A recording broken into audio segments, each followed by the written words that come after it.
It's F-Flex on the beat. It's F-Flex on the beat.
Test, Bruder! Don't worry, get it together. I know CGN might be out, but Musashi is still in the game. He's German too. He needs your support. Really, man. Come on. Come on. What is going on? All right. Help? Get up, bro. Get it together. We got a show to run, all right? You don't even... I am crying for my region, yeah? All You right. don't even have one. Non, t'es sérieux? Why do you speak the language of defeat? Il a dit quoi, là? This is all made up. C'est vraiment incroyable. That does not even exist. Mais bon. Was soll das bedeuten? No, Cut it no. out. Cut it out. We're here together for EMEA, okay, at the end of the day.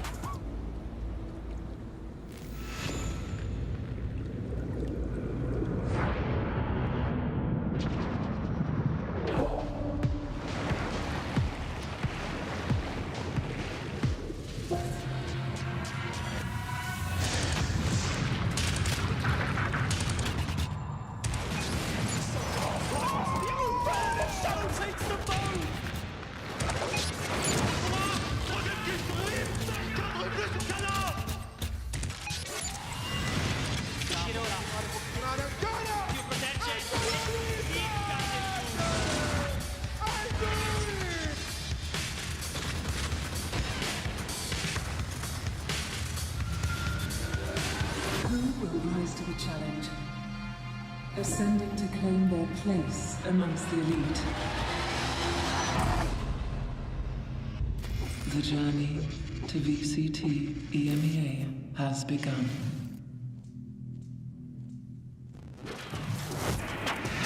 The final day of the group stage is here and is approaching the end for the stories of most of these teams. The pressure is high and the stakes are even higher. Welcome to the last day of group stage for VCT Ascension EMEA. I'm Ginny, your host, joined by Zesh and Nero, or Zero and Nero. Thank you. Nero, Zero, Nero. Yeah. Want to Finally, attack. I'm not the zero. Ah, great. Awesome joke to start off. Man, I'm feeling so enjoyed and fun, happy, it's fun. really. It's okay. Do you need like a tissue? You for your cried out eyes? a little bit of your frustration. Oh, yeah, thank you for your help on You that. let out a little bit of your frustrations. On Yeah. You're gonna feel that later.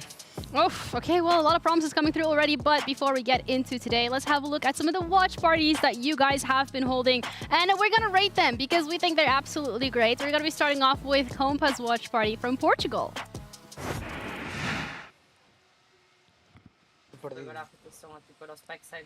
Todo a fazer o Batman. Vamos lá!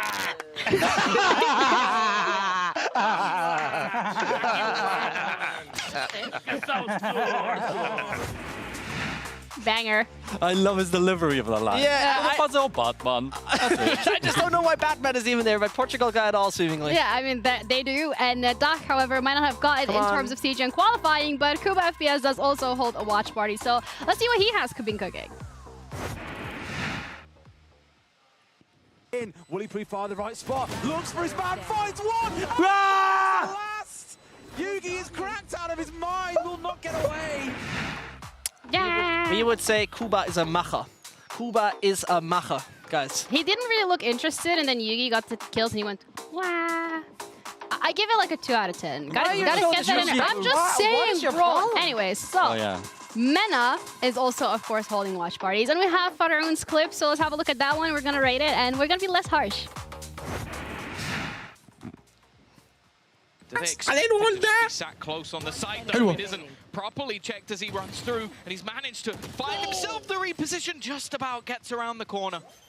Killers Khalud, tag low and the Khalud, time is going. I'm at Khalud. He's gonna I'm at Khalud. this in the last second. Eva wins the fight as well. What a round from Falcons.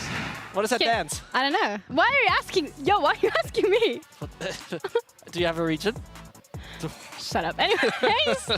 Is the last Falcons clip. doing well in group? Yeah, I that's fair enough. I'll claim Falcons. If not, Gentlemates. Where's Tux? Tux is not here, unfortunately. But last but not least, we have a clip from the meme lord of Tier 2 Valorant. It's Haza from Polaris. Rushes to get Mystics behind them! Mystics one. We've Mystics one conquered all of Europe! We're never gonna stop! From London to Berlin, Polaris is on top! And so with the Odin, I keep going attack! We're better than the rest! We're winners back to back! Ole, ole, ole! All right, I'm enjoying that one. Listen, he's going to be live at the Coliseum, and we're actually going to see Apex playing. If this does not get chanted, I am forever disappointed. That was a 10 out of 10. Yeah, the full lyrics blew me away. He prepped it. There's no way. I just hope Haza never makes it to Tier 1 so he keeps on doing watch parties, because they're great. I don't know how I feel about that. That's like a good thing and a bad thing at the same time. Come on, man.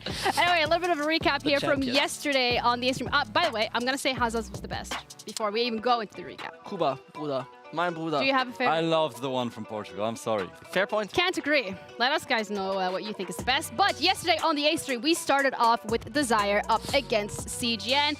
And that was a pretty good one. A good one. It was a banger for more than certain. It started beautifully with, let's say, a Portuguese slaughterhouse. They did not offer anything to the Italian side. They were playing their unique composition, their unique style, and this really saw them thrive. And it was mostly about the duelists doing great. Tomasz and Davi, insane for sure. But I love the support from Addicted. Also, he was holding their hands throughout the entirety of this match, and they were never alone. It felt like this thing is already over at that point in time. Really, that 13-4 was impressive. It was better than anything else. And we started in a very similar fashion on this beautiful map called Split. Desire didn't find anything until there were some heroics shown, some insane performances. Guys like Tag really showing up. They were completely frozen on the defense, and even when they tried, they were still shut down. But coming into the second half, this is the moment when the star of the show showed up. It was Tag. He did God's work, really. I mean, he really pulled the strings and saw the puppet of Saw dance. But the thing of this map was a bit more concerning because there was a change coming on the Desire side, changing compositions up, but unfortunately it didn't leave them any success, didn't leave them any victory here, because at the end of the day, Saw's just dead. Going into this map, both of the teams had a 100% win rate, but the change of the composition did not work out for Desire, and that makes you ask the question, why? That's a good question. Why though? Well, the second game of yesterday was CGN up against Digital Athletics, and this one, I mean, it made Vincent very happy watching it from, you know, the control room, being able to see every move. Yeah, couldn't have been. Switching up the Harbor and Sage to a double duelist comp, that's interesting, and CGN go for it. They did manage to win this map at the end of the day, but it seemed a little bit dangerous by the end. I mean, I tell you this, they played over 40 comps this entire year. Wow. Right? Weird And- flex, but okay. It's a weird flex. I agree with it. I mean, it started decently. It started okay. I mean, they won Haven at the end of the day, and so that success was granted. But once when we swap over to Lotus over this year, it was not a great map. It was not a particularly successful map. And once more, they showed that this is not a comfortable space for CGN. And this is where some other players on DA got activated too. Chachan started shining. Skylin also came up right here. So that's what we love to see. If they can continue that, yeah, it's definitely looking a little bit better now. Yeah, who does not love entry freaking Killjoy? That is a very rare instance most of the time.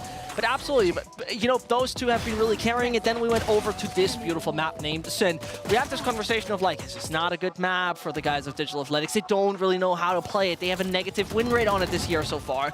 And it looked like that assumption would be absolutely true until CGN won 7 rounds in a row. Yeah, 7 rounds in a row. That was crazy. In the second half, it seemed like everything was over. And you're talking about Chachan doing the entries. There's Rosage doing the entries as the controller of the team too. So who can't entry on that team? Yeah.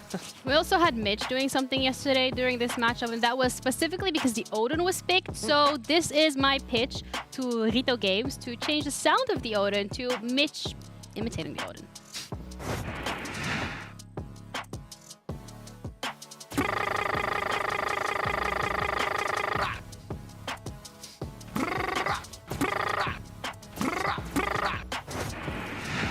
Can you imagine playing that with the Phoenix from Dez? I would love it. Put them together, and I will just throw my headset out the window. I'm so happy I was here to witness it yesterday. I just want to say. I don't know how I feel about witnessing it, but if you were tuned into the A stream and not the B stream, that means you didn't witness a couple of the games, which is completely fine. It happens. So we have a lovely recap because we saw Falcons up against Focus, and then the most exciting and looked forward to game of yesterday was Apex up against Gentlemates. If you missed it, you will have a couple of highlights with Munchables and Lyric. Cheers, Ginster. Yeah, we're here and we're ready to give you guys a recap. It's Munch and Lyric. As Lyric, once again, I feel like I said this yesterday, but we had bangers. I feel like every single time on the B stream we've ended up with bangers. Falcons, though, really coming out of the woodwork. Yeah, I mean, right, this first one being a little bit weird. At the time, a lot of stakes in this matchup. Falcons going up against Focus. And I think a lot of people still favored Focus, despite coming into this matchup 0-2. But Falcons really stepping up. Mo, especially, was just insane. And we didn't really see Focus able to answer back on this first map. People like Mo, people like Outlaw as well, really just having their time on this B site. Yeah, I mean, Mo, I remember having like back-to-back insane rounds. Then we got to Pearl, and I remember there being some pretty big win streaks, but overall, the map being much closer than the first one that we got to see. Focus, it felt like the longer this series went on, the more they woke up, the more they started working together better. And then when we got to Lotus, it felt like, okay, this team is firing again. Yeah, and that was when Yugi really stepped up. We got to see that star-level duelist performance. And it was close. It was down to the wire, right? 13-10 was how Focus ended up taking it. We had a lot of clutches going back and forth. But and at the end of the day, it's good that Focus were able to step up and find a group stage win. And then we got to the two top dogs of the group, right? Apex taking on Gentlemates. I think, you know, before we saw the 3-0 from Gentlemates, a lot of people would have had Apex as the clear favorites. Sadly, though, for Gentlemates Munch, it actually did end up looking like that. Kiko really stepping up, Magnum having a great performance on Haven once again. Yeah, and I feel like for Apex, honestly, they're lucky that this was so late in the group, because earlier on in the group, I feel like Apex left a lot to be desired when it came to playing on Haven, but then yesterday, they really showed up. And to be fair, the first half was very Apex favored, and the Gentlemates brought it real close towards the end of Haven. But ultimately, Apex looking really clean on the executes, and I feel like the clutch factor really stepping up, especially from Kiko.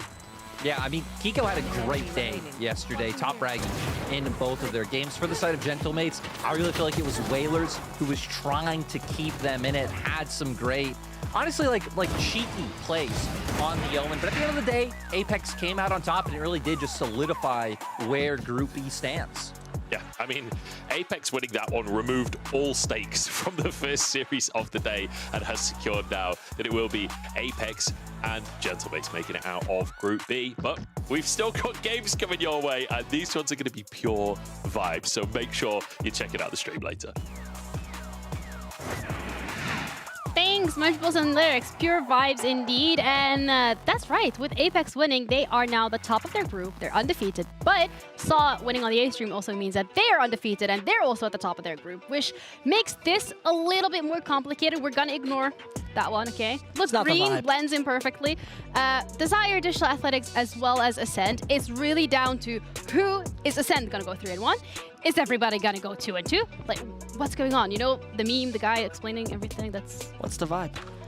Okay, well, the point is, right, most importantly about this table right here, the Digital Athletics conversation is off the table. That thing is off. But for the other three, or more likely for Desire and Ascent, there's a lot of high stakes right here, right now, just on this particular match day. The vibe for me personally, as a representative of East, is danger. That guy. Ascent can actually drop out of the group. I would never imagine that before. It's not the vibe for you, huh? No, oh my goodness, guys. All right, you're not that chill. Why are you not chilling? Relax. What's the vibe? Okay.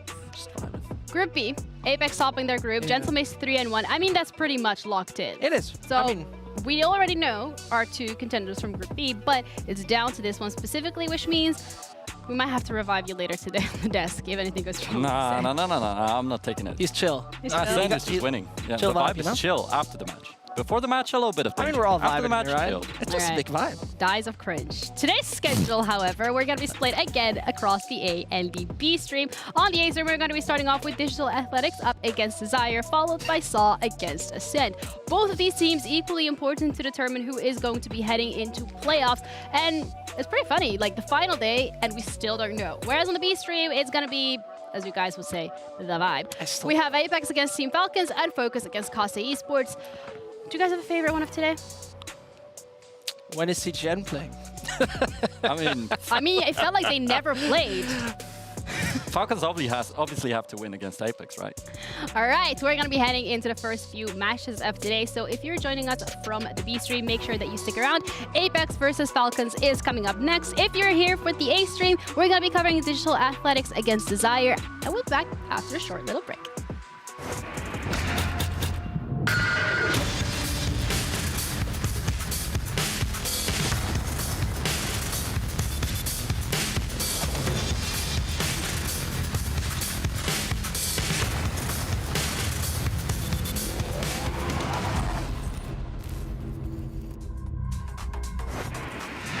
Welcome to the first matchup of VCT Ascension EMEA, the final day of the group stage. Digital Athletics going up against Desire, with Desire having that small chance of making playoffs. Digital Athletics, however, yesterday, really against CGN, they've showed up. They've shown us a playstyle that we haven't seen from them yet, and that's a scary beast to go up against as Desire. I think it looked better. I think this is the upside of it. I wouldn't say that I'm fully convinced of Digital Athletics being that great yet. Overall, though, I think it is nice to see that this team finally finds a groove in what they've been doing. I think one big upside of yesterday in particular was also Lotus, but overall a slight improvement. Yeah, I'm going to talk about the individual side of things here, because we see Massage, Rosage, Deepmans, they have over 200 ACS. But Skyline and Chechen really came online yesterday, and I feel like if they can keep up the good performance and kind of round out the rougher edges that we've seen on DA this far, it's going to really help them win this match. It doesn't really do them justice. Well, you know, the stats we've just been seeing, I think there's much more to Skyline and Kaken, also one of them doing the IGL service since Split 2, so for roughly 3 months. Really got to put it in consideration, taking a look at them. Yeah, another thing, however, that's not really favoring the Digital Athletics, though, is their 5v4 win rate. You would assume having that one-man advantage would be considered a win condition. It would be very much considered a win condition. I mean, usually when we talk about, here you see the Ascension baseline at the bottom. The average about this tournament is when you have the entry frag, you win 72% of your rounds. Quite a safe one, you could assume.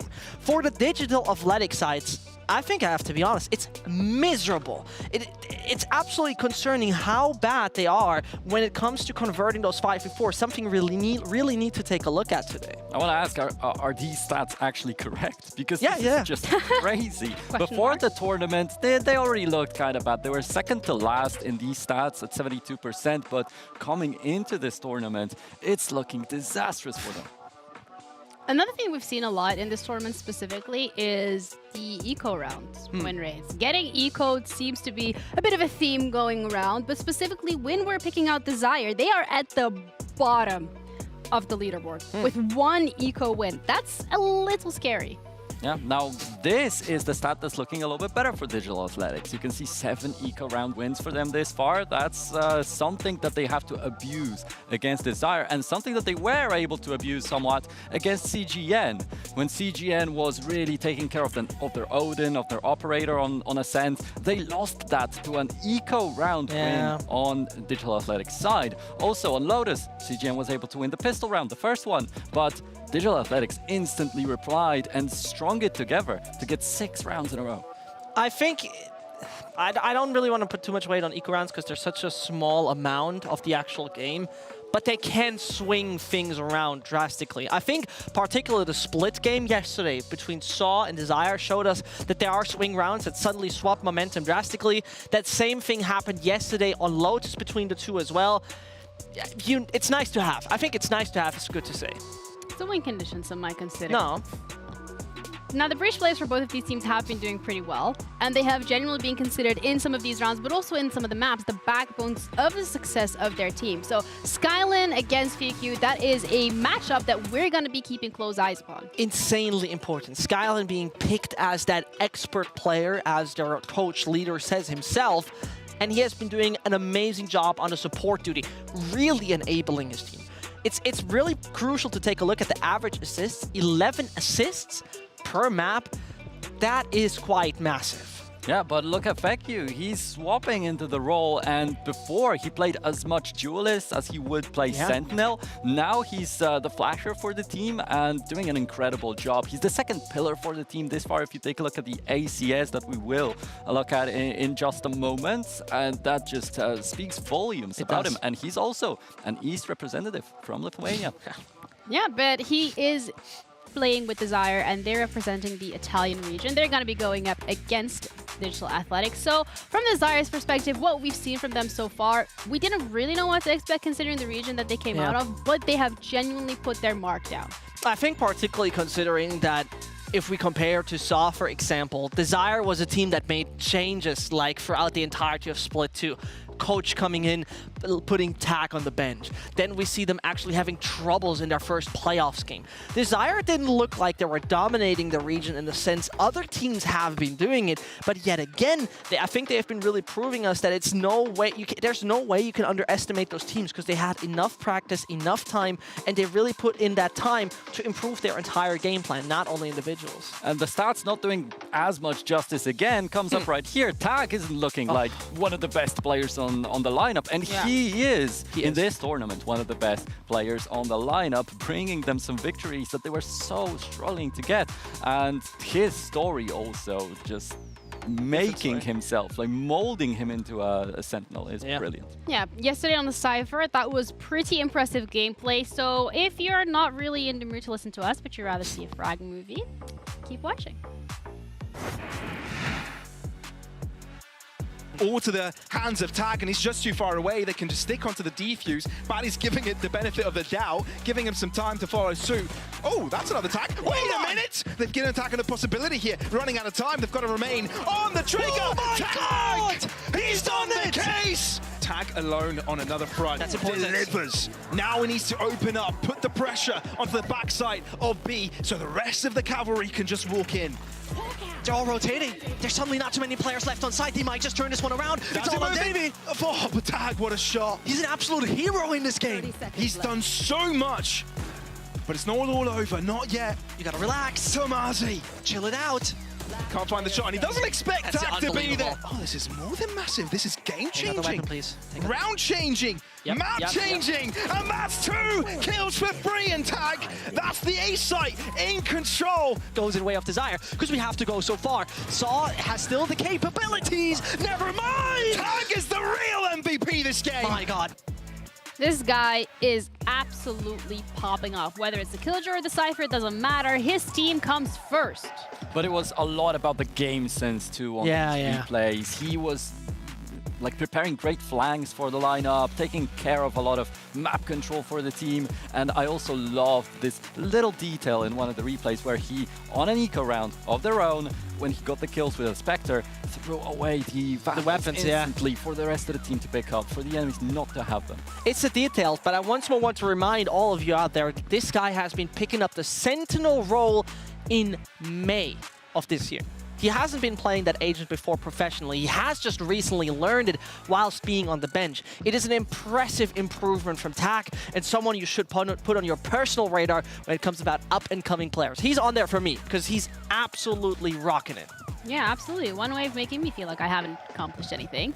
But one important thing there is looking at the standings, okay? I mean, if he can learn this much in like a month or two, that's pretty impressive. But the standings specifically, Zesh, what is it that you wanted to point out, considering the fact that Group A is so close? So Group A, to have any changes happening, Desire needs to win this game. There's no way around it. They need to pick up the W, and then following up, Ascent need to lose to Saw. And then there's some universe calculation kind of thing where we see that Desire would be taking that second spot. I'm not sure if these are so big brain calculations. It's actually it's just a head-to-head. Yeah, it's just that Desire won against Ascent.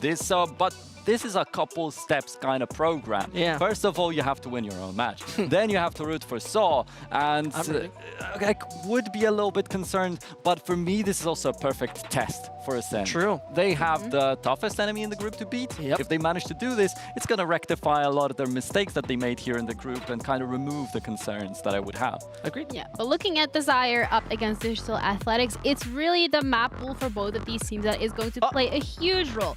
Lotus being banned out immediately. This is interesting. This is a big deal.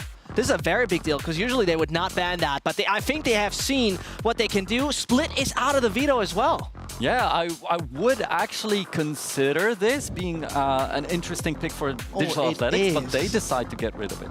I think it would be risky, but I would take the risk. I think the worst part about it for Digital Athletics is that Lotus is out. Because Desire in the past was more on the bind kind of banning trip. Yeah. They have now left that into the pool, maybe for their second ban. Fracture coming in as well. I'm not that convinced anymore that this could potentially go in favor of Digital Athletics. And see, the thing is, Desire actually looked okay on bind when they played it. So they were kind of experimenting with the comps, and they would be fine with leaving it open, especially against a team that also wasn't too comfortable on the bind themselves. Yeah, that Fracture is most likely going to be interesting as well. I mean, so far we haven't seen too much Desire on it throughout the entire year, so maybe we also going to see something new on that battlefield as well. Okay, well, it's Haven Fracture Ascent. All of us are kind of like, okay, this is maybe not what we expected, but that's a curveball thrown for both of these teams, so that means that preparations had to be at hand, and we might be seeing something new. Starting off with Haven, what the expectations are on there. Yeah, so Haven is the map that I love seeing from Desire right here. This is what I expected them to go for, but it wasn't so simple because DA can also bring the heat, but DA is looking kind of shaky here recently, especially. A lot of L's taken there. I mean, shaky is even a nice way of putting it. I think against both Saw as well as CGN, they look very scrappy, if not even bad, to be very harsh about it. Because, to be very frank, the kind of individual mistakes they've been doing on that map really have been punished by both of those teams. It's not a good start for them. Not just individual, also weird decisions made. The ult used on eco rounds that we were talking about yesterday, this came into play in one of these matches too. Yeah, but then it also does bring the question. When you have these maps where you have taken, as you said it, the most L's, or the most individual mistakes, and mistakes in general also on the macro play have been made, that is a lot of footage that you can watch back on and pick out a couple of things that you're looking to improve that could make the difference, and maybe Desire isn't expecting. I'm gonna say this, if valid point. Thank you. But where has this been the last 5 days? It was a hiding strat. Yeah, it was hiding strats until you cannot qualify anymore. Like, don't get me wrong. It is a little bit late. It's a little bit late. And it hasn't been shown at all so far that there was like, oh yeah, I got this heavy anti-strat. I exactly know how to play against you. Okay, but the rest of the series looks actually fine for DA. Fracture, they are looking a little bit better recently compared to Desire on this map. Yeah. If we're going to Ascend, okay, you could expect Desire to do a little bit better here, but look at the map that they won against Ascend. Are you expecting another 30 from Wacky? Because Yes, I would every day. like to see I would it. be fine with Desire going for Ascent if they expect Wacky to drop another 30. Yeah. But is it your game plan? Is it something that you can rely on? They would in the region, but not really here. Yeah, relying on individual players has been something that we've seen from both of these teams. So the reality of that becoming visible on the server, that actually coming to life, how close are we thinking? So I believe, okay, realistically, we see a team like Saw who's just relying on something like that, right? And I believe that Desire is very much capable of making that work. But one thing I think we talked about a lot previous to the show is that what I want to see today is Wacky being actually online. Because he has really not been performing at all to what the standards are regarding him.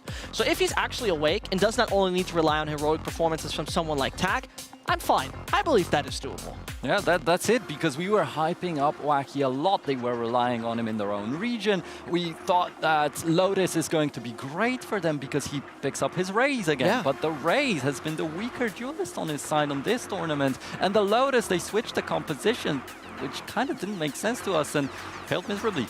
When we're looking at Haven specifically and the compositions from both of these teams, are we expecting last-minute changes? Are we expecting maybe another race to be coming through? Is this set in stone, and is there nothing more that either one of these teams can be changing today? They hardly changed it. I mean, the only thing that could potentially be changed up is that the side of Digital Athletics swaps over back to the Cypher. They've recently went from the Cypher they played against S2G in the grand final on this map. Now they have been moving over to the Killjoy. It's not like this was the best decision ever. It is a solid decision because it's fully on meta, but maybe from a comfort perspective, that could be something. Potentially, but I feel like Chachan is kind of already He's great at it. to the Killjoy. Yeah. So we're expecting similar compositions for Absolutely. both of these teams, and we're not expecting any changes in their playstyle. So in that case, how likely are we to go to Ascent? I personally think I don't think at all. I think we're not going. But you're thinking Desire, right? Absolutely. I'm thinking actually Digital. Oh, okay, let's get it. A little bit of a 2-0. Yeah. All right. I mean, shake hands on it. Come on. Let's go. We're not on camera. We're not on camera anymore, but No we'll do it point, no later. point. We're heading into Agent Select. Apologies for the delay. Everything is running back smoothly. There we go. I mean, we said it. We're expecting standard comms, and that's exactly what we're getting. We're even getting a little extra to some mirror comm. Great. Really, I mean, there's no big surprise. The most important thing for me right now, when we take a look at what we've witnessed yesterday on Haven, from start on, Digital Athletics need to find a better way to shut down the executes from their opponent.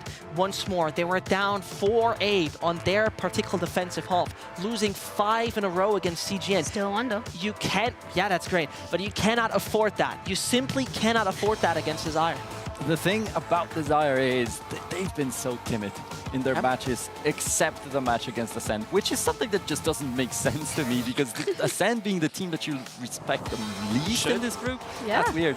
But Digital Athletics, you saw what happened on Ascent at the end against CGN. They just devoured. They turned monsters. Yeah. I mean, he all of a sudden wish he from didn't nothing. see that. No, but he got a point. He got a very valid point. I got a point that Desire can, they are a perfect target for Digital Athletics to get themselves going like they did against CGN. If Desire once again decides to be a little bit sleepy today. Okay, yeah. This is where I am looking for the chance for the 204 Digital. I see what you mean, but therefore I need Digital Athletics to actually be focused in the game. Because often, time and time again, the defensive plan relies on someone like Message finding a kill early on, pushing something like a short with an operator, finding a kill, backing off.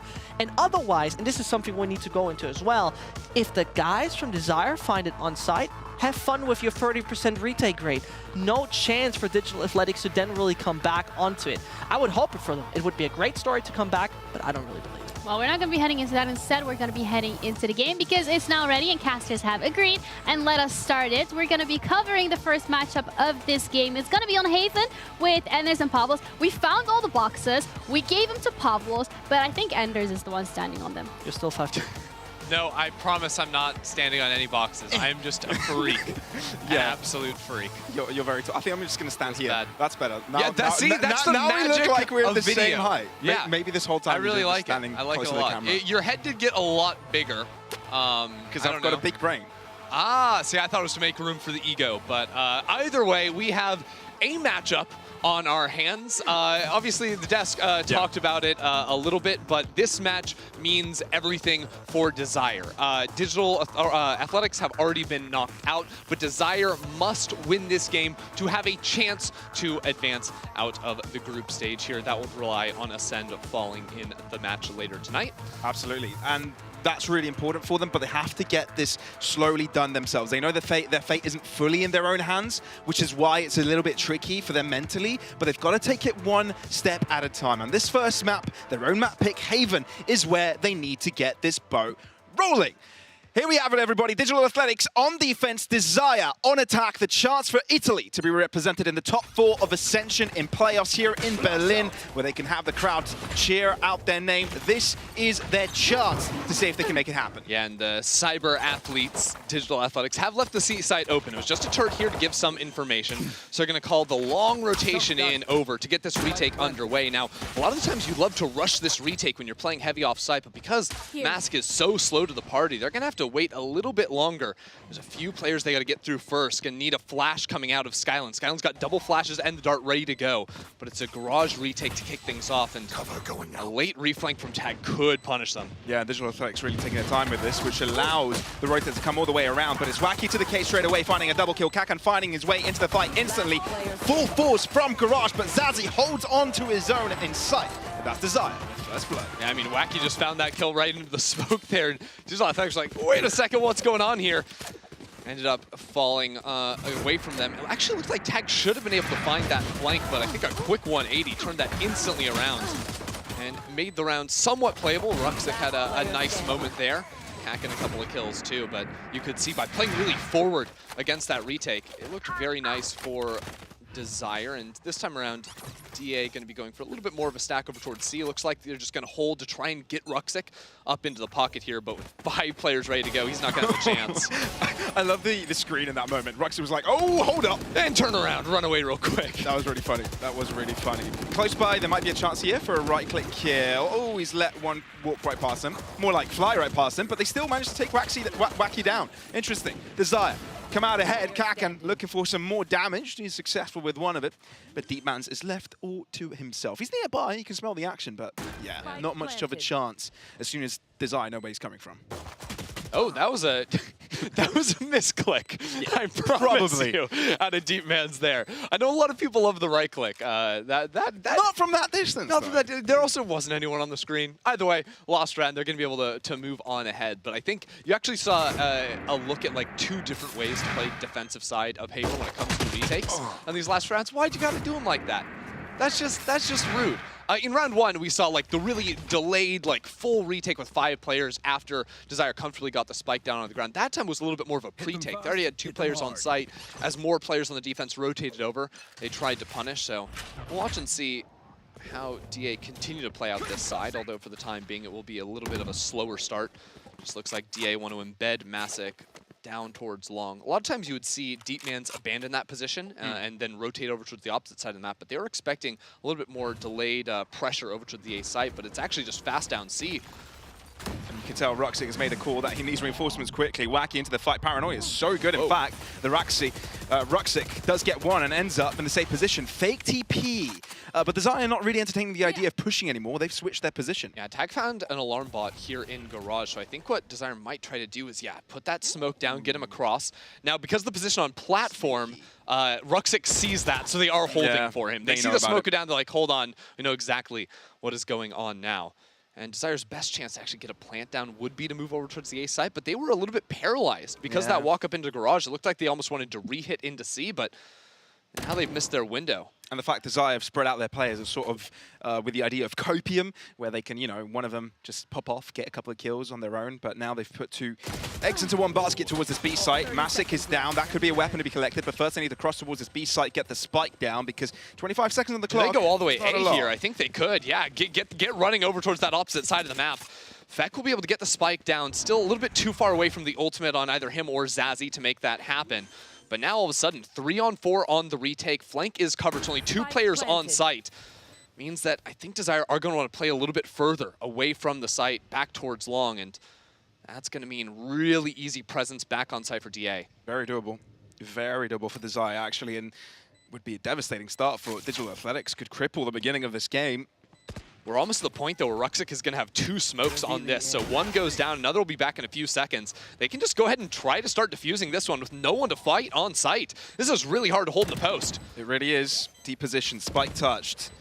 On it already, Zazzy only want to find a kill for the Desire side of things. Digital Athletics very clean with this retake as they had utility galore by the end of it and are able to put their stamp on the game. Yeah, it was a really tough position because I think Kaden was basically turning himself into a Killjoy turret playing very far outside of A lobby, but as soon as you give up full control over a site on this map, A and C site especially, if you just play full off site, the retake becomes so easy. It's very hard to actually find the spam kills and delay it. So I think the best bet might have been just to sort of abandon the flank, you know, leave that as an option.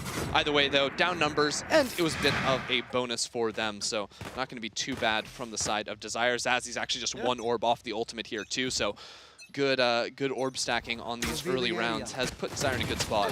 Which is why you're kind of seeing them lean towards his left-hand side, right? Trying to funnel all those orbs onto Zazzy. Look at the walk-up from Masic. You don't usually expect this. He is actually playing the angle really early, too. One of the things you want to do on that jet, and there should be a drone to re-clear from Zazzy if they're diligent. Oh, I think you might be wary of it. Massa gets one, and he's able to get out of there alive. Cloudburst to conceal his position. He can't be shot down anymore. But at the same time, Wacky amps up the pressure by taking a lot of space down short. Digital Athletics spending an extra player towards this A site. Deepman's now helping out, but Tag wanting a fight in mid. Skyland deals with it, and all of a sudden, Desire down 2 players, 3v5 at the 56 second And they mark. really haven't committed anywhere. They left Wacky to be an embed down in A short, hoping that presence on B would pull players off the A site, but because their player instantly dies, now they're just stalled out. They have no real hold anywhere on the map. If they go into C, that's where the Killjoy is, so the delay is going to be there. That's just 1 molly popped immediately, and it's going to rely, I think, on Wacky finding some kind of a pick on A, but even if he gets 1, there's 2 players here to hold. Heroics are required, and Wacky can't bring them out of his pocket. That was a bit of a sloppy round there, not using the drone to re-peek into short initially.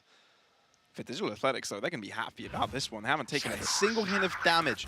15 seconds more, and this could even seal the fate of this round. Kaden bringing out 1. Wary of Skyland's position, sprayed across. Good little flash for Skyland, get out of position, but still gets deleted by Kaden. All of a sudden, there may be a round where this is a Desire round. Kaden does get locked out, which means Zazzy's all by himself. They're wary of his position now. They know he's crossed toward mid. That's the first shot, 2 more to deal with. The spike is planted, he can play it safe. And he has the ultimate too. If he's able to find 1 kill here, all of a sudden the round is very winnable. But with the bot there, just know it will illustrate when he will peek through. Lovely pick. Only 1 left. Spray down, not quite there. Kakan saves the day. And oh my goodness, was that close, but it does go in place for the Turkish side of Digital Athletics. Just sliding back and forth. What a round.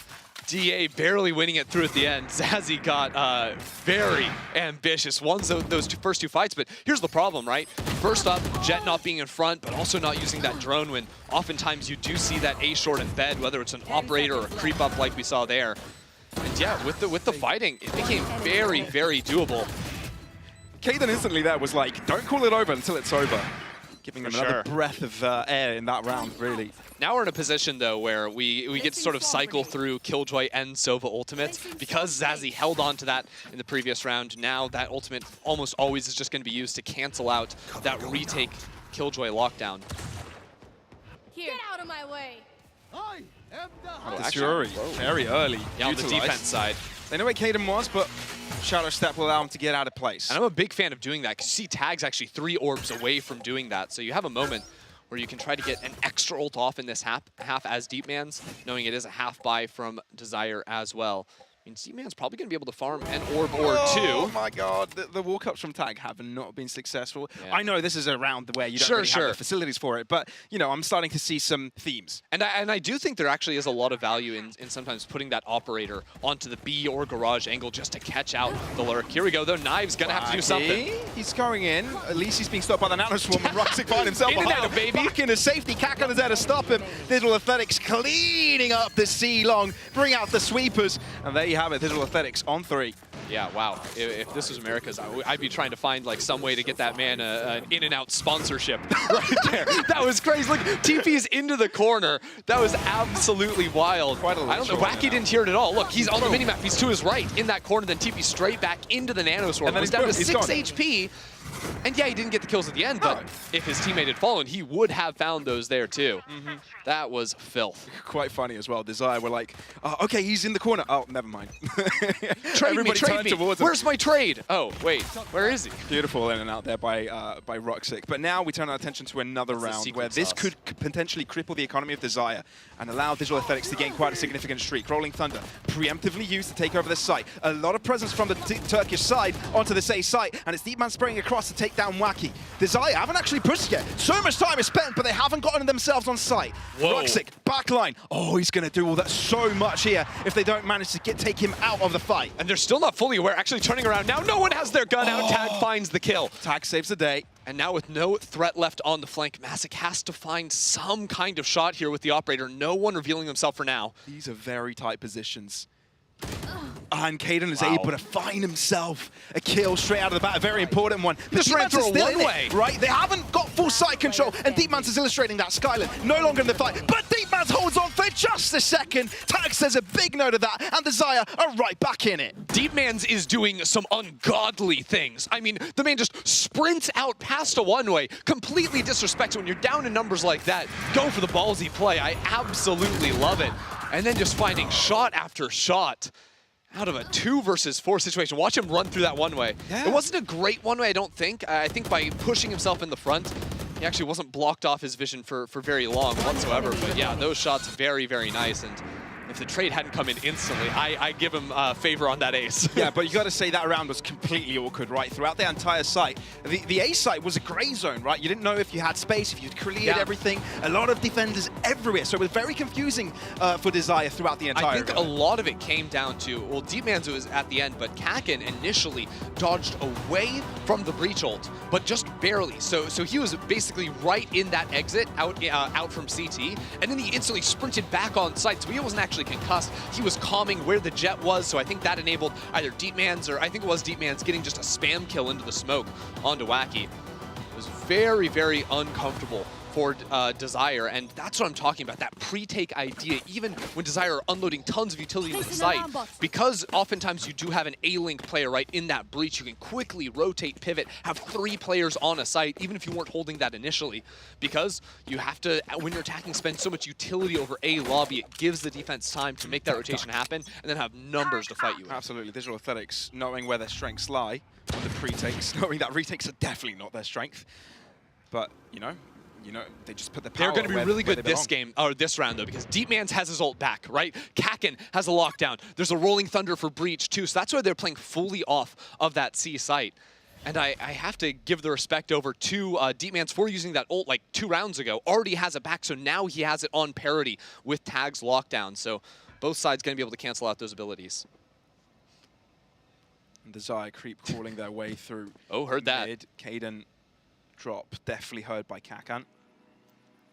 Garage may be of interest if you look at Desire. Usually there was a turret in here, so they might clear this blind. Although now they don't hear anything, so surely you use utility. Surely you wouldn't just walk right in. Lies on Ruxic's shoulders here as they start to walk in. It's not flash, but Wacky pre-fires it, and it's exactly what was required. Garage control means that they can find a clear alleyway into the C site. But there's one holding it, and Hunter's Fury is not really allowing them to take it. Rolling Thunder in retaliation. Digital Athletics don't want this to go to a retake at all, but they start losing the fights, which means they have to give that space. Inside window, Kakin is here, actually sees the head of Jet, communicates that over to Deepmans, fully aware now in the backup side, and they find the kill on the lurk still. It is 3 versus 4 on the retake. Zazie has the ultimate to cancel out the lockdown, and without that, there's no easy way to get back on site. And the bot doesn't spot out Kakan as is facing the wrong way, but there's a second man. There's 2 Killjoy flanks, one going through B now, which is going to be deadly after DA already dealt with 1 flanker. Flank inception, but it's going to be Desire that comes out on top. Tag win his trade, Kakan gets taken out, and Desire just a save. Fully on top at this point. A really chaotic round there. Honestly, Skyland's concuss hit 4 players in Garage off of the info from Ruxic. If that was 0.2 seconds faster, that might be 4 kills for Ruxic. But it was Wacky finding the good entry, unsupported by utility. That was a huge gamble from Desire. It ended up working out for them, and Tag's decision to go for that reflank onto the B site after Wacky had already died there too was just a really aware call. that just cooks around completely. There's the concuss I'm talking about. Actually only hit 2 players, but almost steadfast on that. Yeah, Digital Athletics spent everything that round. I mean, they now have a lockdown, of course, but it's a fake lockdown though. Like literally, the lockdown litmus test is okay. You have lockdown. Press tab. Sova has ult. Okay, cool. So oftentimes what you'll end up doing, I'll hold that thought though, because this operator might be everything for Massic if DA are going to have a chance in the round. He's aware of the positions, and that's why he's able to pick up Wacky here, but he goes in for a second bite. Flash comes through, but it doesn't even bother he's him hungry. at all. He's hungry. He wants a third course. He's starving. Give it him. No, it backs out. Okay. All right. It's a dine and dash. It is a dine and dash situation. Take his picture, hang it on the wall. Do not let him back in a long. More like a drive-through. That menu is off limits. Drive-through where he doesn't pay. Just grabbed it. That's why you have to pay first when you go into a drive-through. Because otherwise, you just hit the gas. Yeah, makes sense. Makes total sense. But this round for Digital Athletics shouldn't have been theirs. So now with a clear opportunity to close this out, Ruxic on the backline catching out VQ. And they didn't use the Sova ult, so they just abandoned B site. Zaz needs to come up huge here. I'm not quite sure they know where he is. Kaden delivers when it's his turn. The one-way smoke is perfect by Ruxic for that swing. Allows Skyland to also move in from mid.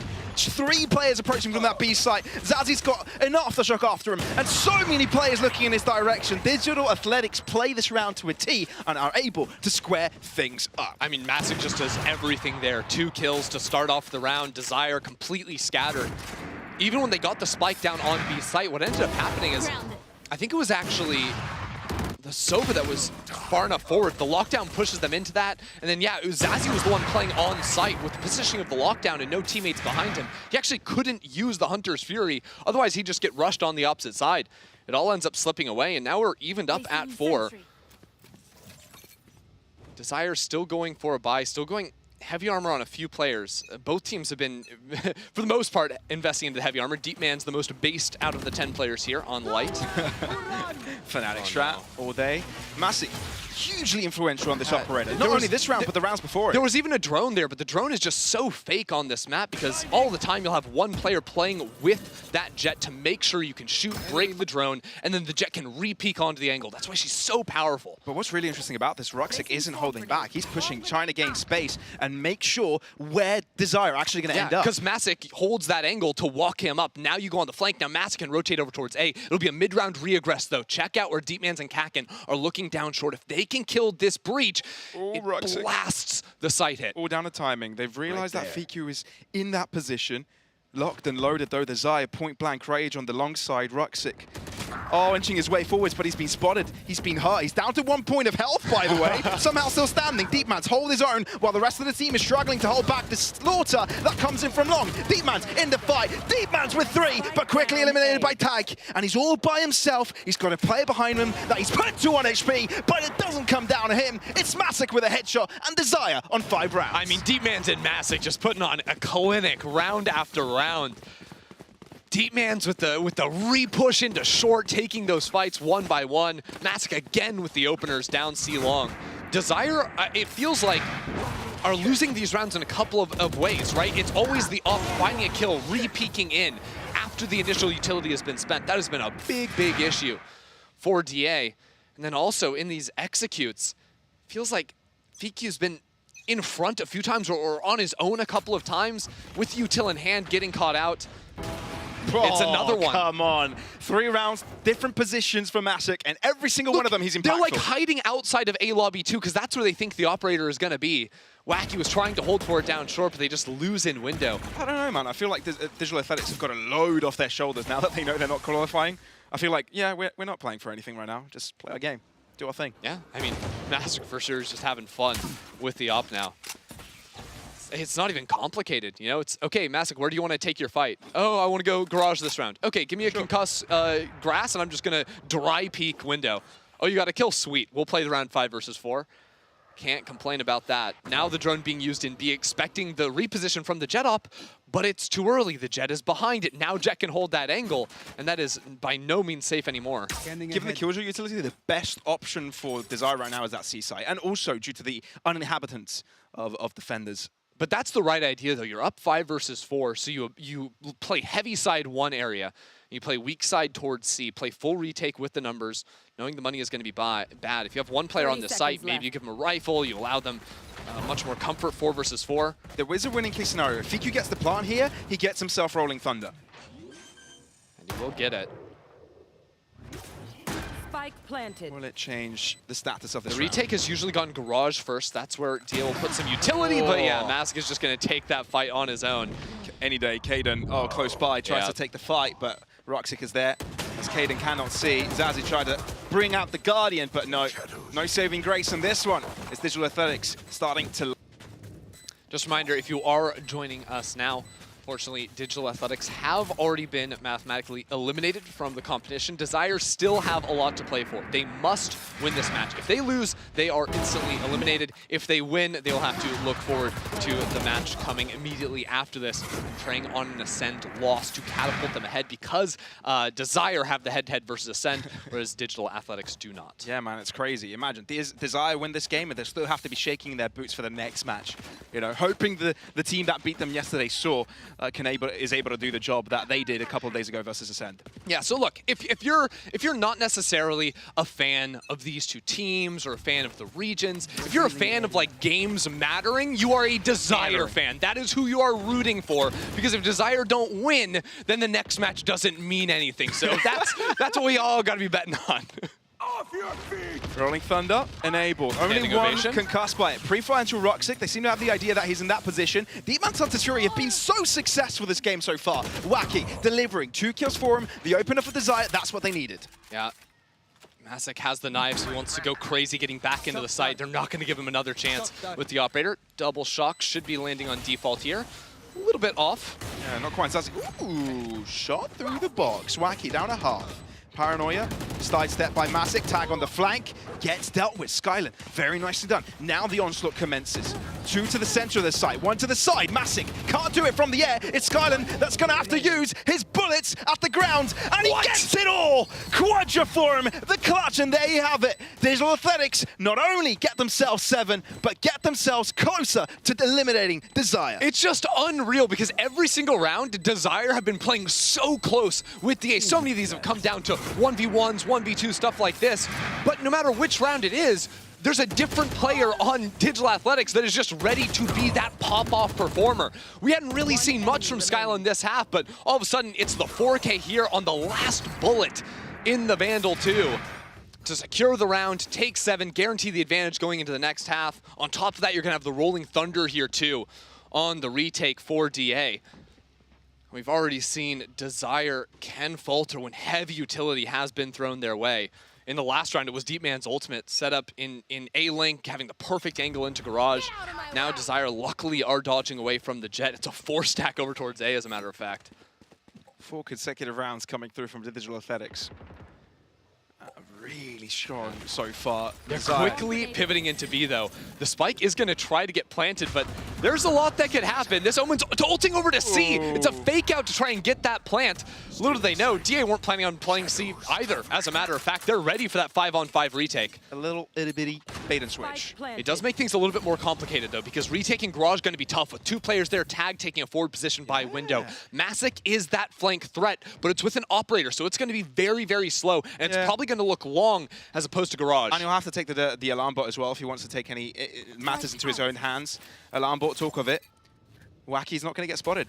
Oh, Wacky barely in the corner. Oh no. Safe and sound, which means he can come into flank right at the end. The cross come forwards into the site, but Desire playing for Garage control. Masik from behind. Fiku deals with him. Desire have got themselves numbered advantage. Now they need to stick the landing. Kaden right there. Superhero landing it is. And it's Wacky with a final blow to allow Desire the last round in this half. That was perfect calling on the fly there for Desire. Obviously, they had the initial idea of Omen TPing into B, pressing the tap. They were trying, I believe, to bait out the Breach ultimate on B site off of that tap. Well, that didn't come through. They still were able to get that ult down onto C, and because the Breach ult was still in play, they go heavy into Garage, not expecting the Rolling Thunder to go in that way. They're able to dodge away from that with some, you know, late round bailout with the Sova playing down towards long. I love that look for Desire. We're still very much in this.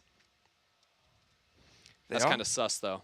What do you think of their lineups when it comes to this defense? Do you think Desire have a greater chance of, squaring things up now? I mean, I think so much of it, comes online of like how early can you get the op in play from Wacky. That's a really powerful tool. And then sort of what you saw, whether it was, dodging away from initial utility, refighting in, that's a really big thing that you have to be doing here on Haven.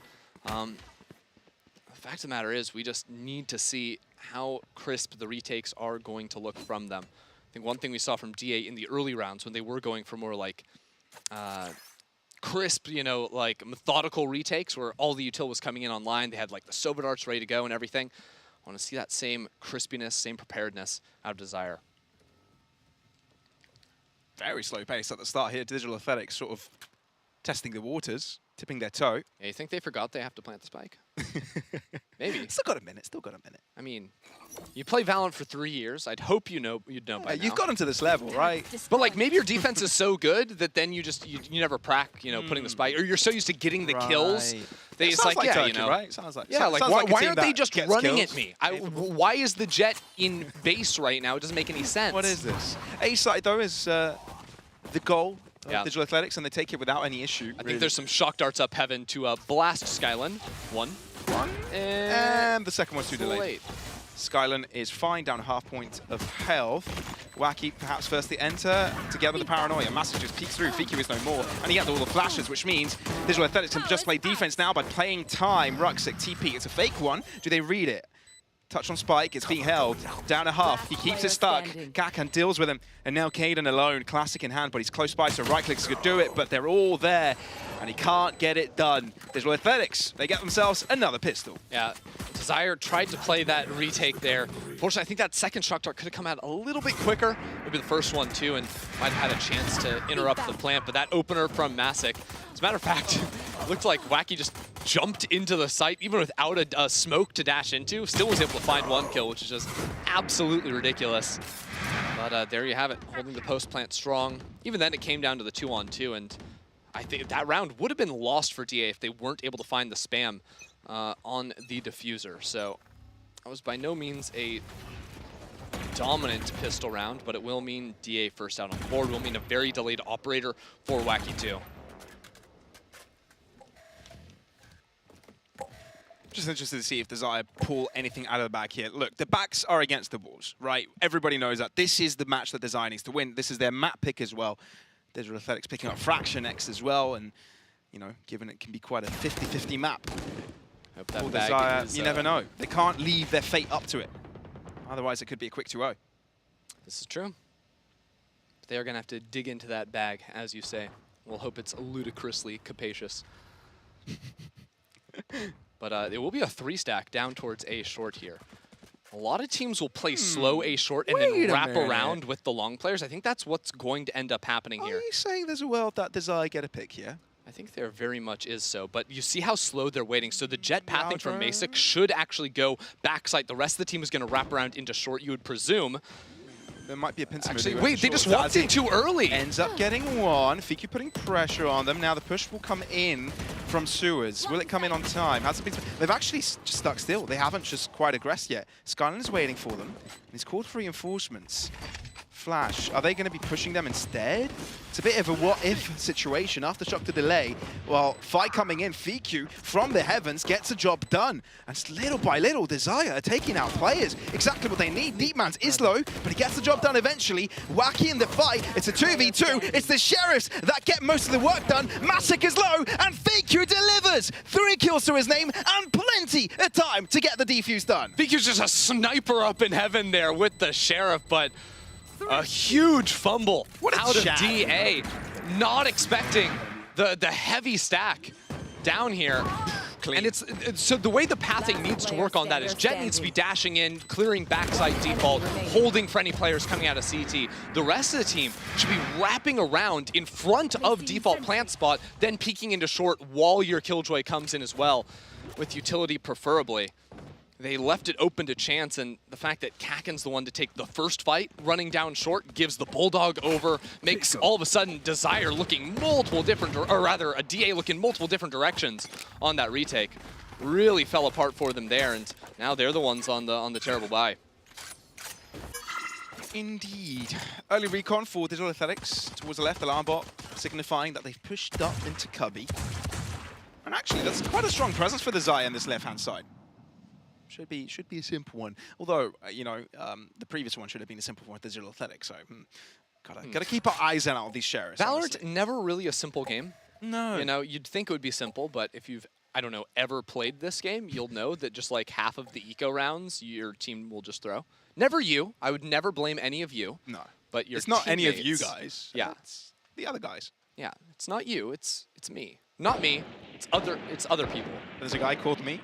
Yeah, sure. There you go. Fair enough. That'll work. All right. Let's go. Double vertical positions here, and I think it's the meat grinder. It's too rough. It is a neck breaker. Trying to look at everybody at once, different positions. It's hard. But yeah, Desire, clean, cold there. They know where Kaken is coming from, but damn, okay. Not too bad of a shot. Down to 8. Has to run away. Run, Forest. No. VQ. Nice shot at the end. Yeah, Desire just made a digital athletics smoothie in mid right there. That was wild. But as you'd very much expect. Now, important coming out of this, because it's been so back and forth, there's actually no team with a clear ultimate advantage. A lot of the times coming into round 4 like this, the team that won pistol is the one that would be having 1 or 2 ults about to be online. But it's actually fairly even apart from the knives, which we can go ahead and discount for all intents and purposes. I think they may end up coming into play after purchase there. We'll see. No, it is going to be the operator for Wacky. So all things considered, a round 4 op because they won that Thrifty, and now you wait out the drone, you re-peek into it, you get your free kill, but it didn't happen. Missed shot, now into the open, and that will net his death. Wacky no more. Kaden on site, wants to do it all, doubles up before he dies. At the back of sight, Zazie stands, but not for long. And all of a sudden, Desire on the back foot, they're going to try and go aggressive here. VQ already dead? How did that happen? It was a lurk up into garage there. And from Ruxic, found that in C-Link. They all line up in front of him, and it's just too difficult to deal with them all. Digital Athletics don't want to allow Desire to get close. Yeah, that's tough, because that was a big investment on the operator. Of course, knives to fall back into now for Wacky, but you got to find those kills. You saw just how brutal Masic was throughout the defensive half for DA, just every round finding 1 or 2 with those repeaks. And everything worked out just in the execution. Shot was unable to connect, and then you're sort of trapped out there because you're playing the forward position, falling into garage as opposed to playing backside. Ends up losing out in the end. This looks quite nice down this one as well to catch Wacky out there. Concuss, he's going dash. ultra aggro. He's expecting someone to be out in spawn, but no, they're all point blank next to him. And he doesn't have any dashes anymore. He has to run away, but they're all spraying right at him through the smoke. How is he still alive? Ruxic has to get behind him to get the job done, but his teammates to find himself the final bullet. Digital Athletics, they got the pace, and they're not slowing down. Oh, they just put full force onto the gas here. Desire from behind as Kaden to try to do something about it, but it's to no avail. Everyone's already died. Yeah, Masic is on the prowl now. Here's the teleport, goes to the swing, and finds that kill. Now, you might think that play was absolutely crazy. It was, but it wasn't. That's something a lot of teams will try to do on a half-fight with the jet knives, is sort of blitz down C long. But look at the smoke that was placed on the play in the bottom right corner of your screen. That was an attacker smoke. When the concuss came in, when they heard the dash, that was an instant adaptation from the side of DA there, as Ruxic that just dropped the smoke on themselves. So even though every single player was concussed, no kills could come through. One minor play like that instantly makes the round unwinnable just about for Desire. Rolling Thunder on both ends. It seems Desire are looking to gain extremity control. Oh my. Ooh, Masic loves to just go in, not even scouting at this point. Kaden is there, he'll stop him in his tracks. But at the same time, Digital Athletics gains sight control. Fully under the hands of Ruxic, which he tried into it from behind from Garage, but his help isn't needed. As Tag did push himself, but Ruxic will be pushing. Aldron not in his direction. Such an odd round. It really is.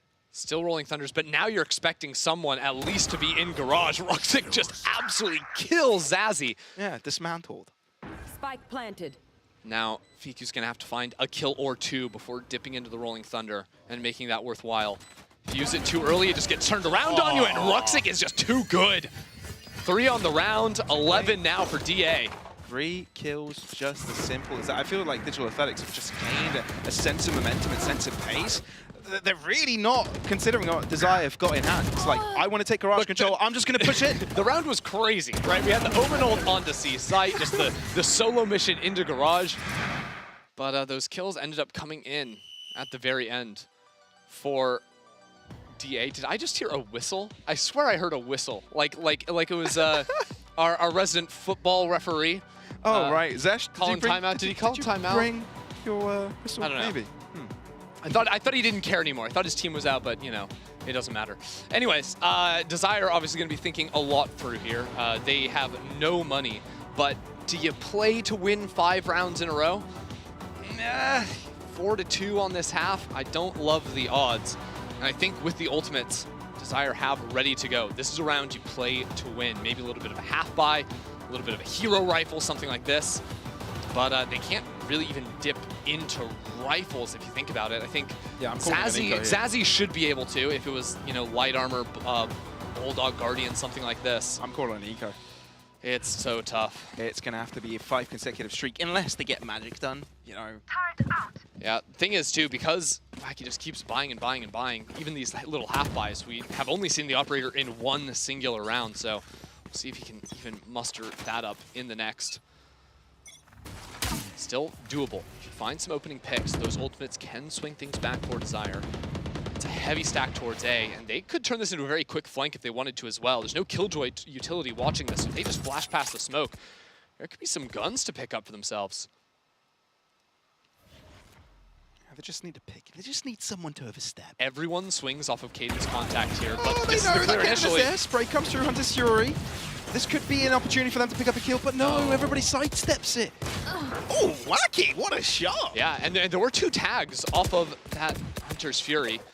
Took down Deepman's down to 70 HP. So the quick rotation from DA will be to blitz over into the C side. Just a turret there, no one ready to play off of it. So looking at 5 versus 4 on the retake. Sprint race towards the C side. But this is where you could try to pre-take. You hear them coming out. They have info of that to attack. What they're doing. I think he's got a Rolling Thunder. Is he considering it? I think he might be. Off of the spike tap would be a good opportunity. You've got all 5 players ready to go. Desperate times call for desperate measures, and the Rolling Thunder is going to be used straight out of the bat. Spike, plant denied. Zazzy, point blank distance. Stinger's going to do a lot. Attack, sidesteps the fault line. But they're stuck down towards long. Tag takes the kill, and now he's got the lockdown. He's insane, and Digital Athletics have to fall back off of this. Over to A, Rifles can be around collected. the world. Viku has got himself a position to catch over the rotation. He's going to hold back. He's going to wait for them to be backstabbed. Viku finds a bullet behind the head of Deepman's, and it's Skyline all by himself. He can run as fast as he wants to the A side. He's not getting that spike planted. Caden is there together with his teammates to shut it all down. Desire, what a round. It was an eco, but they survived with all 5 players. Just sprinting around the world from A to C, back to A. Absolutely unreal. Of course, it's the opener. I love this little setup. Of course, had 3 players ready to swing off contact. The guts from Tag to go for that shot, meaning the lockdown forces all those players out of sight. After both Rolling Thunders got traded, the important takeaway from it was that the forward positioning of Ruxic, he fell, right? So all of a sudden, you can't actually stop the players from flooding out. And then, with DA all trapped down long, they had no real option to continue that push into the site. Wow. Wait, did Tag not actually use the lockdown? I saw him take it out, so I just assumed it happened. He just took it out, but didn't actually commit with it. And there you have it, Digital Athletics, all of a sudden, dumbfounded. Like, wait, weren't they with Sheriffs? I'm pretty sure. Yeah. But yeah, Desire, excellent job there. Capitalize on the opportunities that were presented to them, and you know, take the ball in their hands. But they still have a long way to go, right? For sure. 3 rounds consecutively to get themselves the equalizer, but they need to find the closure as well. Still no operator in play for Wacky. Next round should be able to do that with the money, even in a loss.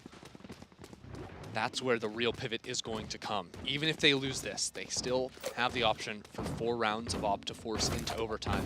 Well, I think Desire liked their chances with getting aggressive in these early rounds. You can see it with the play down C long. Last round up A. Now it's 3 players in mid. Maybe a smoke off a window to try and press forward and break that. Actually, it's a smoke A lobby. While they creep up, unsupported by utility into mid. There is a turret they've got to break, and they do. Kakan, he's wary of it. He swings. A lot of firepower thrown at him. As soon as that hot lead approaches him, he just drops back aftershock. Barely The keeping chip Deepman's alive. damage is gnarly. Deepman's, Kakin both taken very low. These are Sova comps too, not the Sky, so the damage sticks. Hayden is very deep in mid as well. Quite the caveat in the mix. I believe that Masik is wary of it, but he's not quite fully sure if someone is in that position. Oh, it's a lazy check, which allows him to get one. Skyline quickly traded, but allows also his teammates to peek out for a mid. And Desire full control over this round right now, and they know exactly where the spike is. Spike still abandoned out in mid. Deepman's down to 23 HP off of the early round, and now they know exactly where Deepman's is as well. Shout out to FIQ for actually getting a spam kill. He was on B. See that X outside of A lobby? Yeah. That was a spam kill from about where he is right now, through the wall in window. He's mad. Yep. But you can tell, not necessarily after this timeout, but the previous timeout, Desire changed their defensive strategy. Instead of, sort of fanning out across the map, they pivoted into these aggressive walkouts, 3-4 players. They went 4 players to A lobby, that worked. Then it's 3 at mid, equally effective. Deepman's. Oh, wait a minute. He's so good. He was really good. It's sort of a crossfire, but not quite. Yeah, Zaz. It actually upsets me how good he is. Yeah, no matter how hard you try, there'll always be like, you could tickle him and he would die. I mean, yeah, if you tickled a pro player while they were in server, they probably wouldn't be able to shoot back, but like, if he got tickled in server, he would also die. That's the great embed you were talking about from Caden. Just found the 1 kill, but I think that's the other idea too, is that they don't have to leave all their players out in mid, or A lobby, wherever they end up going for these walk-ups. They might do something similar here now that the op is up for Wacky. So Wacky holds from top C, and then this Killjoy could walk forward. Actually places a forward alarm bot, trying to inform a late swing, I suppose. The seaside is deserted. Placing swarm grenade. Yeah, they want that alarm bot out in front, although they did hear it placed. That's why they're trying to hunt it down. And it's not been very placed a few times orthodox before. position for it, so they're not going to expect But the reason why it's that far forward is that so you can have Wacky float over this quickly. If it was just on site, you wouldn't be able to do that. Corner. Yeah. And Wacky just swings out. Superhero landing to the outside of the box, and boom. It's like Marvel Generation 3. What generation are they on now? Oh, I don't even know, man. Who knows? Too many. I'm over it. Spider-Verse, and that's all I need in my life. DA just need a spike plant, to be honest. They do have the lockdown. So there are some options, although likely that just ends up getting traded with tag. You're it. Planting off default because they realized the shock darts have been so frustrating, but that was nice. Zazzy does connect it. He's using his ears. Yeah. And there was actually a molly chucked on site. The Nanoswarm trapping Ruxic up here. Lockdown forcing out the Hunter's Fury straight out of the bat. Ruxic is going to teleport right into an aftershock. Hunter's Fury taking down the lockdown eventually, but there's another one brought out from the other camp, which allows full control over this site for the attackers. Digital Aesthetic got so much space for them. And Tag is tagged out. Oh no, so it's going to be a 4v3 for the time being before Tag is allowed to get back into the fight. Skyline wins out his trade, but quickly getting brought right back after. The spike planted perfectly for the player in long. Deepman's, that's exactly where he's holding up, but he's low, sprayed out towards him, and there is no time. Coup de grace, Wacky out, and that's Digital Aesthetics 1 round away from closing out their opponents' map pit. Deepman gets the kill, escapes from the spike as well. Just insane stuff. There you have it, the jump swing. Masik blinks for a second and then, oh, wait, I died? Yeah, they nerfed that 2 years ago. Wacky's like, yeah, I didn't read the patch notes. I'm still going to get the kill. Doesn't matter. Can't nerf this. Finds it, but still, it was DA that won out at the end because they had the second lockdown. In Tokyo. Second lockdown mattered so much. Desire weren't able to get on site and destroy that one, so now it flips back. No op online for Wacky. It's actually a stinger and then knives if he can muster up a kill. Actually gets the orb down A long. I thought he already picked that up, so much more doable now. Wacky with the stinger. It's gone for a bit of a stroll to quite the extremes out on the right-hand side. The call for DA might just be because they know the orb was taken down A long. They're expecting maybe some sort of fight here in A lobby, so they've got the drone to try and clear this out. And this position, sort of tucked up outside of lobby, has been held so many times from Desire. Pushed up into the smoke. Dash Oh, enabled. he got past it. There's a wing in front of Skyland, but Skyland will be spraying him down. And that's no more wacky. Instead of heading in that direction where they just got to pick, they opt to the other side. It's going to be so much down to Kaden and Tag here. Tag very low, but the ult goes into backside. The scouting is going to be there. Canceled out, but there's already players on the site. Oh, Kakan is so quick to react to it, and so is Massic. Digital Athletics close to taking this map home, unless Zazi and Fiku have got another say in this matter. One off Rolling Thunder for Fiku. He's almost ready. If he can just get one more kill. Zazi is out. Fiku needs a kill to find himself back into contention, but he's against 4. How easy is going to be pretty darn difficult if you ask me. He can swell his opponent, and is Kakan to find the final kill. Digital Athletics 13-9. Take down Haven, take down Desire's map pick, and are first on the leaderboard when it comes to the maps. Wow, what a performance. Massic especially had some absurd shots on the defense. Those re-peaks were absolutely effective. And now it is do or die for potentially 2 more maps for Desire. They have to win to remain in contention, to even have a chance. One scenario in which they could advance. Yeah, there's a long way for them to go, and yeah, this is not an easy situation where they are in. We're going to have to find out if they can bring it back in Fracture, so let's see when that happens. In like 10 minutes?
Digital Athletics secured their opponent's map pick and with that put themselves in the lead. Who saw that coming? Ginny, Zash, and Nero here on the desk to break this one down. And we're going to be starting off with the fact that coming into this, we had a couple of question marks about Digital Athletics and what they would actually be able to bring to the table. Guys, biggest surprise ever. They won a retake. What? Yeah, this is what happened, and we'll see it on the replays in a little bit, but Deepmans, he kicked the match off really well. Yeah. Almost started it off with a quad kill, then went on to get a triple kill. Site A was unshakable with him there. Absolutely. Deepmans was not EP at all, to be very honest. Doing a really good job. Same goes for Masic, in my opinion. Played better than usual. That's something to say. It's kind of a harsh statement for a duelist, but unfortunately in this situation it's fair. Desire, though, on the other hand, I think so far I've not seen such a disjointed Desire in this tournament. They've really seemed, particularly towards the second half and the end of the second half, to really lose the grip on what their fundamentals are. We saw a lot of individual, one-by-one peeking with no actual assistance of the teammates, and that was a big shocker to me, to be honest. Yep, we've got some message entries right here. This man was actually on really good. Fire with the operator, and was not such an early operator, but even without it on round 3, I believe, he pushed up with a Vandal, was still able to get an entry. With an operator, with a Vandal, with the pistols, he's gonna do it all. I mean, I can tell you this, we have played overall 22 rounds in this game, and he was involved into 13 entry fights. Yeah. That is roughly more than 50. Yeah, I mean, if we have a look at his op as well, this guy has just been absolutely cracked out of his mind on the server today. We said it earlier, thinking about the fact that we really need to have players show up individually, and we really need them to make their mark, and this was it. This is a retake coming in from Digital Athletics 3v4 with a numbers disadvantage and a situation where Skyland would go crazy again. Skyland popping off. That's how he closed the previous day, and that's how he's starting the last day of groups, basically. So a little bit late to get himself online, but I kind of mentioned that before we started the match. If he can keep up the performance, they can round out the edges, and DA is definitely looking a little bit smoother. It's kind of a crazy statement to make, but you have to see Digital Athletics, from all the rounds won their defense, the majority was on retakes. It's a rare instance, to be frank, but it's something they seemingly improved on a lot, which is great to watch, because that is something we wanted to see, something we were scared of, because their Haven recently against CGN started really, really weak on that defensive side. Much better this time around. Still won. Anyway, one thing that we highlighted in the pre-show was the fact that when we're looking at Desire specifically, that's a team that has had 0% 0.001 when it comes to actually winning their eco round. They're struggling with it a lot, but they got it on the board. And it was a really interesting setup with 3 people pushing into short and catching a guy off guard on the A side. I believe it was Chachan who gave them a Bulldog right off the bat. The A invested heavily into this round. They bought 4 rifles there. This is a great storyline and great to see that they make their ecos work. The sad part is, the only thing they've done is win the eco, win the follow-up, and then lose a bunch of rounds again. So like the eco was a great starter and it got the engine back on fire, but most unfortunately, it was all that really worked for themselves. So they got that little kickstart in some of the rounds with those unusual plays, but that unfortunately on defense was all they have gotten themselves. And once again, we pointed out at the start, if they are still as timid as they were in most of the matches this far in the groups, it's not going to look too good for them. And guess what? That's Haven that they lose. They decided to pick it up right here, seeing how DA were struggling on this map, and Digital Athletics grabbed their win. It's not looking good, bruv. It's not looking good. But they still have a chance to try and push this to the decider. And coming into this, we said, yes, next map being Fracture, there is a chance, there's a possibility, but both of you on the desk made an interesting statement. Even though going for different teams, both of you agreed that whoever wins that first map, it is going to be a 2-0. Did I actually say that? Yeah. Did I genuinely say that? You were going to shake hands on it. Yeah, that's right. And then you're like, oh, we're not on camera. Now, that's Henry the of a thing. goldfish, man. Do you want to shake hands on it now? No, yeah, do you want to shake hands? Yeah. And then the other question is, what led you to believe that Fracture is going to be taken by Desire? Because I mean, the Ascent game aside, the one versus CGN was super close and super tight. I maybe was thinking that the momentum would be finally going for themselves, the proactivity on the defensive side in particular, that what I've witnessed. Yeah. But you're not making a lot of sense, brother. Absolutely, I do make a lot of sense. You need to see. The Desire is a team that really needs to get themselves going, and we've witnessed that, for example, on Split yesterday, right? The second half was going instantly good. They found themselves that first amazing pistol, and from then on had the momentum going for themselves. I saw the same thing happening for Fracture, particularly how close it recently has been for them. Sure, Ascent aside. Yet again, I just lost my hope. I have a question. Yeah, Can I ask a question? Yeah, please, ask a question. Are you saying the momentum on Fracture based off of the fact that they would have also won Haven and been able to continue that momentum into the second map? Yeah. Or was it as a standalone instance? No, I think it would have been this map where they really need to pop off. And I think, as you just perfectly mentioned, on Haven, we saw how timid and scared they are, particularly on the defensive side. Where was the proactive play? That one round, we saw them push out of B, prod more towards middle, and take those early fights, but that's it. And we were really looking at the 5v4s right here, that's the underlying problems that DA had walking into this match, the retakes that they didn't really do well on usually, but in this match, everything seems to be fixed. So, yeah, you don't have a lot behind Desire. I'm scared for them. I'll be honest with you. Wow. I'm scared for them. Right. Because we don't want to see you all spamming cast to start game, we're going to let you know that we're currently having a couple of technical issues. We're going to be back approximately 2 minutes, so grab yourself some water, get some healthy snacks, and we'll be back shortly.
welcome back, everyone. We are now ready to go, so we're no longer any delays. Stop flexing your start game.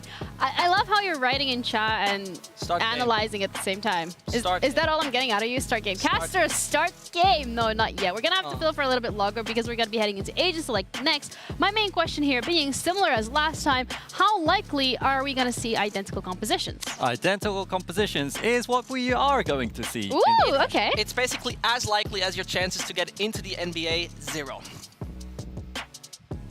I'm not going to comment on that, but what I can comment on is Digital Athletics. At least we have one normal person aggressively. on the desk. Okay, to be fair, sticking to the same, right? There's not too many changes. I like how Digital Athletics played against Saw, going into dish control because that was a big focus for Saw. So it seemed like there was some preparation for that. They countered the enemy's playstyle. And yeah, I'm just looking forward to seeing it again. Not allowing Desire to activate themselves, just shut them down. They know what they're doing. They already showed it on Haven. Use their strengths, use Rossage again.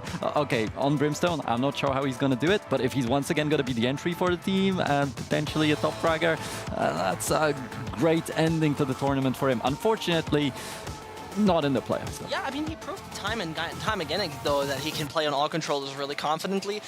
The thing that I'm looking forward to the most is Wacky versus Massage again, right? Because it's time to have that standout performance on the Desire side. Yeah, I mean, you said the likelihood of them playing identical mirror compositions is going to be 0%. So, yeah, you did. So, I guess there is chance for me to get into the NBA. I'm like 5-3 on a good day. Don't think that's gonna happen. But you know who else is really short? It's Pablo. So we're gonna be heading over to our casters. Look at that. Look, see? How am I short? Right. I'm 6'1". It's just this guy's a monster. I can like dunk. 5'11" I can dunk for versus the 6 record. foot. I did play a little basketball growing up. there You dabbled with a bit of hooping? Yeah. Can't say I ever made it to the NBA. No. But okay, actually, no. Why not? I'm gonna lore drop. Give it your best. Family lore drop. My great uncle invented the behind the back dribble. Bob Davies. You can look it up. True story. Really? Yeah. Anyways, Finding out about we're gonna Ender. talk about a better game. We should. Valorant. Digital Athletics have I like got a Valorant. 100% win rate on this map. I like Valorant too. Yeah. And if you guys are watching, you probably like Valorant. But yeah, as I was saying, Digital Athletics 100% win rate on this map. They've got the first map going for them. This has looked like a very likely 2-0, and Desire's backs are against them. Yeah, they absolutely are. To keep their hopes alive of moving on, they absolutely must win here with mirror matchups too. You know, I don't know why we were expecting changes on the desk, because this is what these teams play here on Fracture. Classic, like, Fnatic have been running this comp for a long, long time. So no true innovation yet when it comes to the comps, but we'll see what they've got cooked for us in the game. When your backs are against the wall, there's no reason to go against something you don't know. So let's see how this one works out. Desire on the attack, Digital Athletics on defense as we enter this funky Fracture map. Straight out of the bat, Wacky's bunny hopping his way in front of Massic's face. Oh no, but the in return Massic's fire retreat, paint shell. He dies with paint shell. Yep, that wasn't even support. Maybe there was a seize involved, but Skyland didn't use a concuss or anything, so not quite sure how that ended up falling. It is important to note that Wacky was actually dropped the Frenzy initially and actually bought light armor, so it was just a full-on raid boss jumping into main. Swap that over to the Ghost to take this fight, but the position Deepmans is holding is really nice. It's a very delayed contact into sight, similar from Ruxic. And, oh no, has to be forced out, and the paint shell still finds one, as a matter of fact. Oh, Ruxic, explosive with that double.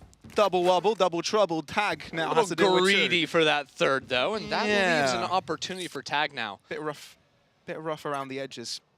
But let's see if he can close the deal here. Tap on the spike, no commitment.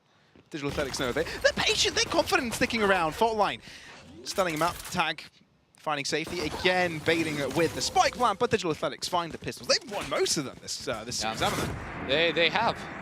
Couldn't convert necessarily all of them in the last half, but yeah, there we go. There was a Prowler that connected. Maybe that gave the... Okay. Didn't quite see who the Prowler actually caught, so unclear. Unclear is the verdict, but Paint Shell's got the kill. That's all that really matters. Now, all things considered, because Spike didn't go down, there's no real option with the bonus money to go for a round 2 force or anything like this from Desire, so they're just splitting up 2-3 for the time being. The positioning of Ray's north side, Breach down bot side means it's going to be a take up towards tower. Breach will look to concuss that line where Deepmans is playing currently. if there were satchels. Of course, I forgot the obvious. There's no satchels. It's an eco round. We're not doing anything but walking around and looking to find a pick, which we find. It's successful for Wacky. He can do that kind of thing. Oh. But they're actually got They a just Ruxic behind him. Waltzed down. Yeah, right into the danger zone. And now they're gone. Oh my, petition. Oh, wait a minute. There's a bit of a stack up here. Deepmans gets a spray down through. That's a triple cleaning up. Wacky, though, finds a second. And they're going to be able to get the spike down on the ground as a result of this. Now, FQ and Wacky very, very low. Upgraded weapons as well for Desire. This is doable. And you're right, they are low. Could be cleanups, but with a couple of direct headshots, fathomable. Kakan waiting for his teammate to move in so they can find the right timing of it. One wins the trade, one loses it, and it's Ruxic alive. The breach v Brim, spray down is rough, but still gets the job done by the end with a bullet between the eyes. FQ dies, and that's Digital Athletics with a second round. But let me tell you, it was quite the expensive run. Yeah. It was a little close for comfort, I would say. The regress into Arcade was a big gamble. Of course, they traded up, right? 3 kills for 2, but that's not always favorable for you when the enemy team can be picking up some rifles on the opposite side. I still think they did enough damage, though, that it wasn't going to matter too much in the end, and they ended up securing that one. What I was trying to say was that we need to rename Dish to Asteroid City. You've seen the new Wes Anderson. Very good. Would recommend. Cool. I'll put that on the watch list. There's an alien in it. Crazy. Oh, who would have thought? Yeah. Yeah, if you can imagine that. Either way. Looks nothing like the TikTok trend, though, I must say. I don't know what the TikTok trend is. Oh, you are so out of it. Never mind. Talk about the games. Go ahead. Yeah, feel free. You're Ruxic has older ult. than me, but I'm the boomer. Oof. Unlucky. Tough spot to be in. You're actually an official esports boomer, 25 years old. Either way, Desire. Got all the cards in this one, really, but they need to start finding their way an entry. Deepman still looks to run away, but walks into flames. But before he ends up dropping into them, there's a bullet to help him have a quicker death. Still, Digital Athletics with 3 on the outside looking in. Well, yeah, there's nothing they can do about this, really. Spike planted. Right there. Just hope, maybe. Wacky forced out of position with the aftershock. Has to go aggro. Skyland and Kakan end up with a killer piece. Nicely done. Caden playing underpass right now. No molly, though, for the post plant, so going to regroup with the team. Orbital strike, expended straight away. Ruxic stays alive. Means he has to deal with 2, but can he read that FQ is so close to the right? No, he doesn't, which means Desire picks up a round with 3 casualties. Yeah, that was a nice little aftershock there coming out of Skyland. Forced Wacky off the angle in the front of Generator and actually just got the kill with it as well. So I think showing that here doesn't end up resulting, or it doesn't result in a round win, but now you've seen that. Now the Generator position, no one's going to want to play that in future just by showing that one ability there.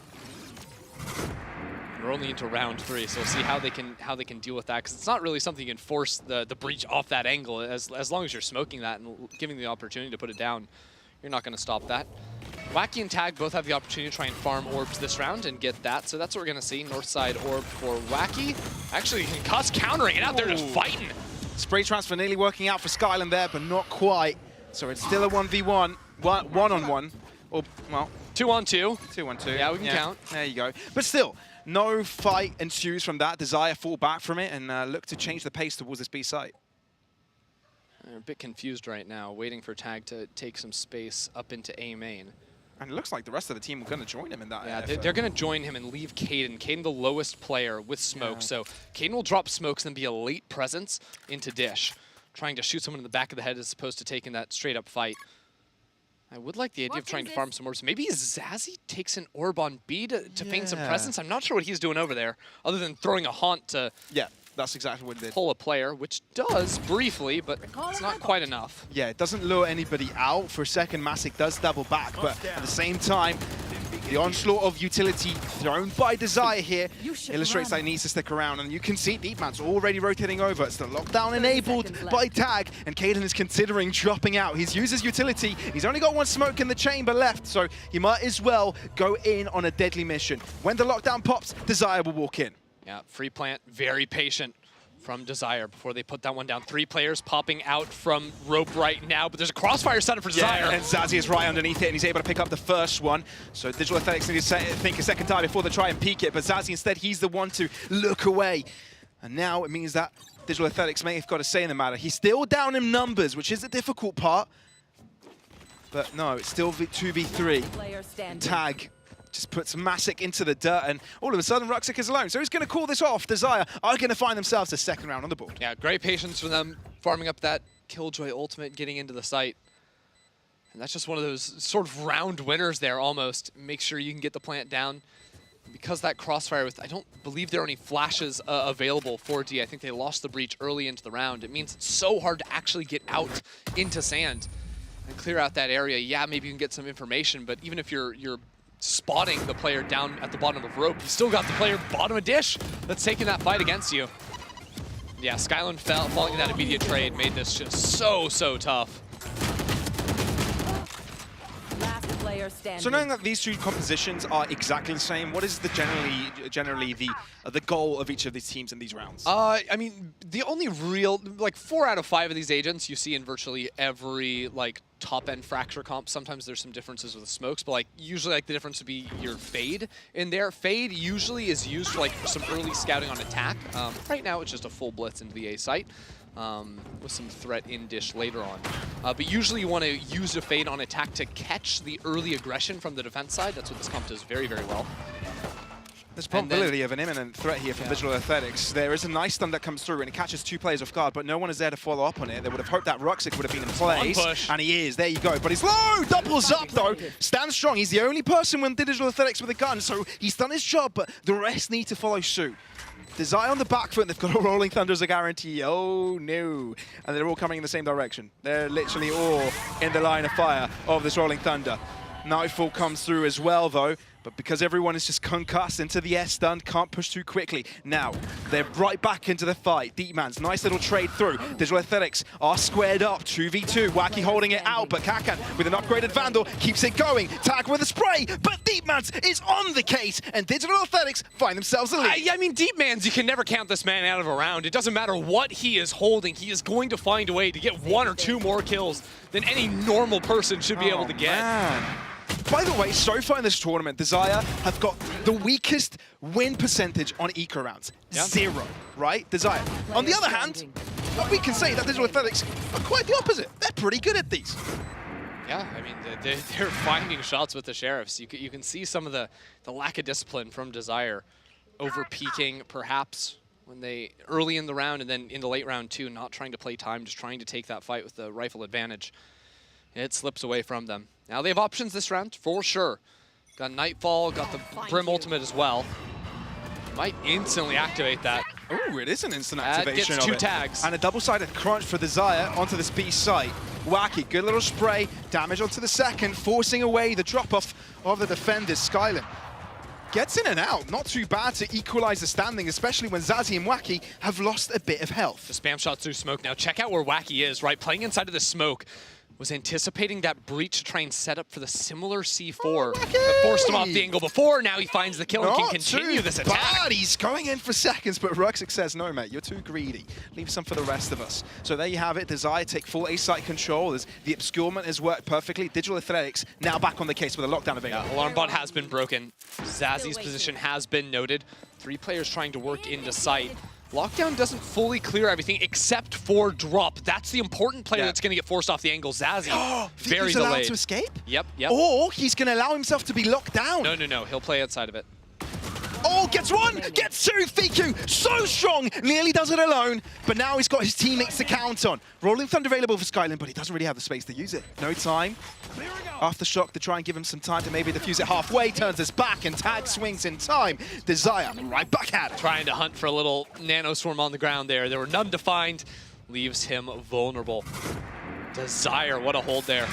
Really great repeat. I mean, Wacky got a little bit out in front of it, I feel, after finding this kill, just hit the NOS, but that's the problem with this ultimate. That site player always has that little pocket to play into. All down to FIQ, I believe. That double is nuts. Especially when you've got 3 looking in your direction. You can see ultimates being gathered up now from the Turkish side, but not quite the funds that Italian side has. the solo rifle from the previous round that won them when it was on in Ruxik's hands. Yeah. Now it's in the hands of Deepman's. Some early scouting.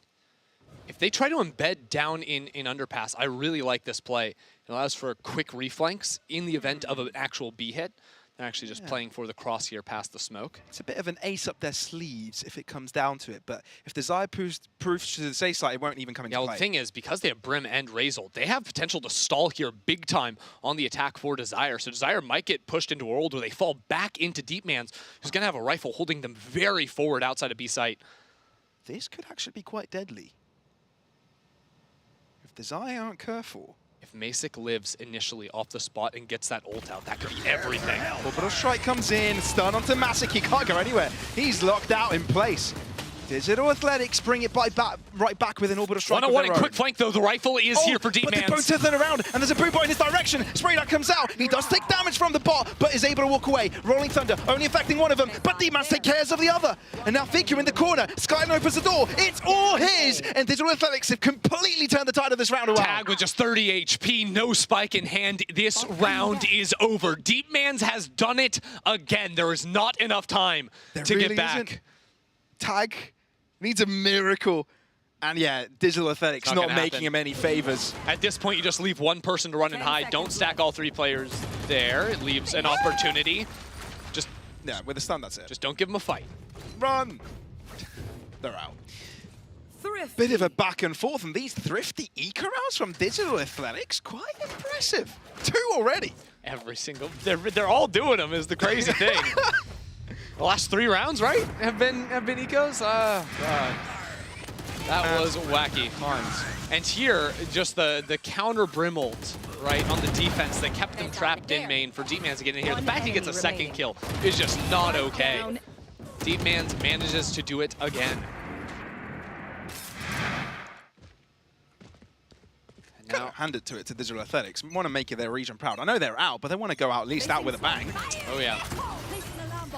Here we go. Desire also the bang on the way into this A site.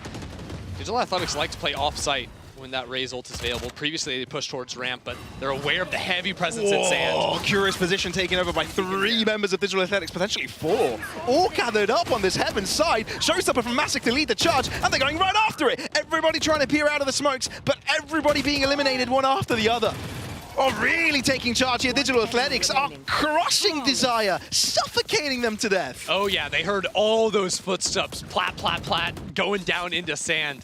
The Raze ult out from rope absolutely tore him up. Masick gets down there for the second kill of the game. Actually been a little bit quiet from him, but the follow-up from the rest of the team is exactly where you needed it to be. That actually gave them easy presence into A main, so then all of a sudden they're flanking the site players too. Just pure chaos in the Desire camp. So now actually another heavy north side look from Desire. They are back onto the solo hero rifle from Tag.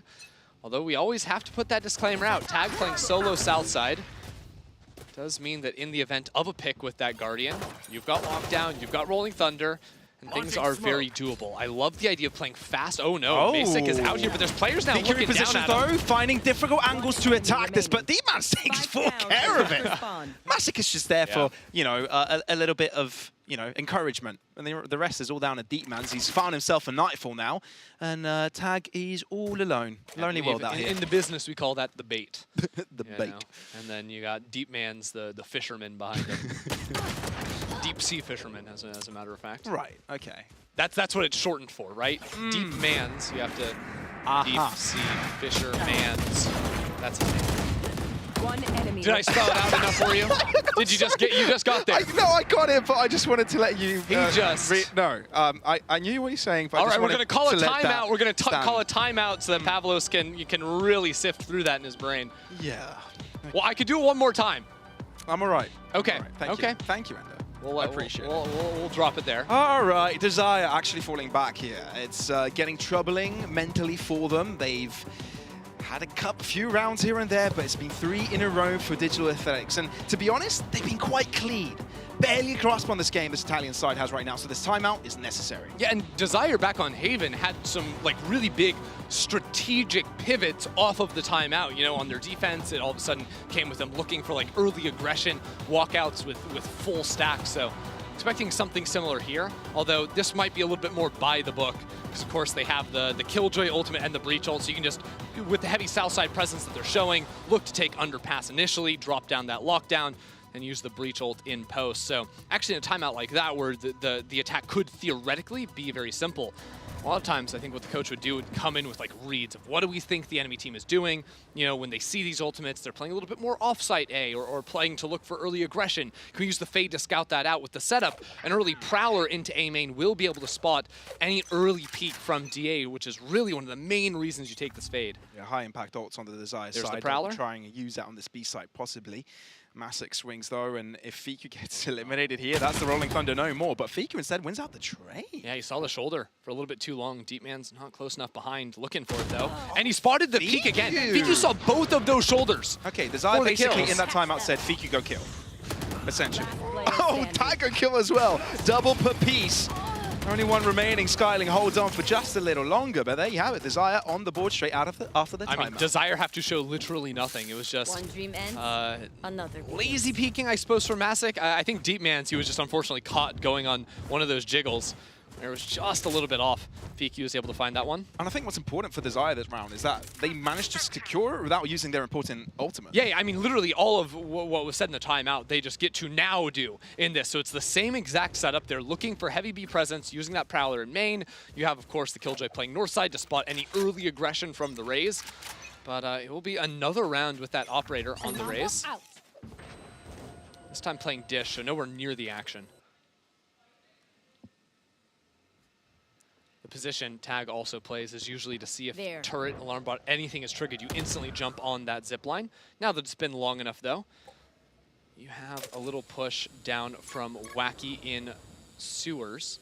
Still a lot of time. I think what they're doing is they have Wacky now posted here, so now the Killjoy can come in, put down that lockdown with a player ready to fight and make sure the lockdown can't easily be destroyed by any early arcade presence, because they haven't heard anything on south side. They're really expecting some kind of heavy arcade push, which isn't actually the case. So Digital Athletics now need to vacate this site. And that's exactly what they're doing, walking back, and they're going to hand There's it so through much for stall, Desire. though. Double Nano Swarms, the Brim Molly comes out as well, so it's actually kind of hard for the rest of the team to get out behind it. Zazie gets chunked up substantially, actually. Wacky as well, very, very low.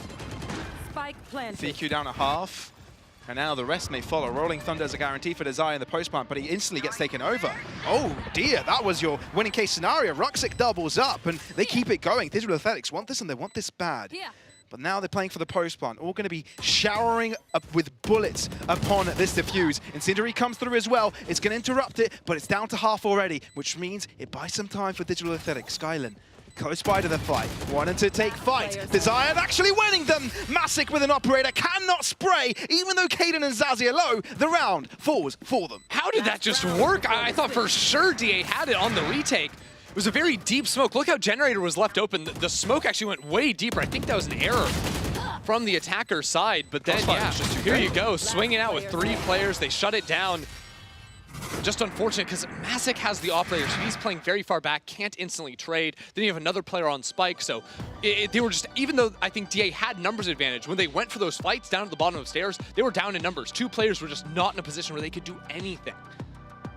And that's Digital Athletics' turn to take a pause, take a breather. You know, just like you, I thought that was Digital Athletics' round. They had full control of it. And maybe they did as well. So, I mean, it's the last round and a half. This is the last opportunity they get to use this timeout, so they might as well take use of it. For sure. Now, the last time we saw, you know, this Brimble really in play, DA used that just as a stall tool, right? So in the world where Desire end up using the Rolling Thunder to blitz into a site, Ruxic might just drop down that ulti to keep the players trapped on in there. So any player that gets stunned up by the Rolling Thunder would be completely fine. I think that might encourage Desire to look for a little bit more picks earlier on or take the fights before full committing into a site. See if they can get some presence. So I would like the idea of them separating, although I hate the idea of Bleach being solo south side. Drops the spikes that Fade can go ahead and grab it. I think by Bleach showing south side, it's going to pull players from DA to anticipate a little bit more presence behind it. Although usually when they have concussed here, there has also been a Raze just flying on behind it. It's a bit of a cooked round, I feel like. There you go. Oh, they're trying to pinch into the A main player. That's what the Rolling Thunder's for, but it does not hit anyone. no. It's Massive that's able to get out of there alive, although he instantly gets taken down by Wacky. Fiku joining in. They're able to enter the site. Orbital Strike does delay them for a little bit, which allows Roxy and Deepmans to get into nice positions. Is it good enough? Stunned up, Roxy tries to find the kill, but Kaden is alive. Deepmans aggressive nanoswarms. These are desperate measures taken by Digital Athletics, and they will not be working out. Divided by a swarm of utility allows Desire to square things up at halftime. Yeah, look, if you at home are watching that round and are confused as to what just happened, you're not alone. Every single piece of utility was just thrown in there. No matter whose POV were on, they were stunned up by something. Kaken absolutely got team killed with a paint shell from his teammate, also the Brimhold, and just shot trying to escape from it all. But yeah, I mean, just look, every single player is just under a brutal form of utility. And that's really the fracture away. When you get into these heavy site hits where teams are playing to pre-take as opposed to like flank or do anything like this, it is just an absolute demolition derby. That one goes the way of Desire, so we're all evened up going into the second half. Yeah, it's time for the teams to just switch sides. Digital Athletics on the attack, Desire on defense. Let's see what the Turkish side has got in store for us on their own attack, because it's Desire's turn to be reactive to their opponents' play. Early A push coming their way. We'll spot out the one player, but two players up in Dish could be a little bit problematic for them. You see they both want to drop out, get past that smoke very quickly to take the fight. Wacky can hold main from up on that ledge. Desire's got 3 players just hanging out outside of the smoke. Wacky ends up going up into drop himself. Tak and Zazie the first to find kills. So Desire doing really well on the defense so far, but the spike has crossed onto site. And there's going to be 2 players coming in from Dish. So now that these smokes have drowned out, Asic not in a comfortable position on site. These 2 players in sand, if they get peeked by Wacky and Fakeu, it could fall apart instantly. Peculiar positions for Kaken and Deepmans here also, so Desire needs to deal with them quickly. Nice little dink coming out from Deepmans, but he stand up for now. And like I said, peculiarly positioned. Kaken able to deal with him, catches them off guard. Masic just holds his own out in sight, but Fakeu, this man, the only player on this team with the VCT experience, trying to do it alone right now. Trying to take his team where he's known to be before, but it will not be this round. Not here, not now. Digital Athletics find themselves a pistol. The second of their own this game. They're getting them all. And that's a tough spot too, because I think Desire had the right idea. It's just the concuss that came out from Dish doesn't hit the Killjoy, right? It catches onto Deepmans, but there's a slight pocket where if Kaken's playing on the box, he's CC'd, they're losing that round. But because he was playing flush with the wall there, to have that 50-50 angle with Deepmans, doesn't end up getting caught by the concuss. They win out that round off of his couple of kills he finds. Digital Athletics start things off well. Not too bad. Which is why Desire going for something a little bit risky. Put all of your players into a ball of death. Yeah, it's a little bit of orb farm, and it's also like, even when you have rifles, you're going to see a lot of this. Stacked aggression. The Raze, the Fade, and the Breach are the three musketeers. Yeah. If you can't find power in firepower, you might as well find it in friendship. Yeah, I like that. That's really good. Now, unfortunately, they're being friends on the wrong site right now. They're like, oh man, Tag feels out of it. Let's go have a play date over on Tag's site. I hope Tag's mom bring us out the carrots. You know. Sure. I don't know. Do you never have? You go over to your friend's house and then come out with carrots, maybe water? No? Whoa, no, there was a childhood ender. What? Carrots? That's a normal thing. Yeah, I mean, you wouldn't want the carrots, but that's what you would be given because it's like, oh, you got to stay healthy. Oh, healthy treat. Oh, yeah, I get you now. Carrots, some hummus, like... Okay, fair enough. America's crazy, man. America's crazy. Oh, yeah, no, not my childhood. We were stuffed with food, though, from my grandmother's. That's pretty much every Eastern European's experience. But still, into the game, though. Desire, they've got all their players alive. At least they've got that going for them. But not for long. Weaponry, yeah, not for long. Might say that again. Sheriff onto Zazie and Tag, actually. Tag no more. Skyland peeks it with a ghost. And yeah, he gets the job done. So there you go. Digital Athletics will be doubling things up this round, 8-6, and giving themselves a bit of a lead over Desire. And honestly, these pistols and follow-ups are mounting up to quite a bit for them. Yeah. Half of their rounds are off of that, as a matter of fact. It's one of those funny things to look at, you know. It's hard to see, like, inside of the game, but when you actually compare, like, rifle rounds, how far ahead is DA of Desire, actually? Not so much. Like, even back on Haven, that was a problem for them. Of course, Desire if you are joining us now, must win this game, must win this series in order to have a chance to advance. Digital Athletics have already been mathematically eliminated. The situation in which Desire move on, they have to win these next 2 maps, and they have to prey on Ascend's downfall because they have the head-to-head from Ascend. Their good work previously could come back to help them out. You know what? Turkey's already got 2 teams represented in their region in VCT. It's Italy's turn.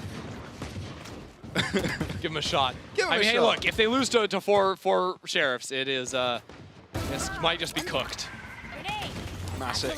Nice little headshot at the start against Zazzy. Whoa! Oh, Wacky's there to retrieve him, though. Bit overzealous, and Wacky delivers. Down. All right, well, Digital Athletics didn't come into this round with much, and they won't be getting out of it with much either, it seems It's like. a shame they don't have the spike, because I would love to just full push spawn here and run and plant B site. That would be absolutely crazy. You can see they're expecting it a little bit.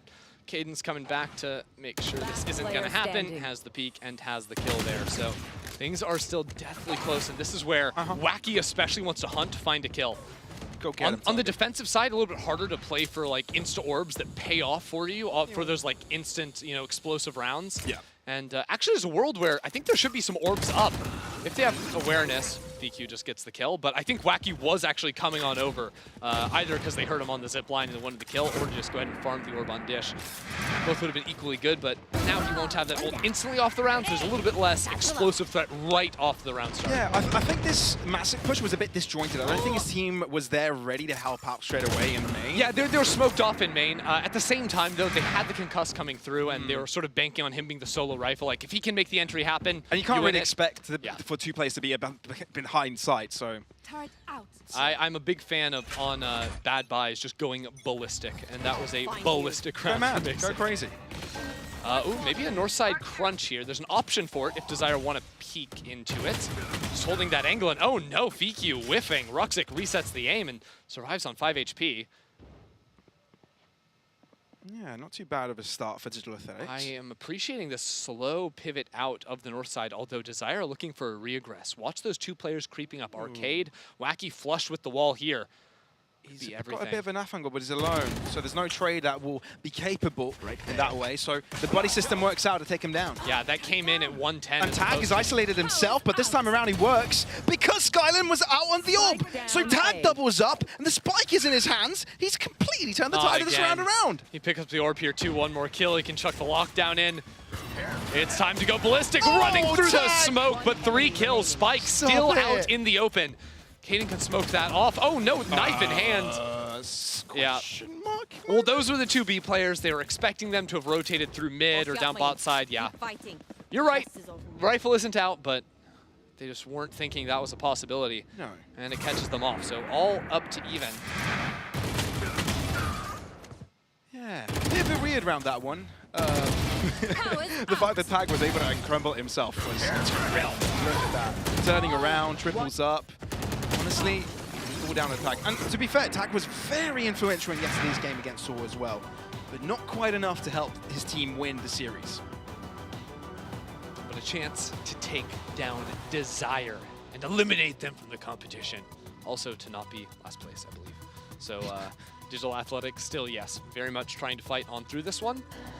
Although it's going to be tough. I do think that defense on Fracture is just, it feels like almost easy in some ways because there's a lot of things you can do either off the rip to set up trap plays. It's very uncomfortable to actually like plant the spike on attack. A lot of times like there's very easy angles to get spammed out. The bleach utility, raise utility can just sort of rain down on you and stall it out. All of a sudden you're not playing a rechargeable smokes character, so Brim only has 1 full cycle of 2 smokes that can block off the chokes. At the same time, the rotation's so quick on defense between those 2 sites. The attack have to go on long, winded routes. So now that things are evened, it's getting a little bit more uncomfortable for Digital Athletics. And we're going to see an instant rip down here off of stairs. Smoke concuss to keep them behind that angle. And if they were to throw any counter util, you better believe that rocket is going to come into play. Well, Showstopper will be enabled there it is. straight away from Wacky. He takes full main control on B. But other than that, we'll back out and trying to clear out tower, knowing that they've given away of that position. Came out a little early. I think there was a Prowler sent out, and that's why Wacky went ahead and slammed the rocket. Whoa. Now they've regressed and they catch out Masic. That was the one real tool I think DA had to turn the round. Thank you. Disgusting, man. Behave yourself. Caden wants a bit of a Give me my party as egos. well. Caden doubles up. Okay, Desire have leveled up this round. They're like, let's take it. Let's take these gunfights. We can win them. Can they? Not that one though. Can Not they? that one though. All right, Pavlos, we're gonna have a talk about these eco rounds. The custom and you discounting the man known as Deep Mans, the men known as Deep Mans. Oh my God, he just got another headshot. He just. If Wacky was a little bit closer, that would have been. But the range got to him. It just makes me uncomfortable. Like we shouldn't be seeing it, you know? But he still makes it happen somehow. Huh. Okay. Well, Fisherman of the deep seas. Indeed. Desire with an advantage for the first time today, I believe. I don't even think we have a stats team to correct me. I'm just going to go ahead and pretend that I'm right, and I'm pretty confident that I am. And that's the best kind of right. Pretending to be it. Down. Fair enough. Okay. You can pretend to be right too. I can pretend. Just enough confidence, and if you're loud enough, people believe you. Thanks, Dad. Don't call me that. Wacky close by to the fight. Showstopper right after him, and Wacky just accepted fate there. He was like, heavy I'll either north-side get the push. kill or I'll die, or both. Yeah, two players actually were spotted out there by Ruxic on the opposite end. Nightfall and they coming are through. cooking. So many ults rolling through as well, trying to push them into the orbital strike, but it's the cavalry of players that are doing most of the damage. But if you breathe for a second, it's a 3-on-3. Scratch that, 3-on-2. Yo, that dish is The action. radioactive. Both sides with the Rolling Thunder. Now 3-on-2. More util coming out. Everybody wants to secure this spot for themselves. The spike is right in the middle of it. It's the fight of denial. I think we've seen it down here like 3 times already this game.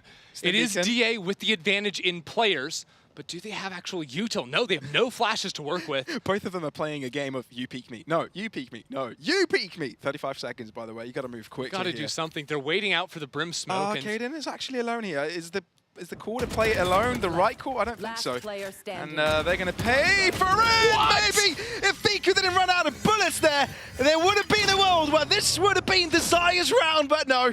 Digital Athletics square things up. Oh my word. I actually like the idea there. Even though, like, on paper, yeah, maybe you just double up and that's the way to go. But having the flash to sort of flash you off the angle, right on your contact, it's not a bad shout, especially how low everyone ended up being. But yeah, no bullets in the tank. Deep Mans secures another round. But not comfortably, that's for sure. No, absolutely not. This game is close. It's a back and forth. It's as if both teams have got a lasso, a leash on each other, and just pulling. Stim beacon here. It's a fight for the steering wheel. Who will be driving just this Peepo game? steer. Wacky. Oh no, no one's watching for that. No one's calming. Where are the comms? We hear a raise rocketing forward, and Ruxic has no info from his teammates. No comms. Sounds like traumatized from solo queue, bro. Traumatized from VOD reviewing. My team.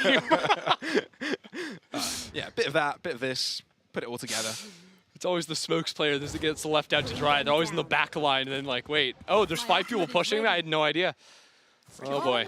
Man, nobody cares about me. Still, B site is what Digital Athletics are the looking problem for. is there's no smokes. They lost their Brim, so they have to fight these angles. Got to win these fights, that's for sure. VQ is going to be peeking out when nobody's there to challenge him.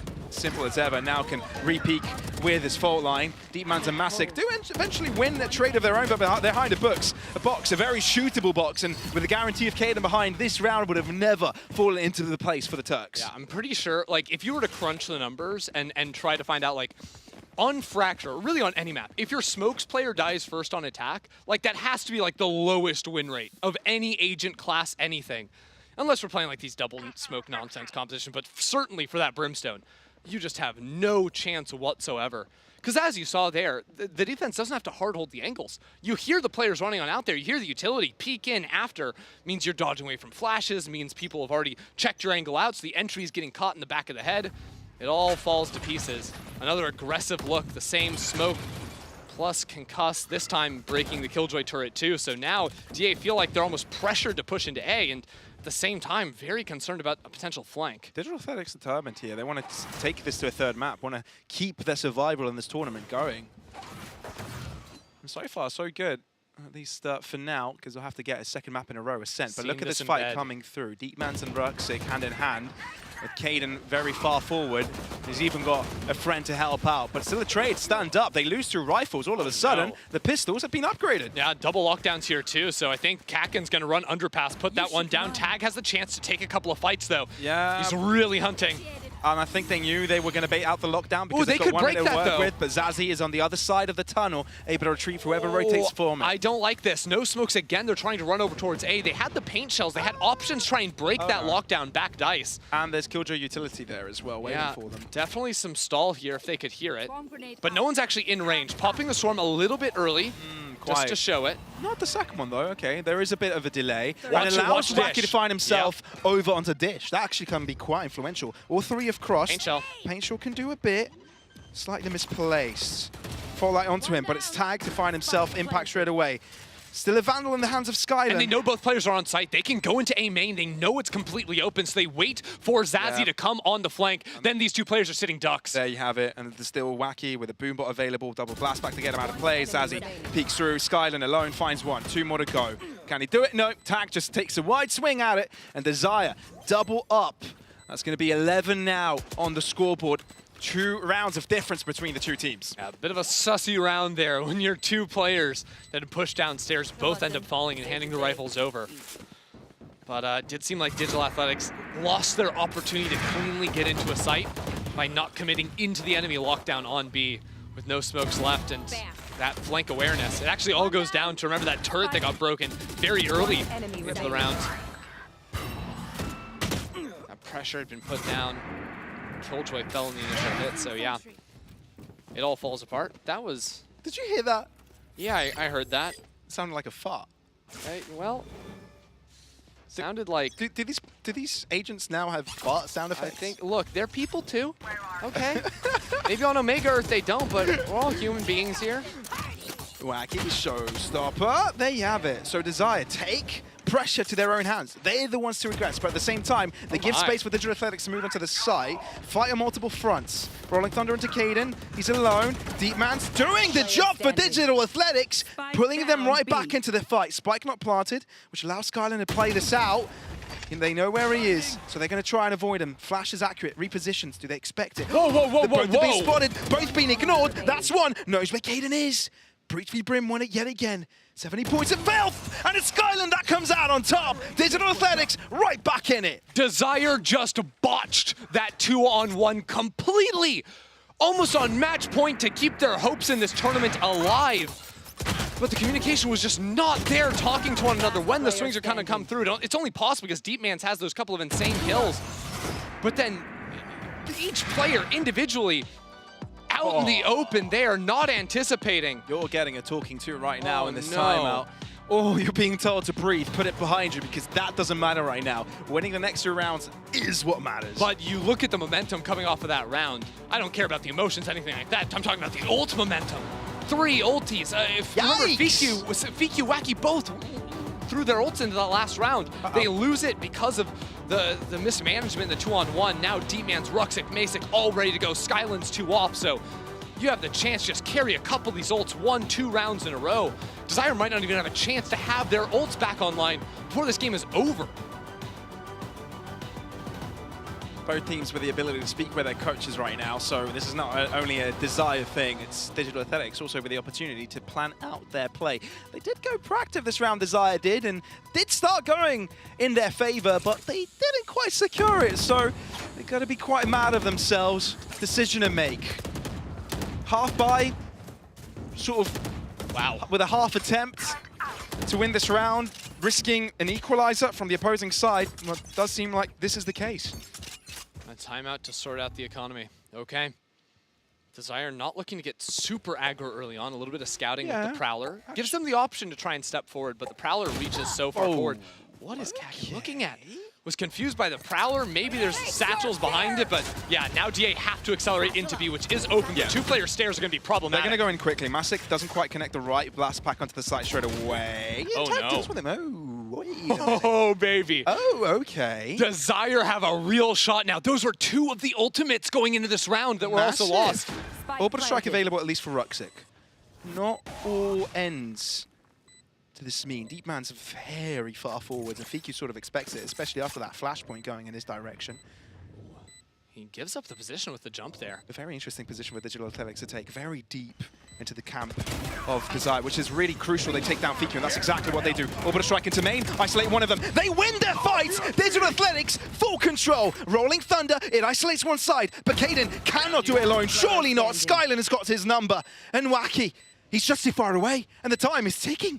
He has to move quickly, but he just realizes it's all too late. Ruxic finds a final kill, and it's Digital Athletics to square things up. DA with the call on the fly there. They lost their south side lurk immediately into that, but the accelerate into sight, even though they lose their second entry in the raise, the decision down in numbers to then flip the map, right? And defender spawn becomes attacker spawn as DA get the push with 2 players into there.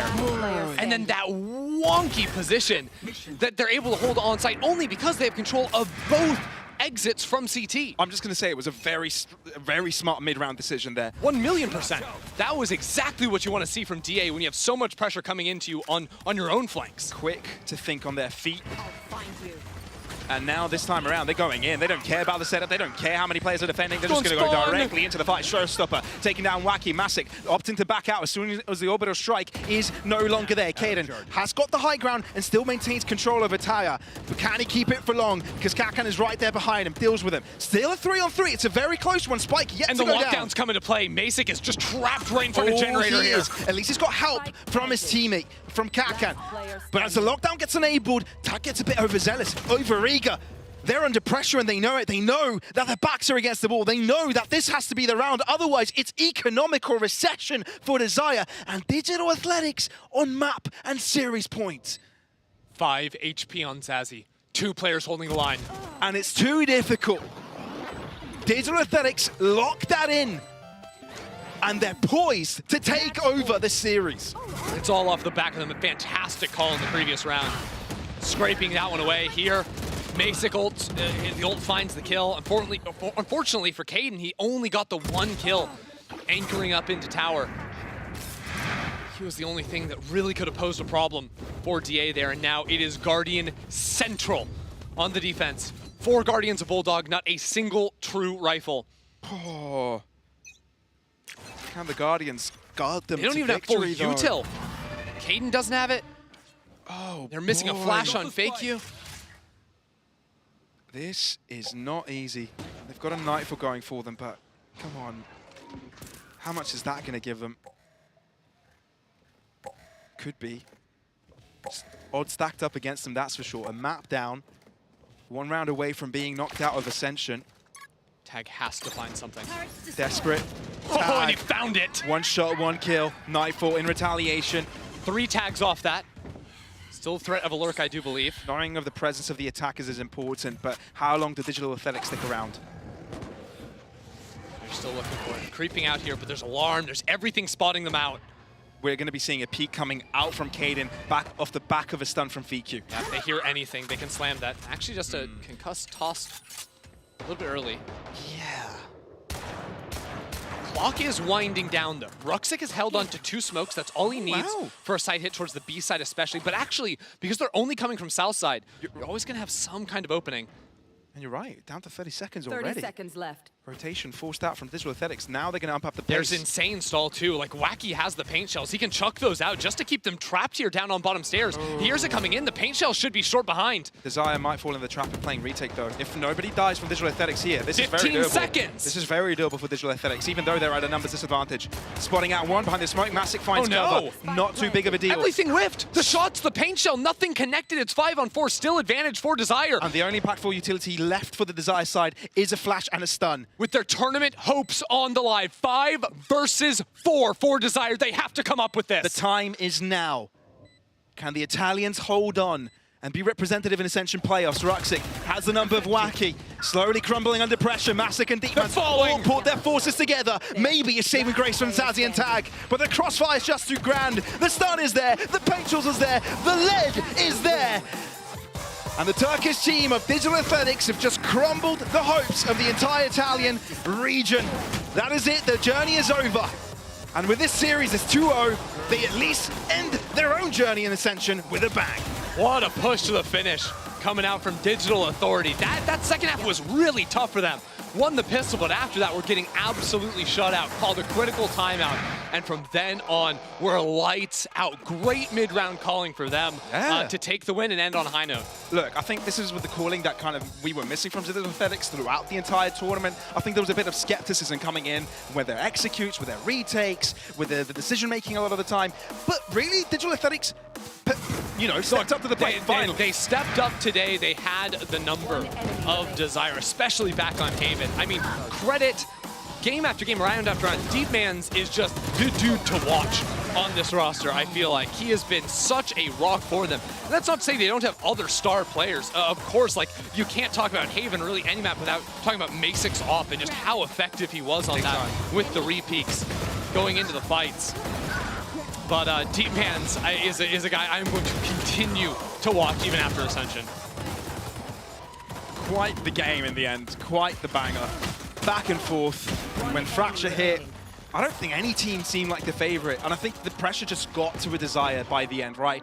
Forced out errors, even non-forced out errors. But there were so many close rounds. Like, remember all the insane fights on Dish? Like, this was one of those just full chaos games where you have to somehow weed through all of that. Like Hacken in this round, where he dodges away from the concuss, makes it happen just somehow. The spike was just out in the open so many times.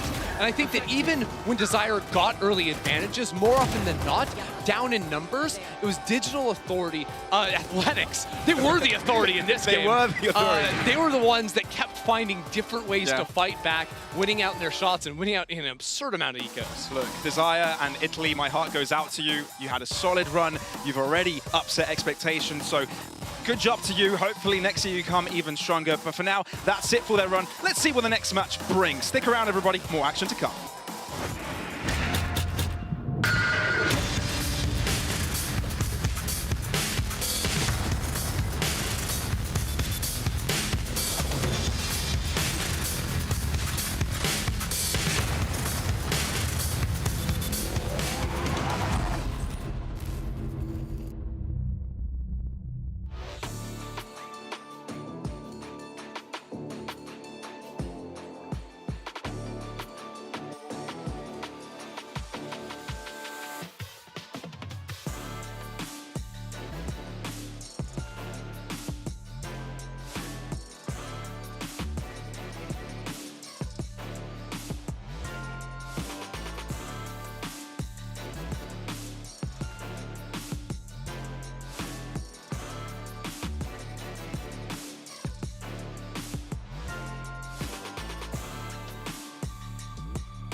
Digital Athletics have gotten their win on the board, and unfortunately for them, that is all they'll be able to get, as this was their final game. But with that, also, Ascend does get locked for playoffs. So all in all these groups are working out together.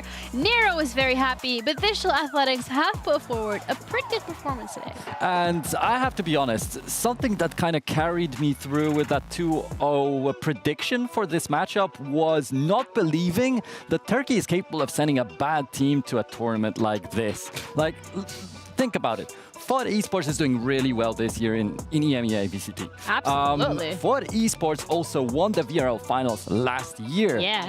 Take a look at Surreal Esports. In VCT promotion, they almost qualified to VCT. And take a look at Alpha Year, who was taken from that team to play on Fnatic, the best team in the world right now. So I just didn't think DA would do the region justice if they just didn't win this match. Yeah, and BBL Queens did really well in Game Changers as well. So it's lovely to see the Digital Athletics here showing up. But let's immediately jump into round number 5, because Digital Athletics have put forward some pretty funny clips.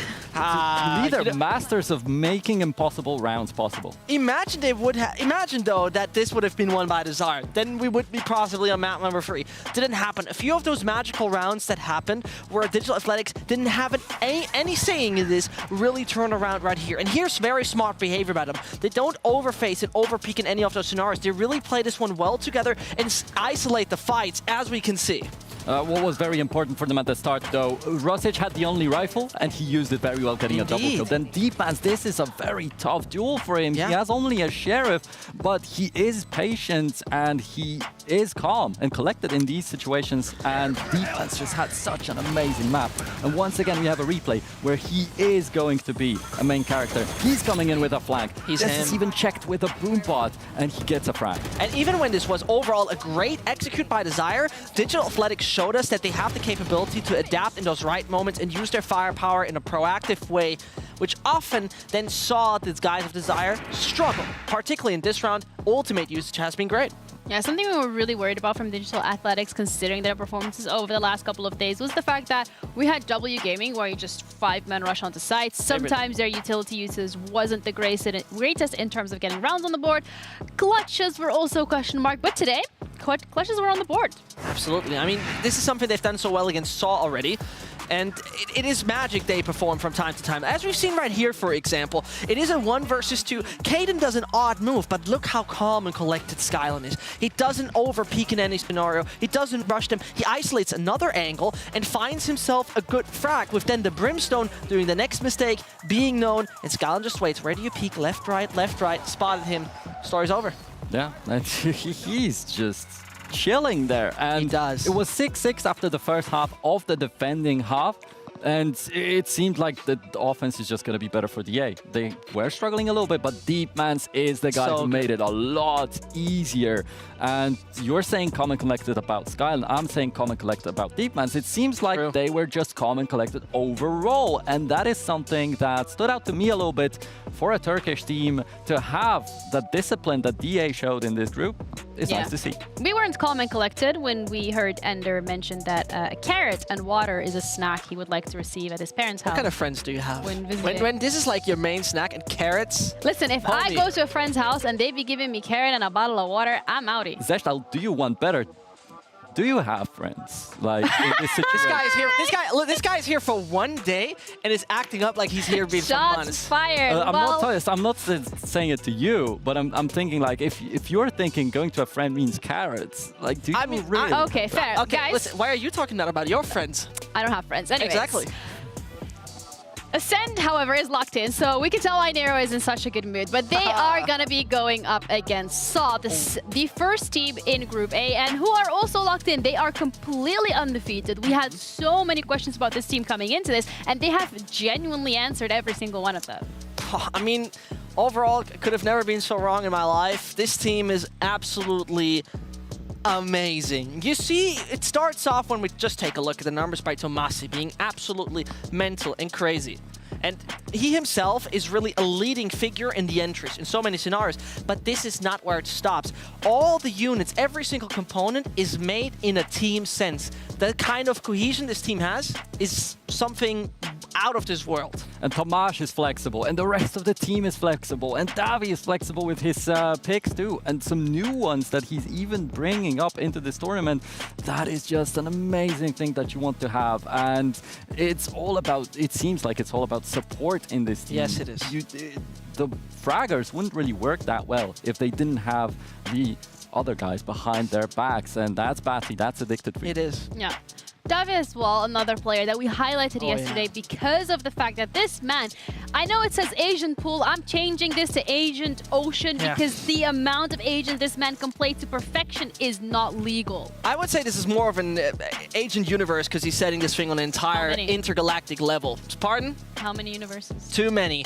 I don't want to talk about it. Most importantly, though, this is not only, I can play this agent on this map and I can play this agent on this map. He's not only playing controllers. This man has a very particular role with this team, and we're going to take a look at that, particularly with the highlights from yesterday that we've seen. Because he has been playing a lot of Operator on Omen. Not the most common thing, but surely existent. But why do they do this? There is Tomasi who plays Neon, who's not that overly comfortable on the Operator, so let's keep our controller, Davi, put him on the Operator, and let him find opening success. So they didn't sacrifice their system for like, our duelist has to play Operator, let Davi do that. And he does the same with Jet on Ascent. The diversity on this guy is mental. Definitely one of my favorite players of this team. And GTZ was able to shut this down really quickly in the regional finals, but it didn't happen yesterday for SAW, and he could just get himself going. Amazing. Yeah, it's a definition of innovate, adapt, overcome. You know, your duelist can't do the Operator. It's fine, we got something else coming. But another thing that we wanted to compare was SAW up against Ascend when it comes to their 4v5 statistics. Because looking at the game earlier today, we were like, it's not looking good, bro. But for these two teams, I mean, 46% in a 4v5, is that, what's going on? Hello? SAW is nearly winning as many man disadvantage situation, opening duel losing, as Digital Athletics win on 5v4s. Banger. It is crazy. 46%, Ascension baseline is 32. Okay, so the good thing is DA got a little bit better on that, on winning the 5v4s today in their matchup. Does that mean SAW is going to get worse or even better right here? I feel like it's going to be more important than ever to be disciplined for Ascend because they were having trouble with that a little bit throughout the groups. Yeah, and the Ascend roster coming into this, we were like, yes, these names, we recognize them, we know them, we've seen them perform, and you specifically, Nero, coming out of that East region, there was a lot of players to pick from. So the story behind this roster carries weight into this competition, and so far, we've seen glimpses here and there for what they can do, but this is crunch time. Yeah, absolutely. And I love that they play against Sol right here, right now. I mentioned that at the start of the day, and I want to continue it up right here. This is the most important match of the group, and if they win this, they rectified the mistakes. Right now, it doesn't matter so much with Desire losing because there's no danger of not qualifying for the playoffs, but I still feel like they owe us something. We were expecting Ascent to be a favorite in this tournament, but it's not looking like that. There's a statement to make. When we asked all those teams who is the strongest one in this competition, everyone said Apex, outside of one team who said Ascent. And they didn't look like, oh yeah, we're up there with Apex. That so far didn't happen, and there's this statement to make. There's this point to make, we had a tough time, our first few games, we're not feeling really warmed up. And now is the time to beat the best team in their group, to make that statement that they are literally the best in this group. Are they though? That is the thing. What is gonna be the defining and deciding factor in terms of the maps that we're gonna be looking at that will say yes, Ascent is the best of their group? How can they prove it? Okay, so one thing that has been extremely shaky in my eyes is Ascent, for example. Yeah. I would definitely agree. Ascend on Ascent is a funny joke and stuff like that. But I don't feel like this is the home map to this Ascend. They were playing it on and off during East Surge, and it's not like it was without any trouble. And it is the same here in the group stages. I feel like they should be looking for a split in this matchup. I feel like they could be going to Fracture, which seemed to have been a weak point for Saw in the group stages. 2 times lost 10 to 13. Yeah, I see where you're coming from. That's something that you can maybe use. Ascent, I would avoid that if I was in Ascent's boots. Well, they still have Musashi on their roster, and that's a player that it feels like over the last couple of days has just leveled up. Yeah, Musashi was really consistent between Split 1 and Split 2, and then from Split 2 transitioning into Ascension. He's doing great. And for that reason, I want to see him enabled as much as possible, which is, I want to see him on Raze. Which is, they want to probably go for split right here in this matchup, especially as Saw just lost the split against Desire very recently. So that's something that I would love to see. And to me, a very weird thing is that the most experienced players are the ones showing the least potentially right here. It's a fun Batty G is a VCT EMEA champion from last year. With FPX, Monster had the chance to play on Tier 1. And these are the 2 players that are doing a little bit worse here. It's weird, right? But I think this is the point as well that Musashi directly convinced at the beginning at the trials, right? He was instantly in there and showing why he is worth that much. Most interestingly, which shows how good he is, over the last 60 days, including the East playoffs, he played 8 different agents, and he performs like this. The man is built differently, and he's really the best supporter Ascent could have. Yeah, well, he might be built differently, but Vincent is built effectively. And as a result of that, he actually made a mistake and doubted Saw. So he has something to say right now. I don't have to apologize. I'm not apologizing. Excuse I'm not me? apologizing for anyone. You can all put your apologize somewhere where the sun doesn't shine. Listen to me right here. At the beginning of this tournament, I said I saw the light. I was wrong. I was blinded by the light. Oh my goodness. I was absolutely blinded by the light. And I tell you one thing. It's time for the bad Bati buff. I'm one of him. I believe in Bati. Wow. I have a question. Yeah. Same. I have a lot of questions. Are those the Edith glasses from Mr. Stark? Can you like control the cameras with them or something? It's none of your business, kid. Do you really think he knows who Mr. Stark is? I don't feel so well. That's all he knows. In what movie was that said? And why did he say it? Who Tom said and it? Jerry, 2nd season. Okay, but the bad baddie buff is real, and you have to accept it. Gotta accept it. We're heading into map Vito, so with the bad baddie buff, what maps should they choose, and what maps will they win?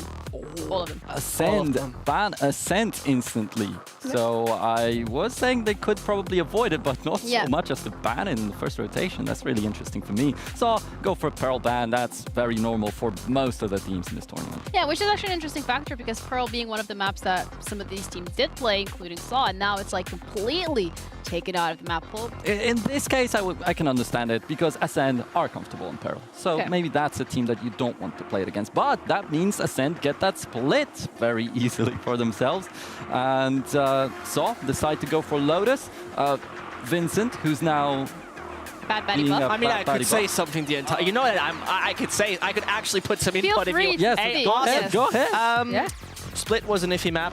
Split was a difficult one. Started really good for SAR yesterday. I think they really lost their grip in a lot of their individual situations. It particularly started on their defense pistol. Surely got that one fixed and finally will defuse the spike.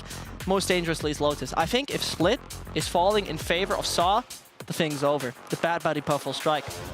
That's kind of true, actually. I could agree with that, but it's really surprising that Lotus is the map being played because potentially it could have, maybe should have been Ascent if Ascent didn't decide to just go for the ban in the first place. Haven, being the decider, is very good for Ascent, though, if we get to that third map, so one could call it a win condition. Ooh, Closing it out 2-0 in favor of Saw if they want to see a victory right here. I heard a caster yesterday say that landing your shots could be considered a win condition. You should try that win condition in your ranked games. I don't play ranks for a very good reason. Yeah, I mean, last ranked, last act, silver. Go on. I don't even play ranked, so I can't even be silver, but I appreciate you trying to throw some shots. I want to further dive into the fact that Haven being that decider, first map that we're going to go on being Split, that was something that you expected, Nero, but from your side, is that an expectation you had as well? What was the question? I was in a Bad Batty buff mode, sorry. Okay, that happens. Well, we're going to be talking about agents instead. You know what? I know you said you can give us your opinion and thoughts, but that doesn't seem to be the case this time around. Anyways, agent selects coming through for Split specifically. All right. We have Musashi on the raise. Nothing too crazy standing out at the moment. I mean, the double dive on the Ascent side is going to be particularly interesting, right? I mean, the first game we saw from Ascent on Split, this is where they didn't take any risk on the defense side early on. This is where it got risky for them. Took the timeout, being proactive. So if they learned that lesson from day one on, I think Saw might have a hard time, but we'll see. It's not the only time that Ascent took a timeout and changed drastically. So that's something to keep in mind. If they start this map going 0-5, they'll take a timeout, and then everything's probably gonna change. NBS has some good input into this team, and he seems to know how to get them started. Yeah. I think it's going to be mostly interesting to see, because obviously Desire had a good grip on them. If the right kind of anti-strat, which they got because they got Xander just before the tournament doing all the anti-stratting, I think this could be really good for the Ascent side of things if they early on understand the weaknesses, because Desire understood those. Desire understood how proactive they sometimes need to be to take the way away from them. For example, pushing B main and mid to following up, do a pinstring move into market. That was a big problem, wasn't it? And so this could be working really well for Ascent. We'll see. I still believe Saw can turn this thing around, and they can turn it massively around. Yeah, yesterday we saw Tag on the Cypher having a lot of success on Split. Monster locking that in right now. And there's one crucial thing. This game is insanely important for Saw because you can avoid Apex early on in the playoffs next week. It's called Apex? I really don't care. I'm hitting the Apex anyway when I'm on the track because I got the Bad Batty buff. All right. I'm going to actually refer to what you said and say that Saw had some issues with covering the flanks, with keeping Tag in like kind of control basically. So if Ascent decide, if finally Monster has a better game, if he can get those lurks going, that could be a win condition. That could be a win condition indeed. It could be a scary situation to be in from this side of Saw. We're going to be heading into the first game of this matchup, Ascent up against Saw. Battling it out first out on Split. And then we did a little switch through with our casters. We have Des and Ace. Hello, guys. Hi, Looking Jenny. fly as usual. I'm really sorry that you guys had to listen to the other dude on the desk. Jenny, I need to tell you, I think I love you. Aww, I think I love you That too. line earlier was my favourite line I think I've ever heard on a broadcast. They're built differently and Zesh is built defensively. Thank you. Someone I just did. I appreciate it. You guys are my favorite That was casters. art. And I agree with you as well, by the way. Thank you very much, Chidi. Tim, we're in for a good show. Zesh, I'm so sorry. I love you too, buddy. In for a good show.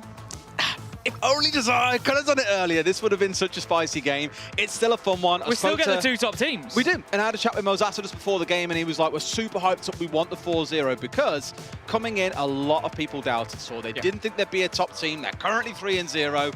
And here they can really hand down the death punch to Ascend as well, which is the dream. I'm going to repeat what I said yesterday, Des. You know what it's going to be. Go on, then. What is winning, Des? It's hitting your shots, Tim. It's a habit, Des. Winning is a habit. It's a mentality. So both of these teams coming out, before heading out of the group stages, they want that final win. They want that last win. You go in, you bounce into it. You go in on a good note. So, yes, whilst they've both qualified, there is still plenty to play for. I guarantee you that. And they might come up against each other later on. There's that mental element as well. Oh, we beat them in the groups. We can do it again. What are the magical 2 words, Tim, that are on our screen in bright red? Tech pause. Tech pause! Hey, we love them in VALORANT. Oh, it's been fixed! It's been fixed! Hey! That's how we love it to go. So the game is ready. We can get into things. I don't mind that kind of tech pause. What? That one was brief? Yeah, that was 4 great. seconds. It was great. Sam and the gang behind the scenes have got this all covered. They know what they're doing with this. It's all getting sorted. We can get straight into our game. And it's like we've said, it's going to be a really good one. The comps that we saw coming out, you got the Raze on the one side, you got the Raze and the Jet on the other. So double duelist coming up against not double duelist. It's always an interesting contrast because you've got one team that are likely with the double duelist to play a little bit more aggressively, going in, taking space, whereas the others, they might have to use the utility a little bit more. So, you know, same objective, But different methods Dad, to get I just in want there. to shoot them in the head. But I don't want to use my flash. Different methods of getting to the same destination, but it's always fascinating to watch them play off against each other. It is. And now we are getting into things. Split our first map, Lotus the second, Haven the third. In case you're wondering, you can also see it any time during the series in the top left corner of your screen. Now, buckle up tight and be ready for what should be a very thrilling game between these two. Straight away, we've got them pushing up quite deep here. Musashi ready to try and find one, and we'll find him. Tomazi just deleted by the Sheriff. Great start from Alive there, picking up the headshot. And he is still alive, Tim. Just, again, putting that double duelist to work. Going in there, getting the kills and bringing the aggression that we suggested we might just see from them. So the defenders with an A. Oh, Barry G!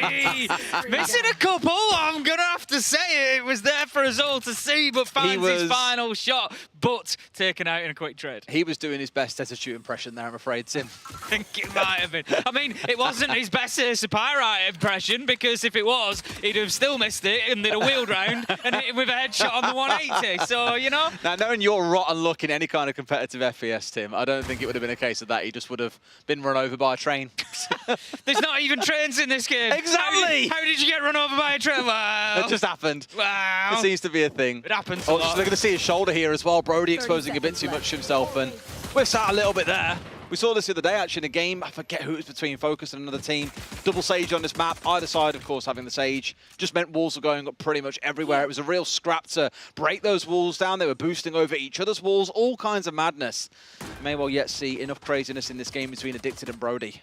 Ascend were happy enough to sort of dip back off site there and just give a little bit of ground over to Saw so that they can play on the retake. Big challenge in Garage here. Alive, not for long. This could have been big for Alive, but Addicted manages to shut him down. Masashi manages to find Fizzy, so that keeps the man advantage. Addicted in with one. But defuse. A 1v1. Oh!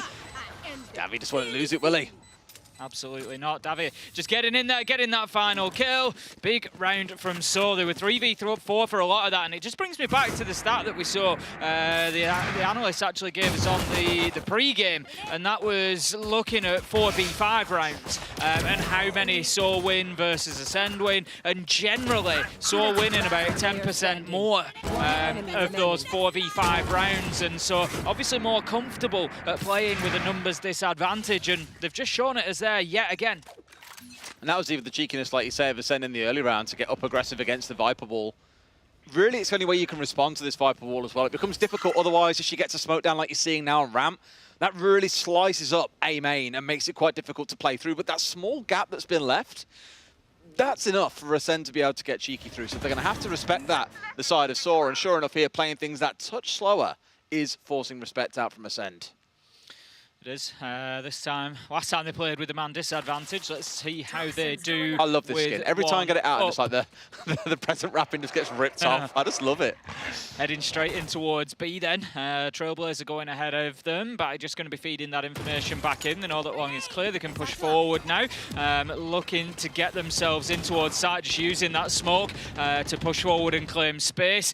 Tell you what, they're really sticking with this hold. Barry G does not want to be moved off site. He's going to be cheeky inside the smoke here, but they know where he is. They've already played Ring Around the Roses and found their man. Some more quick kills flying in for Saw, though. Expected, given the fact they're rolling in with the rifles in this round. Spike going down. It's all down to Monster and Musashi to make it happen. Now just Monster stepping his way forward. Tomasi falling down. This could be really dangerous. In fact, Davi's going to make sure that's not the case. Monster managed to find himself a rifle, but can't find the kill. Davey into a 3K in the round, Tim. Yep, a good start so far from him. I think that's 5 kills. Yes. Yep. And 0 deaths. Congratulations, you can count. Check me out, memory and counted. I'm bringing all the big guns out today, Des. 2-0 it will be for Saw then. Great start for them, really gives them a bit of a boost into this one.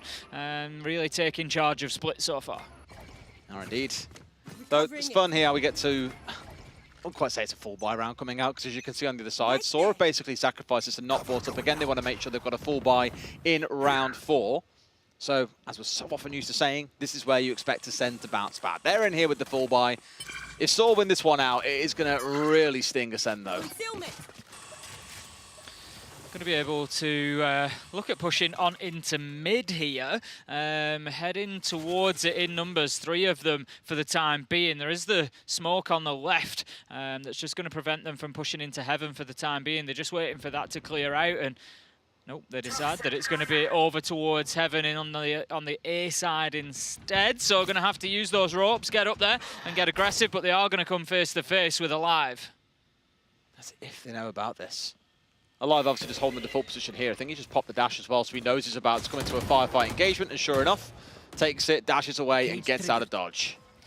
Not too bad at all, just giving that little bit of resistance, allowing the long-range challenge to come in from Monster, but can't find his kill as Tomasi manages to take him down. That's a big advantage to Saw now. They've got sight, they can start planting down at tickets, and that's going to give them a real hold on this site for the rest of the round.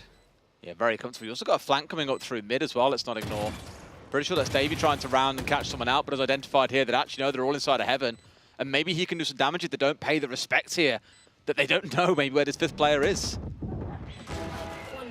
Just going to be a quick trade coming in. Brody finds Tomasi, but Fizzy is there to do the damage in return. Double for Alive and Barry G. They're going to do this, and that Tim. leaves us now in a 1v2. Wow. And it's going to be Musashi who manages to shut it down. Plenty of time to get in there and defuse that spike as well.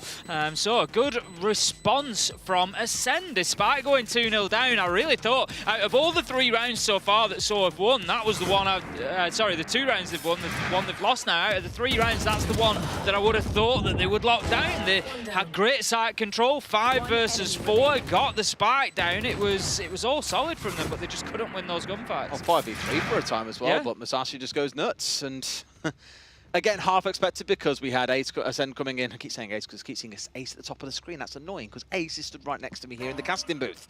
But we're coming into it said again, 5 rifles on side for Ascend. They only had 2 on Saw's side, so it was somewhat expected it'd be difficult to hold on, even with a small numbers advantage. And sure enough, Ascend do capitalise. But now we get this almost full buy between the 2 sides. I mean, Brody here, I imagine, is looking at this and saying, hang on, this is a full buy. That's why he's holding tight on the left-hand side of this garage angle. Ooh, takes his shot, going to have to dash away there. Can't quite find it. And that's just going to relinquish a little bit of territory over to Saw here. They're able to push forward now, claiming mid. Need to be careful, though, because the Raze hasn't dipped back completely and is ready to challenge out of Mail. A spot here where they're expecting someone to come up ropes, but no one's anywhere to be seen. In fact, 2 pushing in towards A main here, hoping to catch out onto the Viper as well by the looks of it. Just hoping to find a freebie, maybe not realising they're actually sacrificing sight and any kind of backside control here. With Fizzy going, that's the Sentinel taken out, which will now put a little bit of fear in Saw that there could become a back flank coming through. They could push in through sewers, for example, so it should start inspiring them into a little bit of action. The real risk they'd had here if someone did push in towards Su, as those two players rounded down, the Astra would have been solo with the spike. That would be down, and this round would be an absolute mess. But Tomazi gets into a good spot, and they've already sliced this spawn in half. Yeah, not doing too badly now. The Sky of Tomazi, Sky of Bati managing to push up into heaven, using the Trailblazer, using the Guiding Light to keep those two occupied over on that side. Manages to find the kill onto Baddy G as well. That's an awful lot of work done by the Sky there to help cut this map in half and give his teammates an opportunity out on here. But opportunity is there, but won't come knocking as Ascend managed to win every single gunfight out on site. Just down to the time as well there, unfortunately, too. But a lot of it came down to Alive absolutely slaying them as they stepped up for the challenge to appease them. And it's looking a bit dicey because that was the gun round as well to win, the one that you really wanted to see Ascend bounce back into things. We're now into those 2 or 3 ult rounds where pretty much everyone's ult is going to cycle through at some point. So expect some fireworks, Tim. Yeah, it's a bit of a shame there for So, as I say, Batty doing great work from Heaven on B, holding 2 up, getting a kill onto Batty G, carving the map in half, you know, keeping 2 locked over there and essentially creating a man advantage on site. But unfortunately, the gunfights just didn't go the way of So they couldn't capitalise on it. This time, a quick rush towards mid. Look at this aggression in towards Mail. Davy's going to pick up 2 there, Masashi and Brody. And that is ludicrous. Just give a bit of a call going out for a rethink on where the push is going to come through.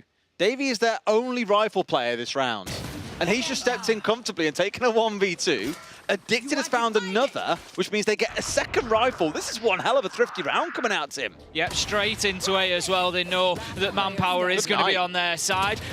Big kill there and leaving now 1 versus 3. Nothing Baddy G can do as he tries to get back in. And So really won that from about the first 10 seconds. I think there's those couple of kills in B Heaven just really did the job. I think that one rifle denied them getting the wonderful thrifty pop-up, but still, for me, a really impressive round. Again, the fact that Davey steps up and wins a 1v2, one of them against a judge at close range, and they manage to then kill off the rest of the players. They get an op, they get another rifle. That is one hell of a big round for the side of Saw. And now it's Ascend who are going to be the ones that are stinging and smarting. You're bringing a Marshall to an op fight? Not ideal. Not ideal at all. 3 ults online on the side of So. There is 2 over for Ascend, but certainly one of them sort of more utility than maybe sort of direct impact. We will see as we progress whether any of those are brought into force during this round. Now then, we're just going to have a look for that opener. Can't find it. Out goes the Boombot just to provide a bit of intel, but also to push that defender a little bit deeper. No, as I was going to say, the Astra smoke didn't go up there for a good 10 seconds. I think they were trying to split the team up by letting them push forward that little bit deeper, layer and get in with the Omen smoke, and now you can see exactly what's happened. Sort of just backed out, but it's a fake Tim. They're going straight back in. Yeah, that's it. All congregated in B main at the minute, just waiting for that go sign. And just having a look, they've got the flash of Sky still online. That's available, so it could well be that that goes in and really starts the push. There we go. We see the bird come out. All the utility is being thrown in, and it's Tomazi who goes in with that ult. Online, gets a kill, opens things up, and all of a sudden it's 5 versus 3. All held back by the slow field for a few seconds while they recollect themselves, and it's an absolute slaughter. Saw taking control of the site, only 1 left standing, will be a freebie for Monster. But can't imagine he'll get too much done with a Ghost on side here, absolutely not against an op. And as said, you don't want to bring a Marshall to an op fight. Close round. Yeah, real not close. Quite. Yeah. Yeah, no, it was great from So. I love this utility dump in here, just using everything that they had to get that player cleared out, give them the space to go in, and just really open things up. And it was clinical. Really, really clean. It was the initial entry point coming out from the Rays that really got it for me. Tomazi finding one with the ultimate who had already been hit by the Seekers as well, so it was like double pain. 2 ultimates hitting you at once. And then gets the kill with the paint shells in backside. Just goes to show, I think as we all know by now, how effective Rays can be at clearing space and ultimately getting your team inside a site very, very comfortably. 4-2 then for Saw. Ascend here at least coming in with a full buy, so this again is going to be one of those gun rounds. We had one not too long ago. Problem is back then there wasn't an op on side. Here there still is, and it's Tomazi shining. Looking for that long-range angle, not going to have any joy following it up with a second. And just going to be looking for that rotate over to the teammates, and then they can start pushing. Just looking at maybe join. Yeah, we're going to have the rotation coming in through spawn here. Spike being brought along as well. And so that's going to be everybody joining up over on that far side. Waiting at Cafe at the minute and looking to push forward into A. They can get a sort of a 4v2 going on here. Maybe even a 4v1 if they push in quickly enough, so they could force Ascend into the retake. That's why you want your Sentinel around here, though, to waste a little bit of time. They have that opportunity. The wall going to stay down whilst they make their push forwards. But it's a really good trip why they got spread across the site here. They should. Only when you get to close range can you see it. And at this point, Monster has seen everything. He's gone on there and gone, whoops, everybody's present. And now we've got to see how things can explode out from here. Just going to be looking on that tight angle here. Monster manages to grab Davey, but then going to be shut down in a trade as Fizzy manages to move around elbow and find that kill. Viper's pick goes out, and that's going to give a real opportunity here for Saw to lock down another round. They get the spike planted, 3 versus 3, but they do have the utility on side, but it's not panning out. Problem is the explosion's raining on through. Not enough to finish anyone off. I think Addicted's taking a little bit of chip from that as well. Still, not the dream. Paranoia comes across, narrowly misses onto Fizzy here, who's ready and waiting and finds 2 as they come charging in. Badaji finished off as the last. It's a 4K for Fizzy in the round, Tim. Big round for Fizzy there. Absolutely close it out. The Viper's pit working beautifully as well, just really helping them control their sites. Using that ult to get another round on the board. 5-2 now, and so starting to run away with Split a little bit here. I think Ascend could do with a round or 2 sooner rather than later. Honestly, it's got rounds that make me nervous. You know, Ascend have come in with big buys, and when Saw have matched them, they've beat them. And even once when they've not matched them, they've been behind in terms of the firepower they bring, they've still beaten them.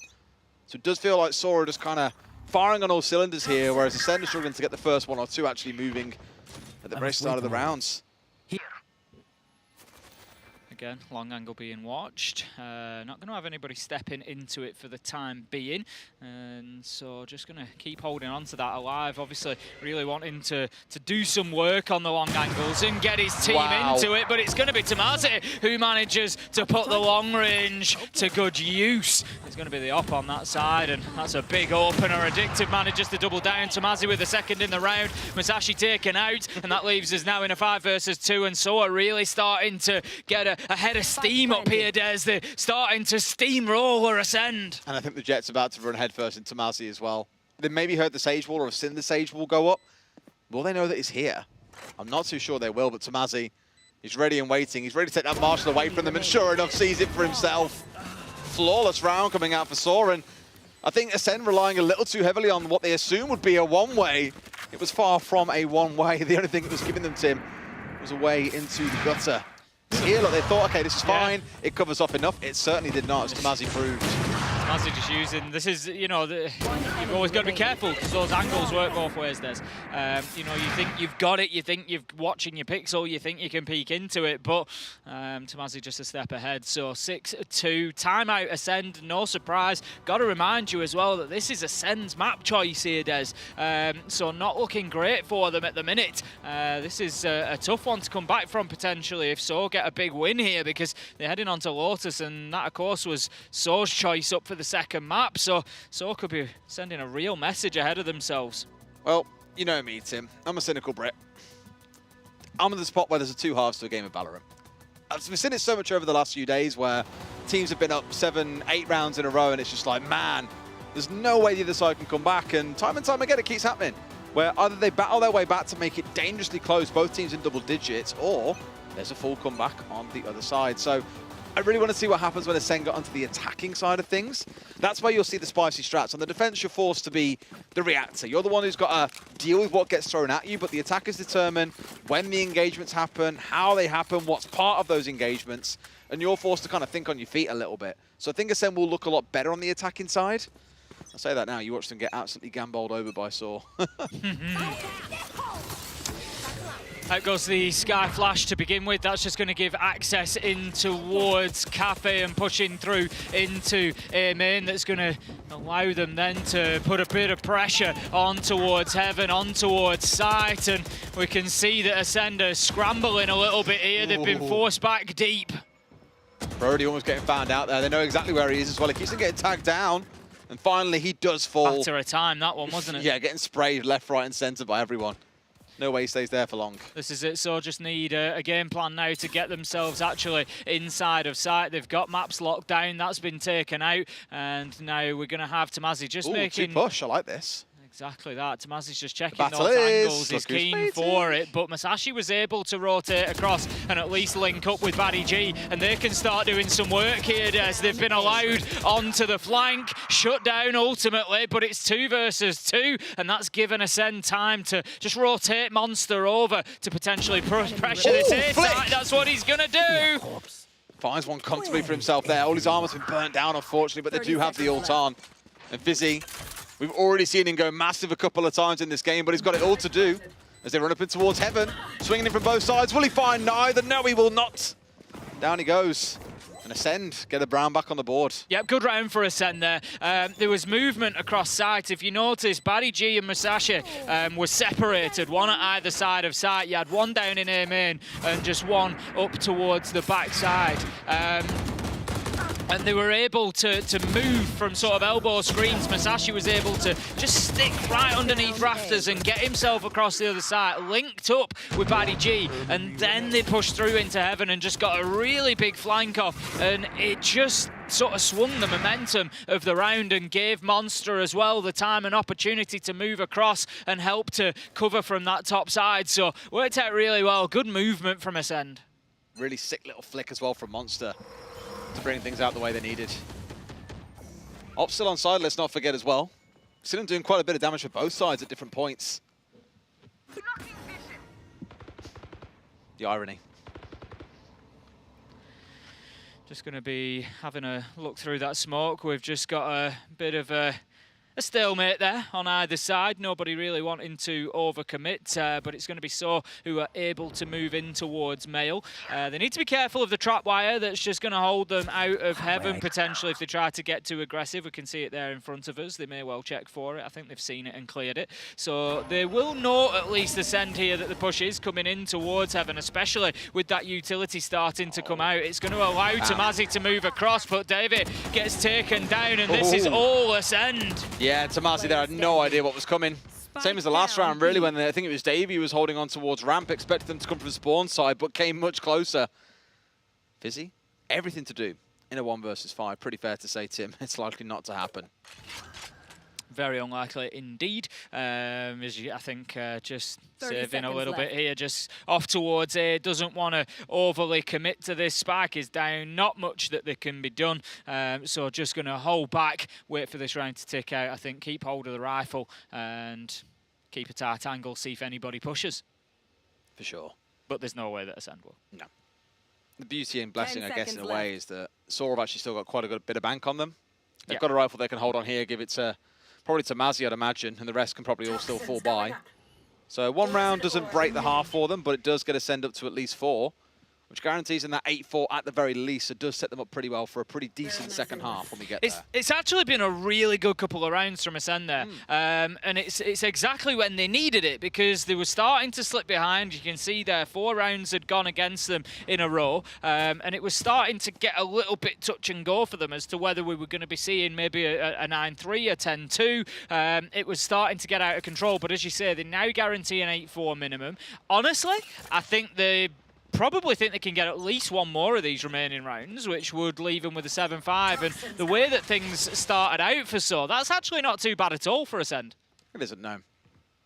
We'll see if we get there first as well. There's still plenty of chances this can go even 6-6 if Ascend keep up the run of form from the last couple. They're the ones with all the ults online as well. Plenty to play behind here. And it's so close. I don't think they realise that Masashi is here waiting. You could get a big double here if they push through at the same time. He goes for the one, swung onto by the next, but the support swing comes from Alive as well. He's still not been taken out of here. Ult's on side, Tamazi's up on top, and he'll slaughter 2 of them. Great thinking on his feet there, Tim.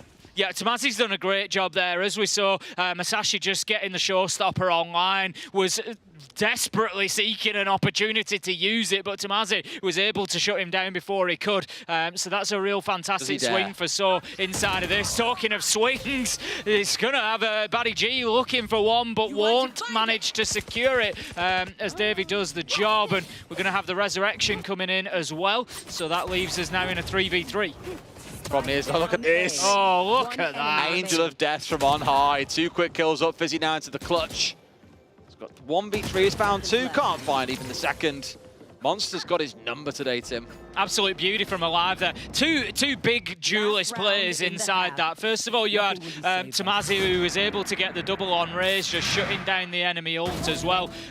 You know, this was a great start, a great attempt coming out of Musashi, but then we'll see him just get taken out up on high there by Tomazi. But then on the opposite side, we have a big duelist player coming in from Alive as well. Look at the height there, able to just really get that angle, really make it difficult for the return challenge, and finds a nice double. This goes here. Really good position to be in. And I love how they didn't so much disrespect it, but they actually hard committed to pushing through the Cosmic Divide as well. Yeah, this is why I think a lot of the time you'll see an Astra picked. You won't see her ultimate use. It can actually really work against you in some cases, but there we had the Jet just dashing straight on through, ult out, picked off a couple freebie. Nothing really more to be said about it from there. Wasn't all that effective as a attacker-favoured ultimate. Got your trail. Looking at the ultimates, obviously now in a position where Ascend a little bit behind things, having used a couple in the last round, so that's going to maybe present an opportunity for So in the next couple of rounds. Trailblazers going to go out and just force those defenders back, but the Sage is still there. Brody can't do anything though as the wall is taken down and he's slammed out of the round, and So continue their march towards B. They're going to grab and dash, I think, and look for the rotate back through to mid, potentially. They really do like that push from Heaven onto A. I was going to say, surely not a second rat play in the round, but yep. A TP in towards spawn side, cancels it off, just wants it for the vision. Sees no one's come through sewers and knows they have to be close, and he's got the right read on this, but Batty finds Baddy G first. Up on the go, Alive finds one, gets out of dodge, ready for another, and Davey's ready for him. 1 versus 4 then. Monster working his way back towards site, just coming through alley at the moment, looking for any sort of cheap angles into site. You know, at this point he's just got to get what kills he can. Doesn't check the boost, is going to get hit by Tomazi, who's found his way up there. There's going to be Monster taken down. Ascend lose the first round in 3, and So managed to get a little bit of momentum back. 7-5 as a half, I don't think it's terrible when you look at how it started out for Ascend, right? No, I think Ascend, you know, really should be pretty happy with that. And then they probably get to go on for the preferred side as well, not forgetting that it would have been Saw picking to start on the attacking side. Now we get the swap. Ascend's have to make sure that their attacks are as proficient, as good, as strong as what we saw out of Saw, at least in the earlier rounds.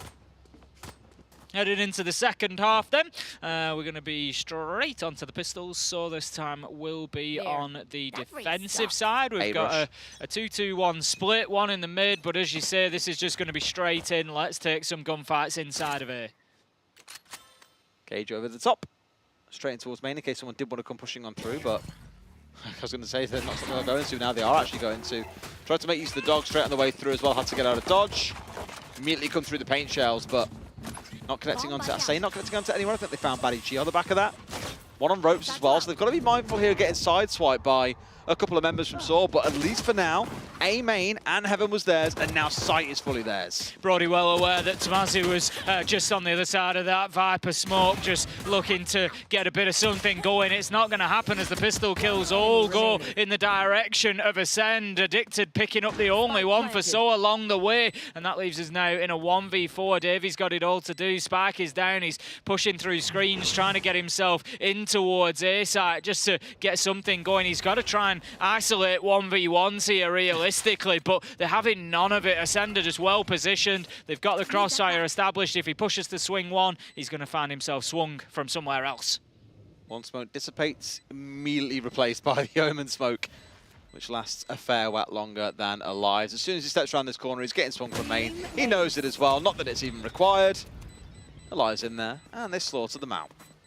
Yeah, Ascend just choosing to get aggressive there, push themselves on into screens, find that final kill, and get a successful first attack. Obviously, the big question that we're asking ourselves now is, can they attack better than Sword did? This is their map, so we would expect them to be delivering some numbers at some point, realistically, and this could well be it. They've actually looked really good over the last 4 or 5 rounds, really getting themselves back into what seemed like a little bit of a one-sided affair up to round 8 there, as you can see. But Ascend, they've got themselves a little bit of kit now that they can work behind and start looking to snowball a few rounds.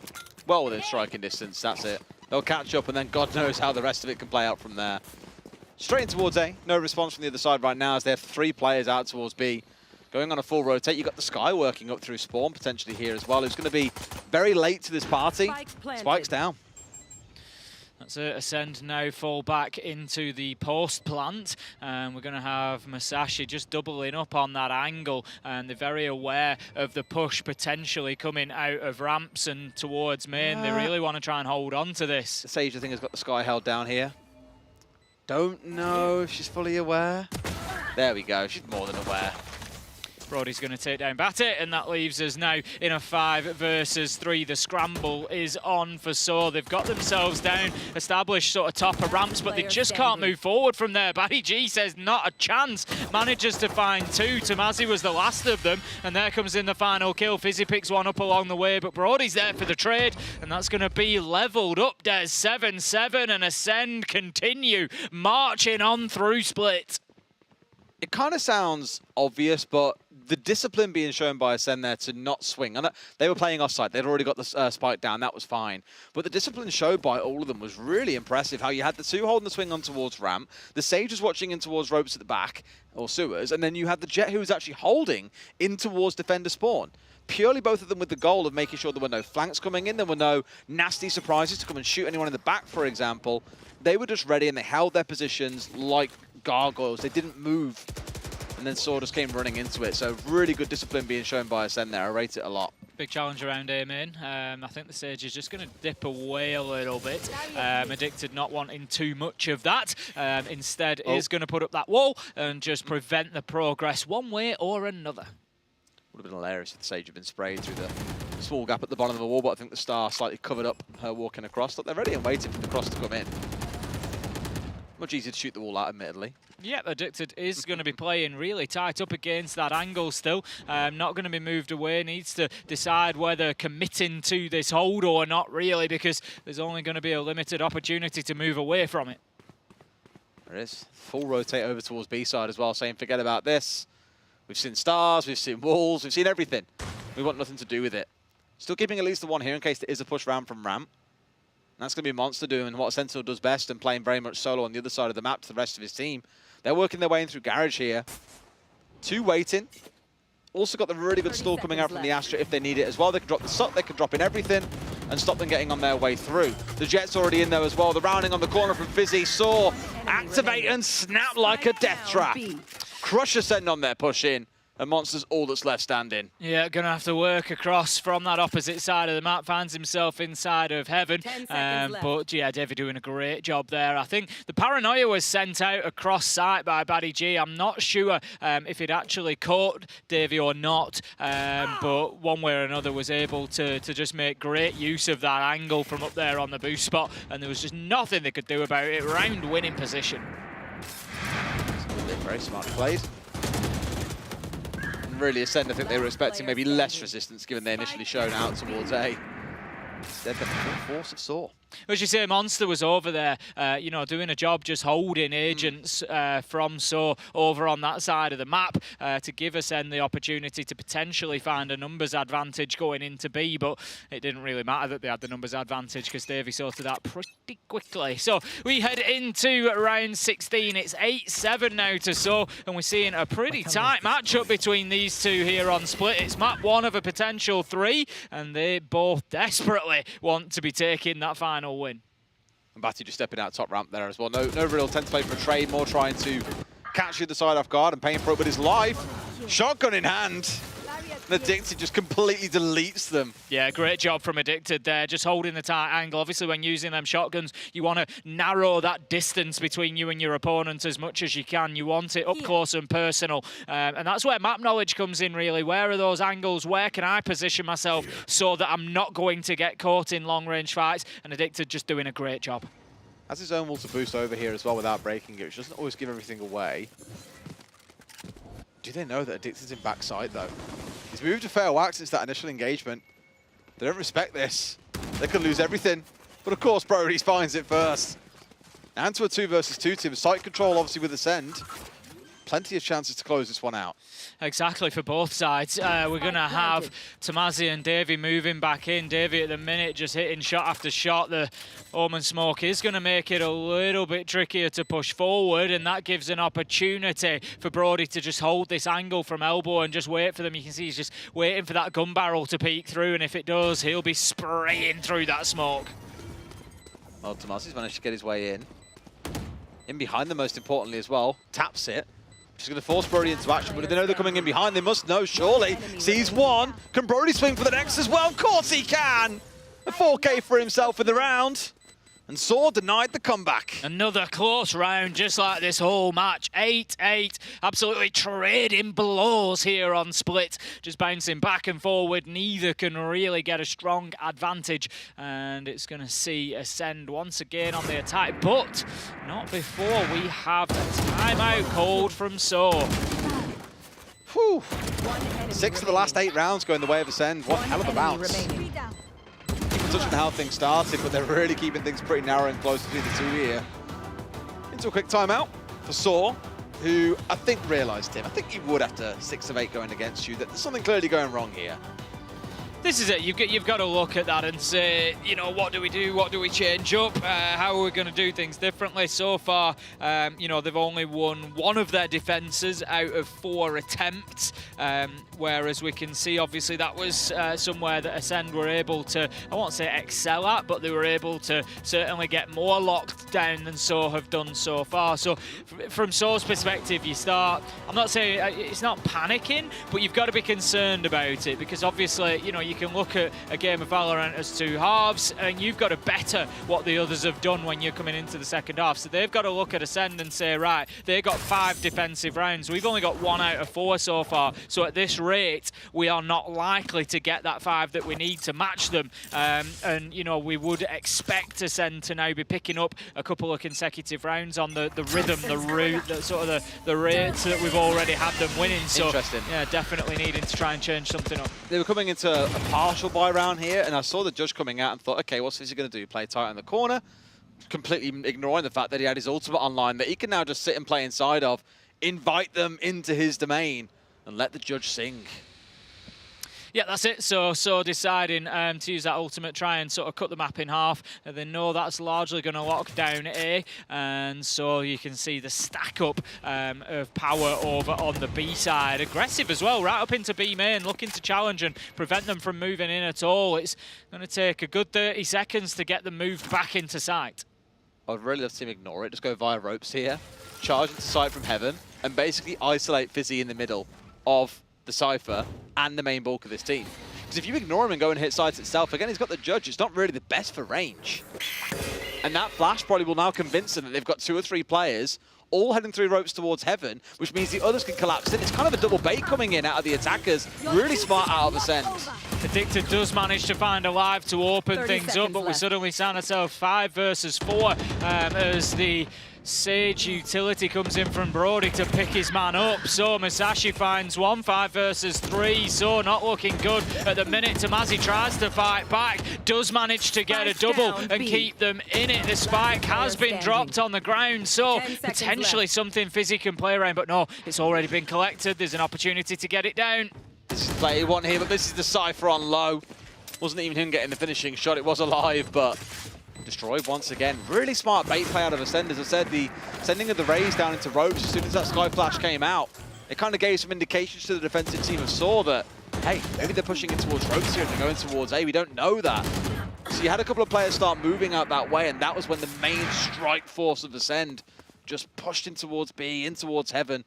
and really deleted them from there. Well played. Yeah, the double peak on the Sage wall, just really paying off. It's, that's something to learn. That's something to take away for, you know, an FPS like this is, can you create a situation that's basically unlosable for you? You know, can you put somebody in a situation where the best they can do is get a trade? And if you can, then obviously that's the sort of situation you should be taking. Davey steps up, manages to get one traded out immediately with a big Masashi double, and that's going to leave us in a 4 versus 2, 4 versus 1 as Monster capitalizes on the chaos and finds 2 for himself, and that is now all for Fizzy to do. Still having a look here at trying to get back onto site, but the spike is going to be planted. Gets one, does a little bit of damage on the second, but has to dip away for the time being. They've got a read here that he's got a stinger and just scatter to long range. You can see all of them backing away onto longer, further away angles here and saying to Fizzy, all right, if you want to have a go, you're going to have to do something really spectacular with that stinger. Down to 20 HP.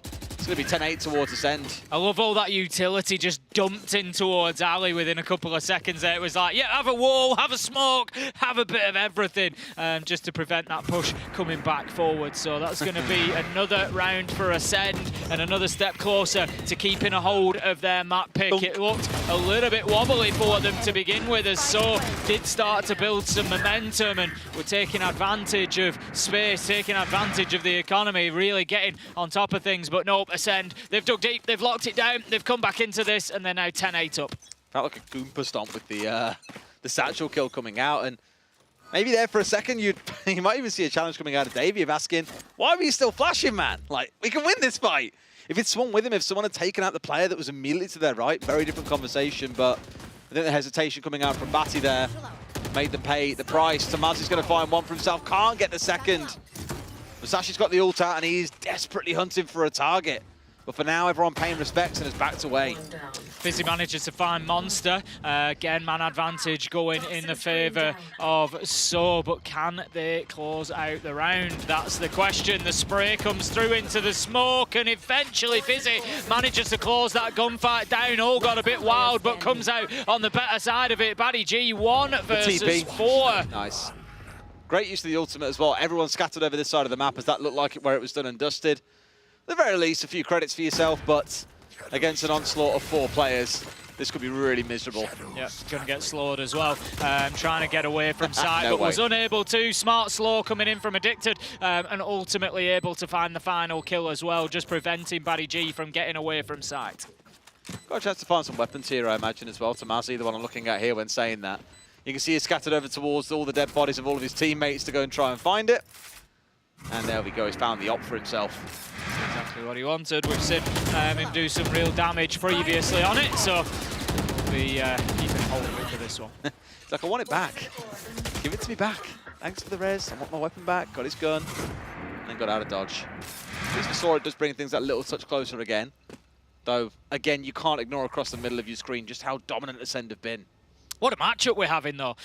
These two really going at each other at this point, and you know, both so keen to get this win on the board. Like I said, it's about the message that it sends. It's about the mentality. Immediate pressure coming forward from So. They want to claim A main and get themselves in towards Cafe as well, potentially. We're going to see instead Ascend push themselves into mid, take control there, and they're just waiting for that utility to clear, and now pushing through towards Vents.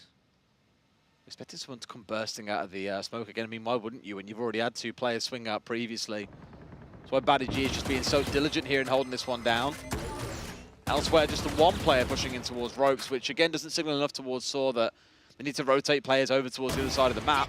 They've got options, as does Tamazi. Alive's down. Tamazi wanted that comeback and shows us the value that he can bring with it, getting a nice opener. We've got So sitting pretty deep on B at the minute, 2 over on the A side as well. So they've got pretty good control of both sides here, and one way or another, Ascend are going to have to go in taking gunfights. Feel really confident they're keeping 3 players so far back. Might even see a couple of them rotate through sewers, through mid, maybe through ropes in towards heaven, I'm not sure, but they've got options. Very clear that Ascend are putting all of their focus onto the A site, though. Squaring up for this 4v2 execute. Could get real hairy for the Scott and the Sage that's on site. Yeah, Brody's just moved through spawn. Is Considering getting through screens and pushing down into side. That's exactly what he's going to try, but it's going to be Baddy G and Masashi that manages to find the kills. 10 seconds left to go. Spike being planted and Ascend in the nick of time managed to get it down. Masashi onto Tamazi, leaving us now 3 versus 2, and we've got yet another chaotic end to a round as Soa now scrambling, trying to find kills. Can't, as Brody cuts down Fizzy as he pushes around the angle, and it's all of a sudden all up to Davey 1v3. He doesn't know where anybody is. He's going to get taken down from behind maps. Baddy G finds that final kill, and that's going to be Ascend moving on to 11. 1 man short of Elite's forcing overtime / match point. It was a shame here because the wall came up, that's when 2 kills came flying on through. But it was well-timed pressing, and I'll give it to Ascend as well. Once they got into a spot of control on site, we saw the pushing towards spawn, just caught out the Opwielder, rounding things from sewers. So a really good read in the situation, a really good response. As you say, at 11-9, it's still looking a little bit ropey for the side of Saw. But Tim, only 2 rounds shy, you can never really count them out. Nope, you cannot. We're going to have pretty similar split. This time 2 on B instead of 3 and 3 over on A. But there's one that's just going to rotate. It looks like Batty will be able to play in and around mid if needed. Addicted manages to pick up Monster, and that gives an opportunity now to commit a little bit more towards that. Ooh, big rotate coming around from Tamazi though. Gets around through spawn. They know that the push is coming on to B, so they're trying to get pressure into heaven. Davey manages to get Masashi, nice dodge. and that gives an opportunity to get in. But no, good work being done by Ascend inside of heaven. Played it out so well. Davey down to a slither of HP, but Baddy G is still left in this 1 versus 2. He finds 1 head. Also will be online and could try and make a pretty bold play, but they're not going to give him an isolated 1v1. And Addicted is just there ready. Saw, bring it within 1. Ascend there just absolutely battling around heaven and did a good job to begin with. There was a flank coming in. They managed to sort of stop it. That was ludicrous, by the way. Put the Viper down to 5 HP and I was like, no way. Yeah, Baddy G the wall just taking enough off the edge. Baddy G just sort of finding kill after kill to keep them in it, but the problem was everybody was dropping around him. And then once Heaven control was lost, that was pretty much the round done. So Ascend still 1 round in the lead, but as you say, so now have got 3 out of the 5 they need as a minimum to take us to overtime. Camera taken out. Ace of Dez going to overtime? Weird. Really weird. Almost unheard of. Cyber Cage goes up. That's just going to allow them to try and push through. And push through they do. It's Brody. Sage onto Sage. Takes down Addicted. And that gives them an opportunity to get this plant down at Tickets. That's going to be A-site lockdown. Alive manages to find Davey. And this could be Ascend taking themselves on to map point. You got Baddy G as well inside of spawn here, just holding on the flank. This is very similar to what we actually saw earlier on. I gave them a lot of credit for it. I think it was in round 9. Where they just had a couple of players playing off-site, you know, really light presence actually on the sites itself in the post-plant. 2 of them holding towards screens at the back. You've got the Omen watching on the flank. Everyone's just got their place to play, and no one's looking to go hunting for kills or swinging, just literally letting Saw be the ones to make the move. But at this point, I think Ascend know that there is no opposition coming, and they can start getting off-site. Yep, so just choosing to save on this one. They're going to throw everything into the next round. They're going to have to. Yeah, not really any choice, because 1 more round is going to be the end of things for Ascend. Quite a bold strategy. A bold strategy, Cutter. Hope it pays off for them. They're going to have to basically, essentially, you know, they're putting all their eggs into this final round and wanting to give themselves, you know, it makes perfect sense, wanting to give themselves the best opportunity to win this that they can. You know, that's the sort of situation where you look at it and you think, right, what's our best chance? Is our best chance getting back into site with limited time and getting the retake successfully? Or do we have a better chance of taking the next round if we keep hold of our kit, we have the time out, and we can play in behind that? You know, and ultimately they've looked at that and the decision's been made. Nope, the better opportunity is to try and make sure that we get that next round. At the very most here, it's going to be a force buy. Yeah, looking towards Addicted, 2.1 in the pocket. Maybe goes himself a Guardian. I don't know. It's going to be ropey. You're coming up against a side that's still got quite a bit in the bank as well. And they can afford to lose a round and then just roll into the next one. And maybe that's not a terrible idea. I guess the only danger there being that you've got ults on the other side coming online. Fizzy, for example, has got that Viper's Pit online. He played in a pretty good spot last time, forcing into A main, dropping it down with the Judge in hand. Could swap out maybe and play a shotgun inside of there instead, give the rifle to Addicted. We'll find out when we get back into it. But he's got to make use of that Viper's Pit this round, Tim. Absolutely. But the thing is, you can't risk not doing. When else are you going to use it, Tim? Exactly. Do you know what I mean? If you don't use it and you lose the round, you're just going to be kicking yourself. You've got to, you know, at least if you use it, you lose the round, right, okay, you've thrown everything at it. You know, yeah, I suppose you've got to look at the fact that there's 2 rounds left for SoaR to play through here. They've got to, you know, sort of keep something, but at least if they can win the round, it pushes them into the next with a bit of cash. They can, you know, at least have something to work with. Fizzy picks up the Judge, gave the rifle over to Addicted like I thought that he might. And of course, there's the Viper's Pit on A main once again. But they're trying to counter it. They're just chucking loads of utility in. Looking to be alive here, but finds one for himself. Boombot, everything is heading his way. This is so ropey. They're still going for him, and he's keeping himself at full HP and armor here. This is ludicrous. Absolutely wow. Great play from Fizzy. Just holding back that attack. And Ascend, they have committed heavily to trying to clear out A main. They've lost Musashi along the way as well. The price was high, Des. And the question is, are they going to see any return for it? Yeah, committed loads of utility in towards it as well. Saw the Cypher Cage coming out. Everything from Musashi went in there. Yet they don't even get a lick of damage on towards Fizzy. Super well played. So now the rest of them have got this decision to make. Do we try and bait out the ropes push again and then try and split in towards B? Or do they try something a little bit different? Well, you can see that Ascend are certainly having a good think about it. They've got themselves into mid. We've got Monster once again just playing around the edge of that Viper's Pit whilst the remainder of the force pushes in. He just wants to keep those couple of agents over on the A side. The boost comes in. Ascend start looking to push towards A. And we've got one on Catwalk here just trying to hold them off. It's going to be Addicted who's holding that close angle. But the rotators come in, Des. They're pushing towards A heaven. But Fizzy's there once again. What a big round from the Viper. This time around they commit it, and this is where I was a little bit worried. Sure, he's got the Judge on side, but if they go round you, you're playing at distance, and this is where the Sheriff has to come out and he's got to try and do some damage. Alive's hanging. It's all down to Batty G entirely by himself here to do anything, but SoaR, it feels, are going to hold on for at least one more, Tim. Big round for Fizzy. Done so much work there. Yep, nice crossfire setup. They sort of moved through screens, got control of that area, but also had Heaven as well. So pushing in towards site. There wasn't really anywhere that Batty G could go safely without moving completely off site, and there's no chance of getting back on once you've left in that sort of a situation. So well played from SoaR. As you said, the Viper's Pit was going to be critical in that round. Absolutely smashed the use of it, got it done. The Viper in there just completely controlled A main, finding a kill as well, soaking a ton of your utility. Great play from Fizzy.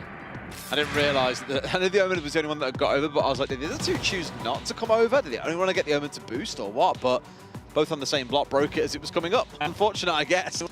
Now Ascend, no, this is a golden opportunity. The last opportunity. They've got a timeout. They can pull out something crazy. They're the ones on the attack, and like I said earlier in the map, the attackers are the ones who choose where the action happens, what action has to take place. It's all in their control, and the defenders have to react. The downside for them is after losing that, you still got SoaR basically on a full buy here. The op on side, all rifles up. They're good to go, Tim. They're going to be very happy with this. They've got enough to still buy up all their utility as well. You are coming up against a fully loaded out SoaR. Yeah, it's not going to be easy for Ascend. You know, looking in terms of ults, maybe something that could help them. They've got the Resurrection online, which isn't going to help them win the round. They've got Musashi sort of close to that showstopper. That's the only, you know, option really that they've got in that sort of arena. So maybe try and push Musashi towards that, get the showstopper, enable him to create a little bit of space with it potentially. But yeah, it's not going to be an easy round for Ascend here. That's what I imagine they should be going for. We saw it, I forget, it was actually, that wasn't one of these players. I forget which player it was who was playing on the Rays, had 3 pellets to go, got 2, collected 2 orbs, then went towards the final one on Lotus in Ruins and got shot down as he was picking up the last one that would have given him the ult. That would have been a massive swing for them in the last round of the game. So here, hopefully, it's not quite the same outcome. Keep your eyes peeled on Masashi and that ultimate counter. See if that is something that comes online. Very tentative start to begin with. 25 seconds in, and Ascender starting to push themselves into mid now. The Omen smoke is going to go out as Dicted feeds that information in that the push is coming through. So that's just going to try and hold them at bay, but they're actually just going to move straight through, get aggressive into heaven, looking for kills here. Addicted drops back. Can he find one? Yes, he can. Tamazi's there to back him up as well with the trade. Oh, Tamazi with a big double. May well have just pushed us straight through into overtime, Des. Tamazi's held out so big there. Garage found himself a couple, pulled back towards site. For a second, I really thought Ascend might be able to do it as well. And what, 4 or 5 players bursting up to heaven at the same time? But just Tamazi, patient as a saint, is posted up on the other side of the smoke and waits and pushes through, finds another. Massive play from him, playing off the back of the Astra Star really well. Yeah, Tamazi just had the read on him then. It was beautiful to see, and that pushes us then into overtime. That's going to take economy out of it, and we're just going to go head to head. We'll swap sides every round now. If this is you're a little bit newer to Valorant, if you've come in to check us out, thank you for having a look for starters. But overtime will require 2 clear rounds, so somebody is going to have to win back-to-back a defense and an attack, or an attack and a defense, depending which one they win first. But they're going to have to win one of each, no two ways about it, and that is going to continue. Or the game is going to continue until one of these two sides are able to do so. Alive's really gone balls to the wall here as well. Full glass cannon, no armor, you can't afford it, with the op on side, and he's just ready to duel with it. Now, no matchup on the other side, but just mean if they get up close and personal, he is basically like paper. So they're going to really try to, narrow that distance. They don't want to be engaging at any long-range angles, giving him the advantage. Just bullets being sprayed there, but not going to find any targets. And there comes the peak from Batty G. Manages to take down Batty, and that is a great start for them. Again, it's being peppered by seemingly everything. Smoke's going up, walls going up. Anything to impede or slow them down here and just stall them out on their push through. Yep, so just sort of stuck at the minute in Mail, trying to get themselves through into heaven. But as you say, Spike is down in the corner of heaven. They're going to have to go in and get it collected. Brody's just trying to play off this angle. Davey, though, manages to get a kill onto Masashi. Can't find another, but that does level us up 4v4. Time is going to become a factor for So before very long, though. Don't know if they're going to get matched here as well, or the fact that the Sages managed to get past them. Brody's got the read, though. Now they know that he's there for sure, being sprayed on through, almost falls down. Down to just 11 HP before finally getting finished off. 3v3, Tim. That op is still available. Fighting tooth and nail here as the kills just rain in on either side. Monster manages to find Davey, so that's advantage to Ascend at this point, but the spike is down, so they're playing on the retake. What a reverse angle from Monster. Knew that the peak was going to come. Batty G backs him up, gets the kill onto Fizzy, and that's going to be Ascend taking the first defense. Beautiful stuff. So there's some work to do there for Saw now. They're the ones who are going to try and battle their way back into it. Probably most critically noting that the attackers have had the run of things so far. For Ascend to get that is pretty big. Yeah, it's a good start for them. Get themselves onto the attack. They've got every opportunity to close this out in 2, and you just sort of feel for So if that's the case. They've fought back on Ascend's map. They've got them all the way to overtime to then potentially lose it in the first 2 rounds. That's going to be a tough pill for them to swallow heading into Lotus as the second map. So they're going to be fighting hard here, trying to prevent that happening. We've got a stack up straight away towards B main. Ace looking to get themselves in there. Get that orb claimed, maybe even push onto site. You got Tamazi as well trying to post himself around with the op. The counter op, dare I say. Saw it in that previous round being put to use, but here it's kind of flipped. For now, nothing more coming of it. As he's rotating around, they're rotating away, so it's sod's law that you bring out the op for these longer range fights and you never get given one.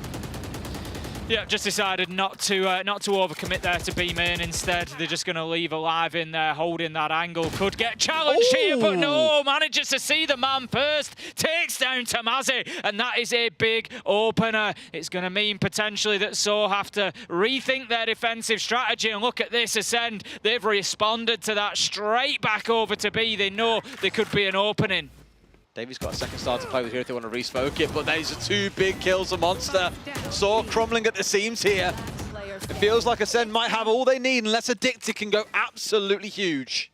Yeah, that was really big from Monster over on the far side of the map as well. He was once again playing that lurk in and around here and just managed to get himself a big double on the operators that were playing over there. And that leaves us now with time to play at least. The spike is going to go into it, and it's all going to come down to the retake for Addicted. As long as they play this in the 2v1, there should be no hope in hell for Addicted being able to pull this one back. They just need to be in a position close enough to each other to impact on one or the other's death, basically. That's what there's no smokers at Spy. This is perfect now. One on screens as well, one playing close. If one swings, they're very much screwed. Who cares about a slow field? You can still swing out. Just got to be at the same time, and they are toast. That's it. If they push down to the bottom side towards maps and, like you say, swing at the same time, it's going to be Monster who manages to find that kill. And that is Ascend fighting back from what was a tough start for them on the map. But they got it done as they fought their way back into it, and they've taken map 1 again. So it was rough. They were down 4-2 early on. We really saw Saw just overwhelming them in pretty much every situation when it came down to gunfights, the executes. We were asking the question, could they really fight their way back in? They did for a while. Ascend just ascending. So doing a good job. I think, you know, we've got to remember there. So have done a good job. That's not their map. They're moving on to theirs next. They've taken them to overtime. They've really made Ascend work for it. So it really, at this point, wouldn't surprise me to think about a map 3 at this point. Get ahead of yourself there, Tim. There's still map 2 to come first, but he could very well be right. Let's go to a break. When we come back, map 2 awaits. See you soon.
Ascend have put themselves in the driving seat, starting to rectify some of the mistakes that they have made in the last couple of days, but they still have a long way to go. Saw is undefeated so far.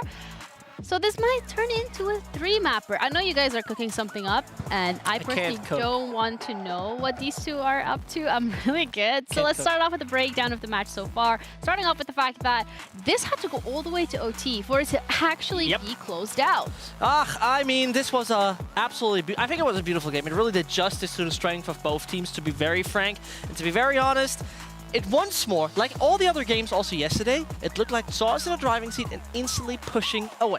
Okay, and can you feel a little bit of Deutsche Kraft, yeah? From Musashi, he was really hot at the start. Oh, Lord. He got his showstopper online very quickly, but he wasn't really using that for a little bit, so he lost a little bit on that tempo right there. And they had to wait until their pause happened again, so the timeouts coming into play again for Ascend. We'll have a little bit of something for you to show that, to highlight that a little bit more. But yeah, everybody's playing pretty much even on the side of Ascend. That's what we love to see. But then we need some more pop-up moments sprinkled in there, and it would be perfect for me. Yeah, and there's also something that you guys mentioned before we even headed into game, and that was the fact that even if it goes 0-5 in favor of Saw, Ascend can bring up the timeout, and they're immediately back into their normal groove of things. Yeah, a very Ascend thing to do. I don't know what NBS does in those things. I would really like to know. But he somehow activates a new side within this team that I've never seen before. And it always works. And they always struggle afterwards. Here in this round particularly narrow, entry has been found, but there's a very smart move happening in A main soon. Yep. Well, let's take a look at how it unwraps. Batty is able to bring down Brody, and you liked it very much how Saw just were very calm and collected on this. They all lined up. They were all spamming these screens to get that frag in the middle of the site. So that was brilliant for them. But in a moment, a lot more stuff is going to happen. Here it comes in just a second. Yeah, I mean, they're taking their sweet time for this, really peeking that together. Davi in an off angle, very odd positioning by him. At least keep on trading and bring this in a 2 versus 2 situation. From a good man advantage, being in a quite uncomfortable spot, which now leads to an individual mistake. Tomasi swings is on his own. Sure, in 9 out of 10 times he wins this duel, but this time Monster said, not against me. Fizzy in the end, with the little HP, didn't really stand a chance. And that round was pretty much done and dusted. Even throwing in the Cypher ult just to make sure that Fizzy's there, just to get it on the wraps. And Saw got into heaven so quickly. Saw were so good on getting the frag on Brody, but they were not able to really do anything else after that. They stopped in their tracks completely. Yeah, something that we highlighted as well coming into this matchup was the importance of the Cypher. Monster specifically playing the Cypher yesterday for Saw. They had to deal with tag on the Cypher, and that became a highlight reel for a reason. But this time around for Ascend, even when they try to push through just 5 minutes onto round 15, it still doesn't work out. So the flank is not even needed. No, most definitely not. I mean, in this round, we're going to see once more the individual strength, most importantly, that we're about to witness. Davey once more with one of his off angles. You know, he just has there all the time of his life. It is just as strong as it can be, right? They also, though, that is the thing you need to say, are peaking one by one. It's like their own kind of mistake. There's not a lot of util that they can help themselves with, too, because they have no flashes going into this map. So what was there? There was a jet dash into a smoke, but no follow-up long enough so that Fizzy was able to wrap around. And alongside with Davi, they just held down this angle perfectly. And that is the discipline that we were kind of talking about at the start. And we wanted to see more from Ascend going into this best of 3. This could still turn into a bigger issue later on other maps. Yeah, specifically on this map, though, Brody was the star of the show, was the backbone for Ascend, was making sure that rounds were working out when maybe they shouldn't have been. So you guys both have a Tellstrader segment, which means I get to rate not 1, but 2 outfits today. So you go first. Zesht, come on. You better be careful with Show us. You literally look like an overgrown toddler. What are you saying about Batty? What are you saying about Batty? Nothing about Batty. The print, that's the best thing about your outfit. But Batty or Batty? But everything else just doesn't look great. Different Nero, problem. I like your shirt. Thank you very much. I don't know how I feel about the shoes. I feel like if you wear black shoes, you do not care about anything in life. Rosie. There we go. That's just my personal opinion. Good. May or may not be true. Thank you very much. Because then we're actually going to the topic that is interesting. Okay, so keep in mind that Brody started the map with like 1-8 kind of stats, so he was feeling a little bit saddy G in that situation. Okay. But this situation is going to turn it a little bit not too shabby G. In my eyes. Absolutely. If Bad G goes on like this, soon he's going to play for Cincinnati G. Most importantly, though, taking a look at Brody. That's the man we actually take care of. Attack side was his side, right? And as you can see right here, starting in the middle position, we're going to see a bit of a move coming around, as that is going to be a very interesting round, most importantly, of what's happening soon. Because we're now 20 seconds in roughly. And they have made the decision right here, Alive and Brody, to take the spot into heaven. But what is going to happen next? Well, I have bad news for you, Ascend. You're going to lose 1 player, and that is going to be Alive. In this situation, we're talking about a 4 versus 5. Man disadvantages. Usually Saw is good at that, but still, you don't really want to see that. So what happens next? Our friend Batty G is right now faking with a smoke that they're going B. And this is going to be used very well by Brody. Exactly.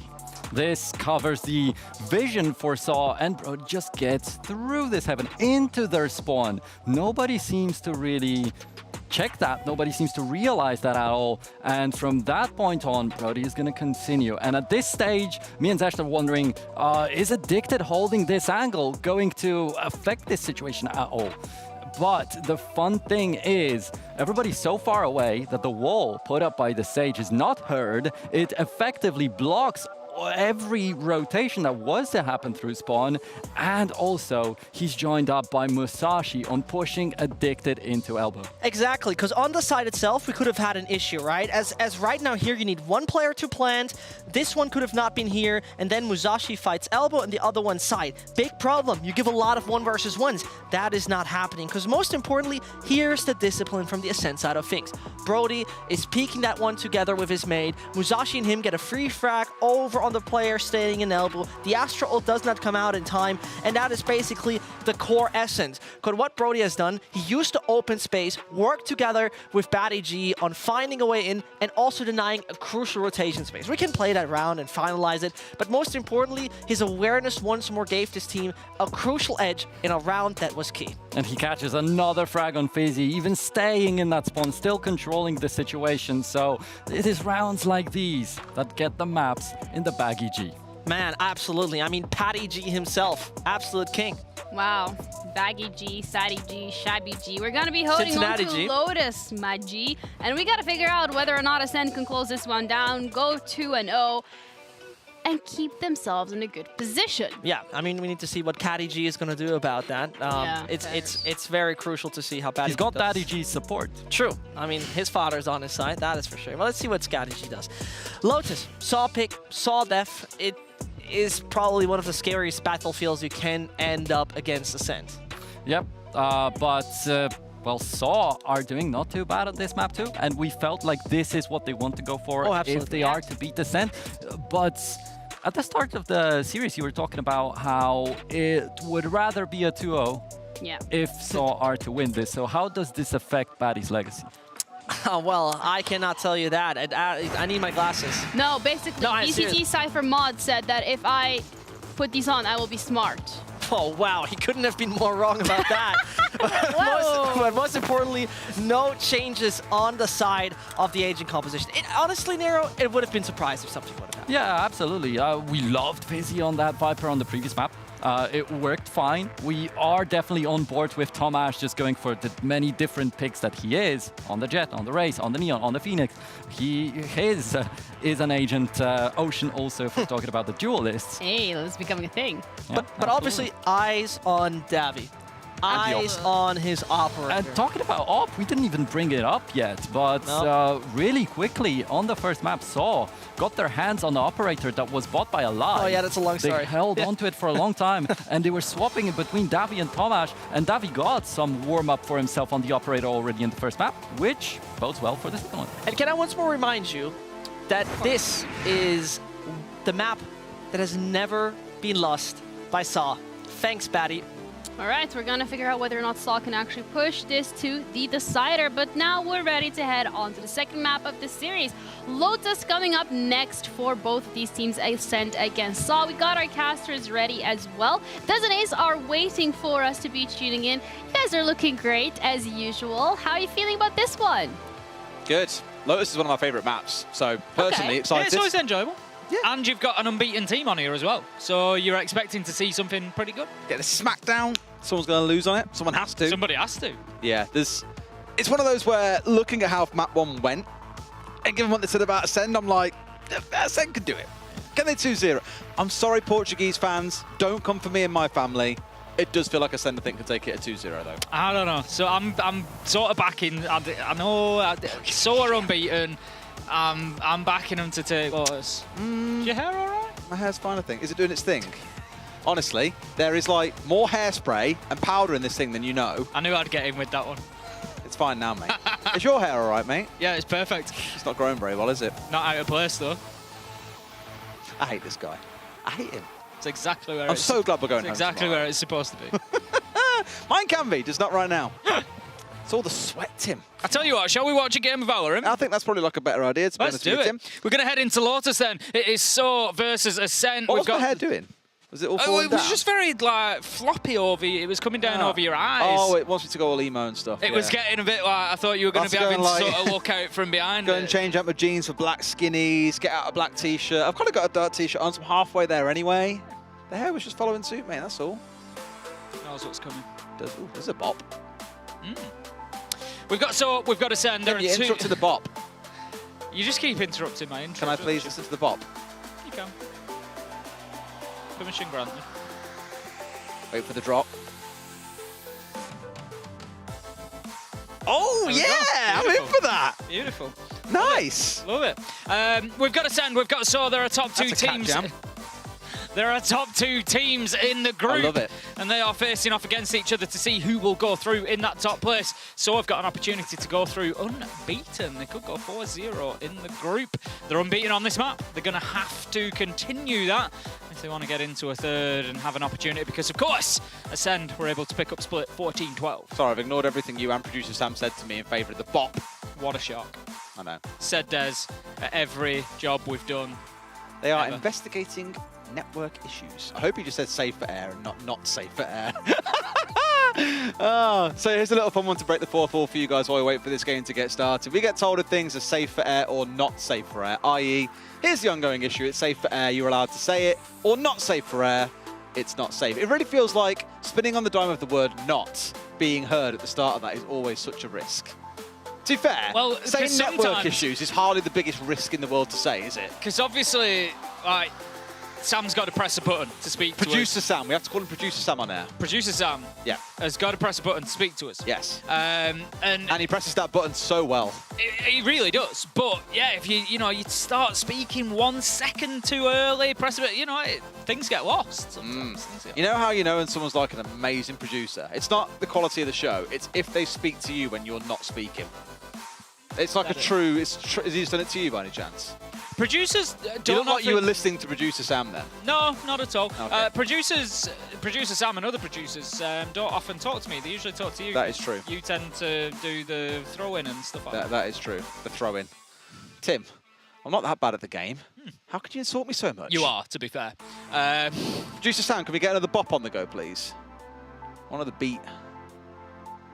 I have to wait for the next drop, apparently. It's also safe for air. But Producer Sam... He's going to say everything is safe for air now. I've doomed myself for the next 5 Producer Sam can't just play drop after drop after drop, Des. He can't just play 4 seconds of a song that's the drop and then move on to the next song that's the drop again. The drop's going to come in a minute. You have to shush. I think the drop's a little way off. No, it's coming. No, it's building. It's coming. You ready? Ready? There you go. Yeah, it's the same bop as before, though, so I've already had my joy over this one. Sorry, Producer Sam, I was ignoring you in favour of the bot once more. Please tell me that again. Ooh, Falcons have won 2-0 over on the other stream. Spoilers, by the way. Spoilers, if you if you were going to go back and watch that game later, you can thank Des for ruining it. Look, there's probably two kinds of people. People that really invested in the outcome of that game of two teams that have been knocked out. They were already watching it. Or people who are just happy to hear the result. First of all, Des doesn't press the button, and then he goes and ruins the game. What button didn't I press? Cast the push button. Oh, start game Cast button. the start game. Yeah.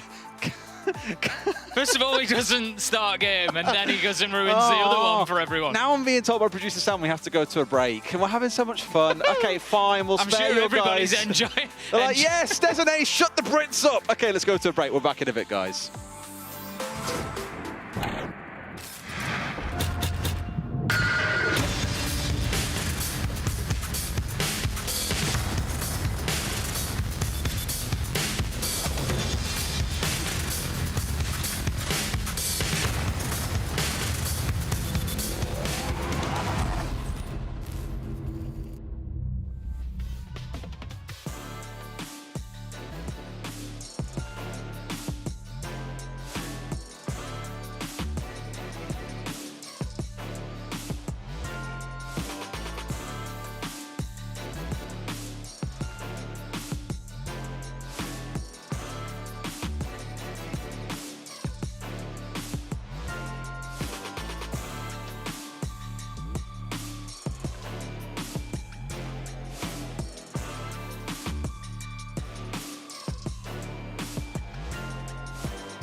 Welcome back. Thank you very much for sticking with us through that tech pause. We'll be getting back underway in a minute or so's time. But Tim, the real thing is that tech pause wasn't anything to do with actual tech. It was me taking 10 minutes to fix my hair. Sorted though. It is. Sorted that one out.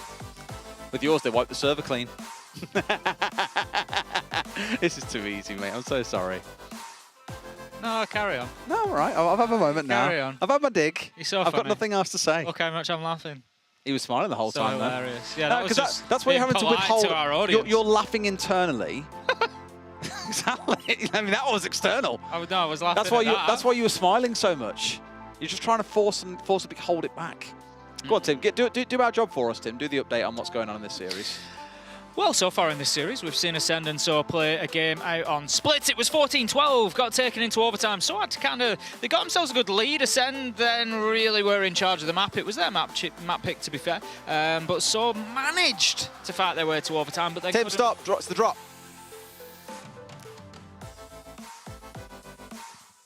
I love it. I love how you were dancing to... Oh, no, we are on camera. Yeah, we are on camera.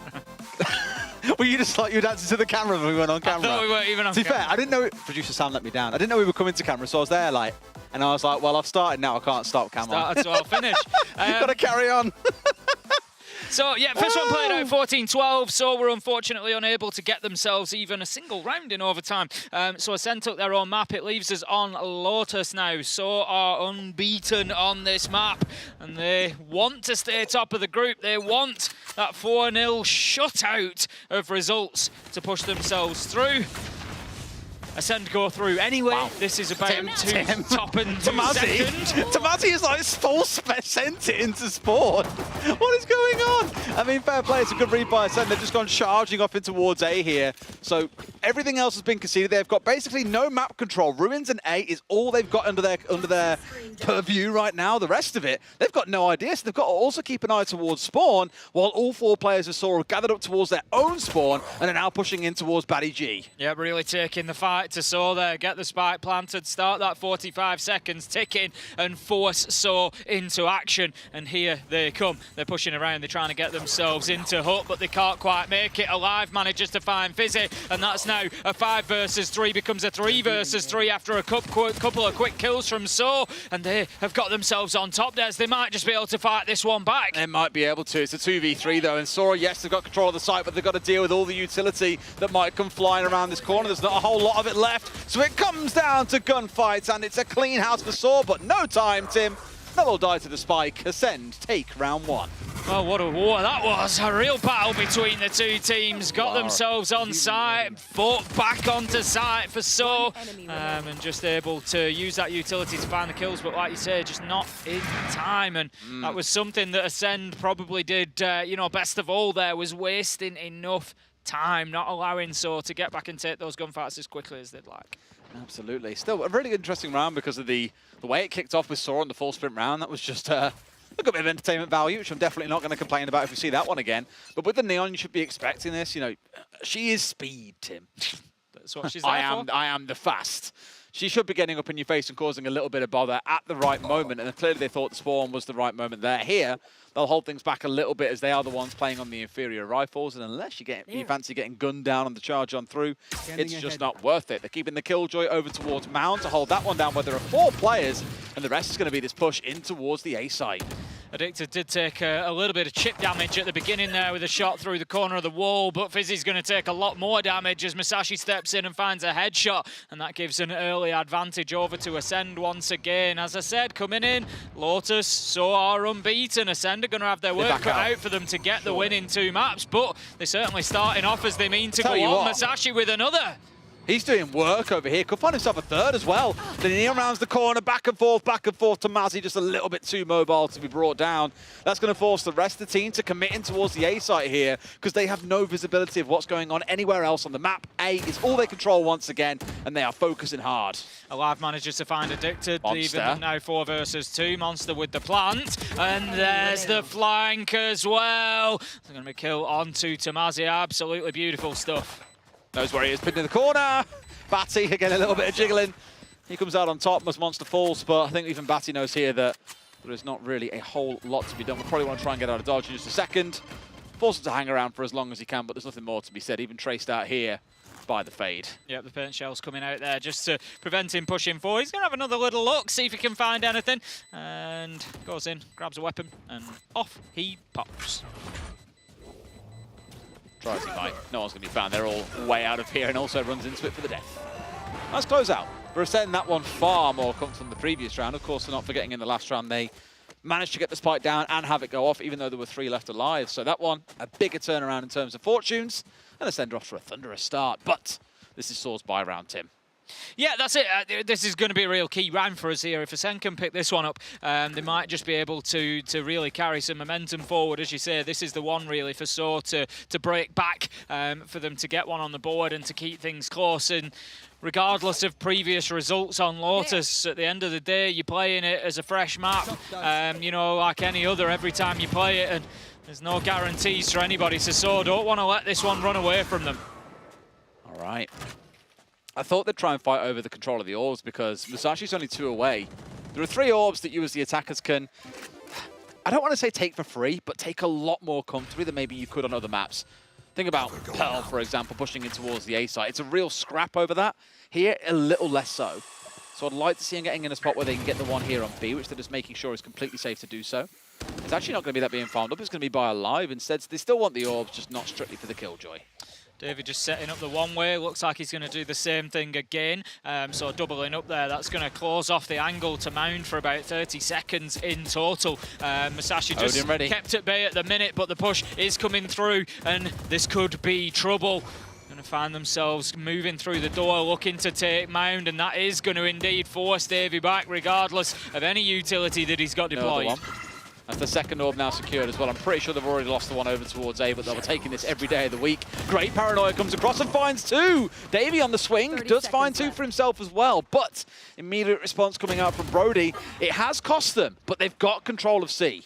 Yeah, getting great value out of that paranoia. We see the smokes coming out from his counterpart, Baddy G, on the Omen on the other side. Manages to get a kill as well. Spike is going to be planted, and that leaves now advantage Ascend. If they can lock this one down, it's going to be a great round for them. Monster picks up Patty, and that just leaves it all up to Addicted. Shutdown with a second from Monster, and Ascend taking a key round. 2 rounds in a row. They've landed with 3 still on their feet. That round also, not forgetting, was their round where they're playing against the full buy coming out of the other side. They have the Odin, for example, and still simply couldn't get enough done. And it was Ascend coming out with the arguably inferior weapons, the round that you expect to lose and be able to come out in a buy in the next round. Well, they've managed to win it, Tim. Beautiful first start for Ascend. So, well, they're back onto the eco, Tim. Yeah, just not really walking up yet. Need to get themselves... It takes time. The thing is, we were talking about this a lot on yesterday, when sometimes if a team takes 5-6 rounds to warm into a map, that doesn't matter if you're then starting to equalize for the rest of the game. You're always going to be 5 or 6 rounds behind. And at points, it starts to feel simply impossible to play catch-up. Tomasi doing some great work there to keep them out of Ruins. Just uses the fast lane to get deep into that position, push towards Root. Relay bolts go out as well, just to really prevent any push coming forward from Ascend. They, therefore, have rotated off. They've taken Mound. They knew the space would be there, but Fizzy steps out and manages to find Alive. Is there some more for him here? Looks to get aggressive, going to switch out, grab that rifle, and off he goes back to site. Alive is a rifle delivery service there. He satchel charged himself in, just delivered a gun right at the feet of Fizzy. So they've hard rotated away to B, but this is looking pretty good for the side of Saw. I say that as 2 just fall at the hands of the attackers. Just moving into A here, but I don't think they're aware of the position, but the shots are missed. Baddy G manages to find Davey, and that's going to give them the space they need to get this plant down. It could be up to Batty just coming in from the top of site. He's looking to get aggressive. He's managed to move through that utility before it could really be placed, so he's at least in a position to take the fights, but Ascend have just dropped back. Are they aware of the push coming from behind from Fizzy? Very possibly. Face your fear. Here we go. Fatal straight over the top. And all signs point to home. Follow the red ball road. Forget about yellow bricks. But they'll see the one round in the corner. And it is going to be the Breach just charging around, of course, lost in terms of sound here. They're not 100% sure on what's going on, but they best know soon as they've got the swing coming in. Monster comes out from one side. Tree still being held. And they're literally on top of each other, having a little kiss and a cuddle before they put him in the grave. Round done and Ascender up 4-0. Yep, starting to run away. Tell you what, they got away with that. The spike almost caught them out, but the round just ended. Starting to run away with things now, Ascend. Rifle delivery service. There you go. I'm going to bring this for you. I'm just going to lay it down there, and that's yours. That was such a shame for Davey as well. It was unfortunate because they had no idea. They had no idea he was there. So cute. Yeah, if he got rid of Brody, it would have been a different conversation, I think, but sadly couldn't quite land the shots. Different day, he gets 2 there, and like you say, it turns around, but just unfortunate. We're going to have the same work from Tomasi again. Fast lane relay bolts are going to just provide that coverage into Ruins, but again, the push comes through mid, get the Ultor potentially, but going to be challenged on the tight angles. Fizzy manages to get one, and then he's just going to hold on to Mouse 1 and stop them pushing forward, but kills are found 3 versus 3. Do we see the flank committed here? You got the Omen trying to work his way through Mound, who he won't be there in time at this point, but has got a real good chance to backstab. The Viper's watching in towards A Ruins, though. That means B site is completely clear, and they're just going to march into him. Yep, just walk in, get the diffuser down, and once again, so are on the retake. Oh, no. Who's going to win these first Oh, game? no. That's an absolute freebie here for Monster.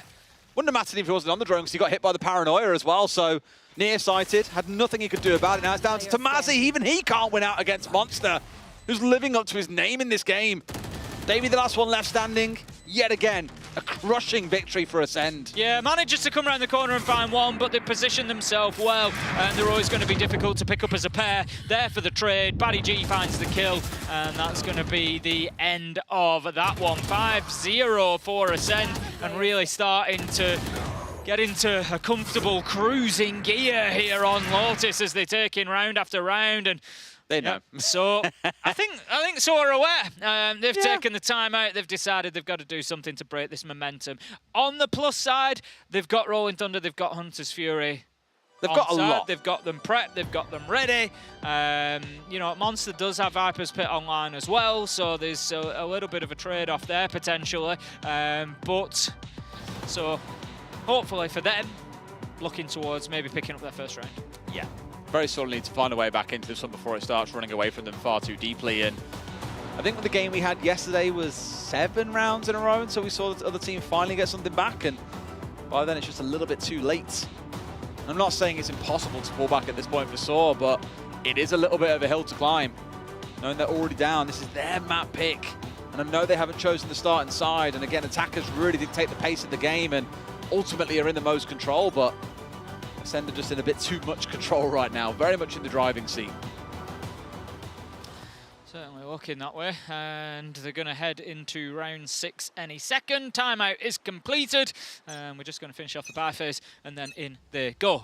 Interesting buy, by the way, for Saw. This is a really scattered, broken buy they've got coming out.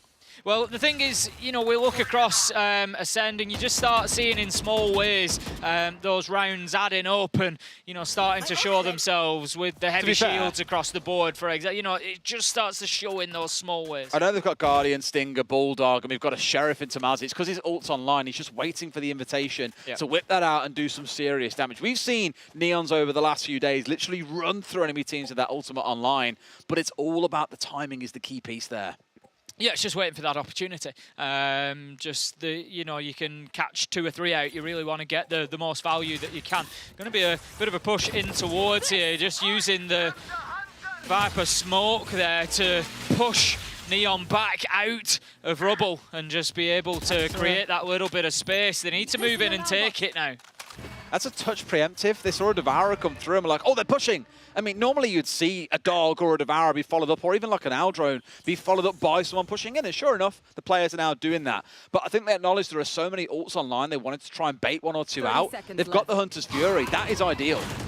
Paranoia sent in from Batty G. Oh, nearly. As the first kills, Addicted Tomazi managed to get 2, but Monster with a double trade. Found ourselves now 2 versus 3, but there's an opportunity to get the plant down on A. This is still winnable for Ascend. Second tree, which they know now is clear, but the ult rolls over the top. That will stop the plant coming in as well. That's going to sting and have to reset the whole thing. Another one coming out. He's got to get out of here pretty quick, otherwise his teammate's down to a 1v3. Batty G got it all to do.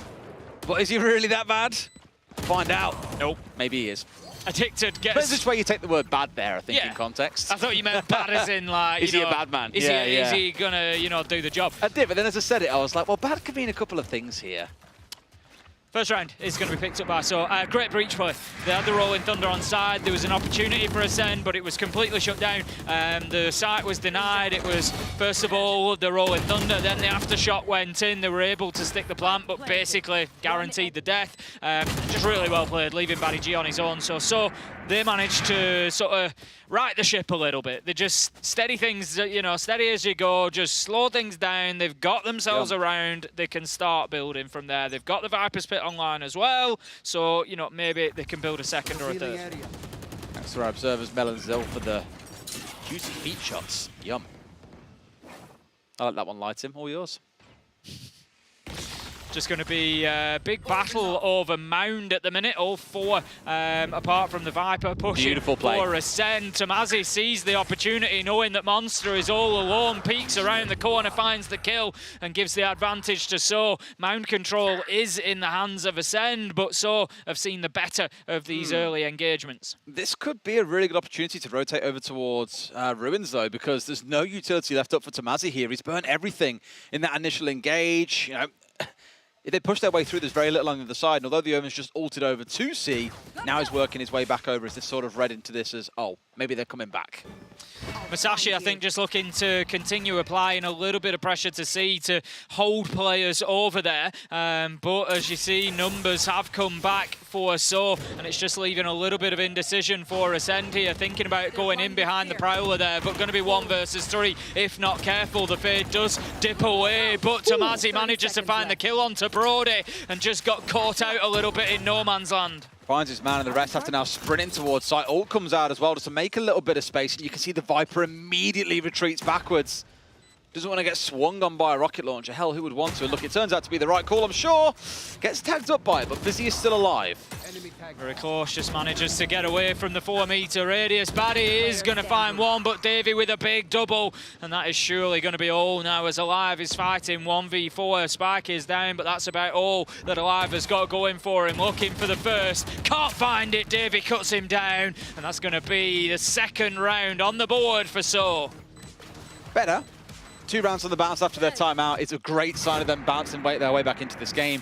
For me, a lot of it came down this initial play here. Of course, we saw the paranoia come straight over and the swing straight in from Tomazi and the second. And for a second, I was saying, well, for the longest time, Ruins is pretty free. Mentioned there was 0 utility there, especially after the Omen had already ulted out. But instead, they're hard committing towards trying to make that C push work. And Ascend, clearly, they believe they've seen enough, Tim. After 2 rounds, they feel that they've been figured out. Now they've got to adapt to what Saw are throwing back at them. That's it, and I love this, you know, timeouts I think sometimes are often sort of overlooked really as being, you know, a big strategic part of the game, and I love to see how coaches use them and, you know, at what point they use them and what impact they can have. And as you say, So have really done a job with theirs. They've come out with a timeout. The next 2 rounds have gone their way and forced the hand of Ascend really for them to say, we've got to stop this. This is turning into a bit of a freight train rumbling towards us here, and we need to make sure that we get the brakes applied before it rolls over us. Absolutely that. And hopefully there's a way back into it. Otherwise, we could well see this being brought back up to 5-4, 5-5. Suddenly, the Portuguese fans at home will be a bit calmer. Imagine for some of them now, for those first 5 rounds, there are a few nerves being shown, but still plenty of opportunity here. We're only 7 rounds in, let's not forget, Tim, it's very early doors. Long way to go, yeah. Op and the Odin coming out in this round as well from Saw, so quite literally bringing the heavy weaponry along with them. I'm out of Here we go then, into the action phase we go. It's going to be, again, a straight battle over Mound and mid. The Viper's pick comes out early from So, and that's just going to lock off B-site. And they've actually made a really good challenge of Mound as well. And right now, Ascend have been unable to realistically take any ground. They know that there's an op there. They know that there's a one-way there. They can do very little to push anywhere near Mound at this time. And with B being completely blocked off by the Viper pit, which they can see, just covering over the orb, which makes it impossible to retrieve. Their only real option is to go towards A. Now, it's still pretty light here, but a great stun comes over. Only manages to find the one. The ult comes in from the Omen as well. They're straight in towards site here, Tim. Really good spot to be in. Yep, just going to put the cover down there on the A site, looking for the peek around. Nobody pushing through it yet. Takes out the recon bolt. Meanwhile, the spike is now being delivered onto site and can be planted. Monster is going to do exactly that, but a big challenge comes in onto Baddy G, just opening up the site. And this is aggressive from So, looking to get in. They drop the spike on the ground. It is recovered as Alive manages to find a kill. We find ourselves 2 versus 2 after an absolute crazy 10 seconds. I feel like Fizzy was so aware that at some point we would have Musashi come creeping on through.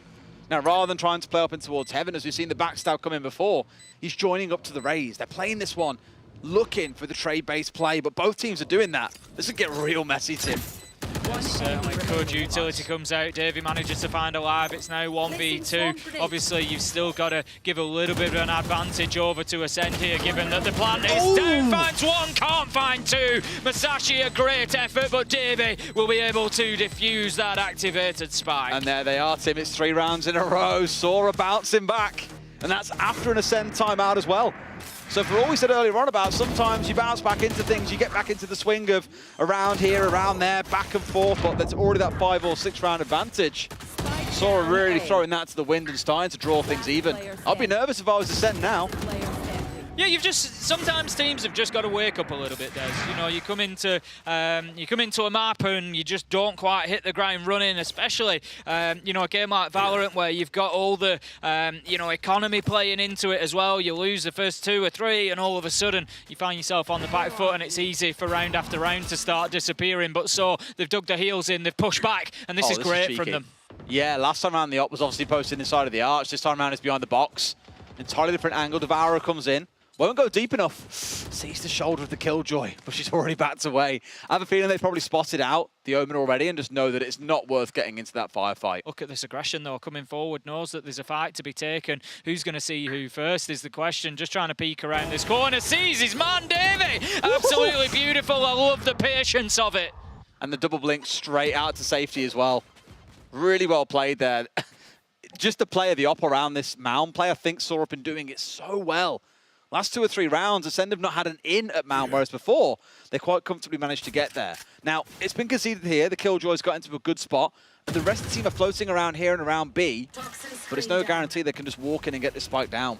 Nope, in goes the Omen smoke, but there is a counter smoke that's just going to prevent them pushing into B too aggressively. Davey is trying to do his best to keep them out of there for the time being. The push is coming into Bend, and Davey is there, does shut down alive, and Addicted backs him up with a kill onto Masashi, and that leaves us now in a 2 versus 2, as somehow Ascend just keep fighting their way back into this round. They do, but it's been big brain by Saw. There's only 10 seconds left, and Fizzy, of course, he's there with the Odin to close out. Beautiful bit of team play. As soon as the call came in, that the push was coming in from Mound in towards site, through Archway, what do you see come over the top? Immediately, it's the ultimate, the Hunter's Fury, coming out across everything. You just see it here open up, look, and they're just it's a shooting gallery at that point. They're in a bottleneck, they really can't get away from it. Extremely well played, and Saw, I think, being rewarded for their patience. I think we saw the Viper step into B and get a cheeky little kill, but it was cleaned up and traded back out by Addicted. So again, really good play by him on the Sova too. Yeah, big wasn't just on site. Big fight back from Saw, showing some great mental resolve to get themselves back into this. And at this rate, who knows? They could even be looking to take the advantage in the half. 3 rounds left to go in this, and Ascend have been unable to get anything going for the last 4. Once again, they've fought over Mound. They've got control this time. Alive ult's on. He's just got his ult off the orb. Yep. So that's going to give them basically everything that they should need to get this round won. You'd hope so. It's been 4. They've started to forget what winning feels like, Tim. Well, the thing is, you've got Viper's Pit. You've got lockdown. You know, you really should have everything you need to get a round won. You should have everything you need to get a couple of rounds won. At this point, the only person you can give an orb to is Baddy G, and it's not really one of the best ults to be farming in the game. They find one, force their way inside a site, but there's a 3-way pinch coming in here from Saw. This can get really, really messy. As expected, there goes out the Viper's Pit over the top of that plant, and messy is definitely the word, Des. Kill after kill leaves us 4 versus 2, though. Advantage Ascend as Masashi doubles down, finds the kill onto Fizzy, and it is all up to Batty. Manages to find 1. He's going to need to find 3 more. Just having a rotate round to spawn. I don't think he's going to take this fight, given the Viper's Pit being down. He's just going to look for an off angle, see if he can pick anything up. Plays the flashpoint through the wall. Nobody there to be found. He's just going to look for an off angle, see if he can pick anything up. Plays the flashpoint through the wall. Nobody there to be found. He's just going to see if there's anything for free towards the end of this round. Maybe you grab the Odin for Fizzy?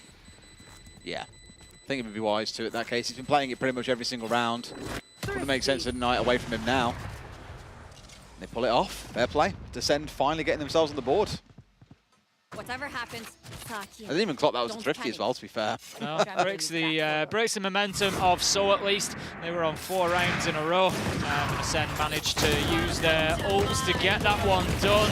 I'll check as we come back out. I'm pretty sure that they've still got the Rolling Thunder online. It was the Viper's Pit that secured that one for them after the plant went down. Yep. But Rolling Thunder and Lockdown still online. So there's another round there to be forced yet. Well, there's a nice little pairing of the ults there as well, where the Showstopper's really making space for you, so the Viper can get in relatively uninhibited and get that Viper's Pit deployed. Here it's a little bit of a different story, arguably. Like, you've got 2 that are really good at clearing off the site, but it means you can rotate them out here. You've already seen the one ult come across, and that was in towards B. They want to hit it again, but Batty G's the one with the spike, and he's a mile away. So much aggression from the defenders there. Took Mound straight away, pushed through the door. They've come away with 2 kills for their trouble. There was one in there, Masashi onto Tamazi, but other than that, Ascend have not been able to find anything else in response. They've pushed in towards A site. They're going to be able to get this spike down, and it does leave So scrambling to get themselves in position for a retake. Smoke goes out from the Omen after the plant, but So do have a numbers advantage. I'm not too sure what they were after with the Fade ult. Potential flank. Yeah, I mean, the Fade ult was... I get it, you want to try and force the fights in, but really a weird space to use it when you had no way of really capitalizing any further off the back of it than a kill or 2. And Saw were just ready. VCT again, a demon with this Odin, as we have seen so many times now. A 2v4, surely Saw could fight their way back in. Manages to find the first, not the second. That's going to be a little tickle onto the diffuser, taking it halfway, looking to complete it. Final kill comes in, and that's going to be a round for So. 6-5, we could be on an even split at the half here. So outside of what they would probably consider a blip in the previous round, where the thrifty win came through for Ascend, this one's feeling a bit of what we're used to. Bit of domination from Saw, keeping things bouncing. So close, so you might have, you say, that perfect split at the half where it's 6-6. Here we go. Right there. Final round of the attacking half for Ascend then. They've stacked up to take Ruins here. Want to get themselves inside quickly, but this has been a battleground because Tamazi's been using the fast lane to get out there just like that. Relay bolts go in as well, looking for early challengers. They've committed to it though. Addicted is going to shut down Alive, and that leaves us now with no choice for Ascend but to back out of there. I mentioned this for Neon earlier on, that if you're bringing her along, she is the fast. She wants to be getting deep inside C or inside A. Here on the defensive side, it's more about charging forward and holding those aggressive positions. And the thing is, Ascend have responded to it a few times. They've tossed in the Haunt, for example, in towards A Ruins, and we're hoping, obviously, to try and catch out the Neon. But the sync on that utility between when Tamazi actually charges for is a little bit off. They're not really catching in the way they should. Musashi almost losing out to Fizzy on his spray through the door as well. 4v4 then as the lockdown is out. That's just going to prevent So being able to push in here and stop this plant going down. The spike is going to be brought into B, should be planted any second. We've got the ult online for the Neon though. How about that? Tamazi picking up Brody for a first, looking for some more value out of that ult. Finds it with a kill onto Batty G. And this is another good round for So. They're looking to level things up 6-6. That Viper wall really cost them because there was no cover at all. I don't even knew that Tamazi had got himself inside of Baby Door. Done untold damage with it. Just keeps on farming kills. Makes it a 4 for himself in the round. And Saw, they draw level. Great value out of Overdrive there. Levels things up, and who would have thought it at the beginning of this with the way that Ascend came out and started dominating. It did leave you thinking, you know, Saw really unbeaten on this map because they were being given the runaround, but they're showing now the class that suggests that, yep, they're unbeaten on this map. May well continue on that trend. All right, let's see how Ascend do on the defensive side. This, as I said earlier on, is where you should really see Saw come into their own. They played a great first half on the defense, battling back after Ascend started out really strong themselves. You've really seen a tale of one half there, but 2 quarters very much between the two sides. But now with how things will play out, Saw, it's their map pick. They get onto the side they didn't get to have at the start because Ascend chose to start an attack. This is where I think you'll see them do a lot of damage. Yeah, more than likely. We're just going to have Tamazi there. Again, using in reverse this time. On the defense, it's been to claim ruins, but now the Neon is able to go in and take those power positions for the attackers. Tamazi has been doing it consistently throughout the game and doing it really, really well. So again, his team able to now just play in behind that space that he's creating. We've seen a lot of this slicing and dicing of the A side as well. This Viper wall that you've got running down just makes it a little bit uncomfortable enough that you have an angle that you can peek on through. Over the top of ruins, down towards the player that's holding on A. And you saw immediately how fast they managed to get control of 2 orbs here inside, what, 15 seconds? Very confident, but you can see why. They're continuing to play that way. They've left the spike in spawn as well, just in case things did completely crumble, which to me at least suggests a regroup. If they kept it in towards, like, C, for example, maybe you could have seen the 2 from B rotate in there and join them. And here they've got the whole wall is their oyster tin. They choose where to go, and by the looks of it, it's going to be B as everyone's rotating over towards C. Yeah, the fault line's already been used, as we saw there, by the breach of Bati, so not going to be able to help them deliver that onto site using it. Alive does take a big headshot opener onto him, 25 seconds, and I tell you what, they need to get moving here, so it's a little bit slow. They do get themselves into site. Is an opportunity to potentially put this down. Bati is looking, he's now got the fault line online and can use it potentially in this post plan. There goes Fizzy getting one back on the other side, but Musashi is straight there for the pickup onto Addicted. Otherwise, bit of a mad swing here through the middle of a bunch of utility going off. Great opportunity for some kills to rein in, but Ascend, they come out on top here. 2 still left on the table.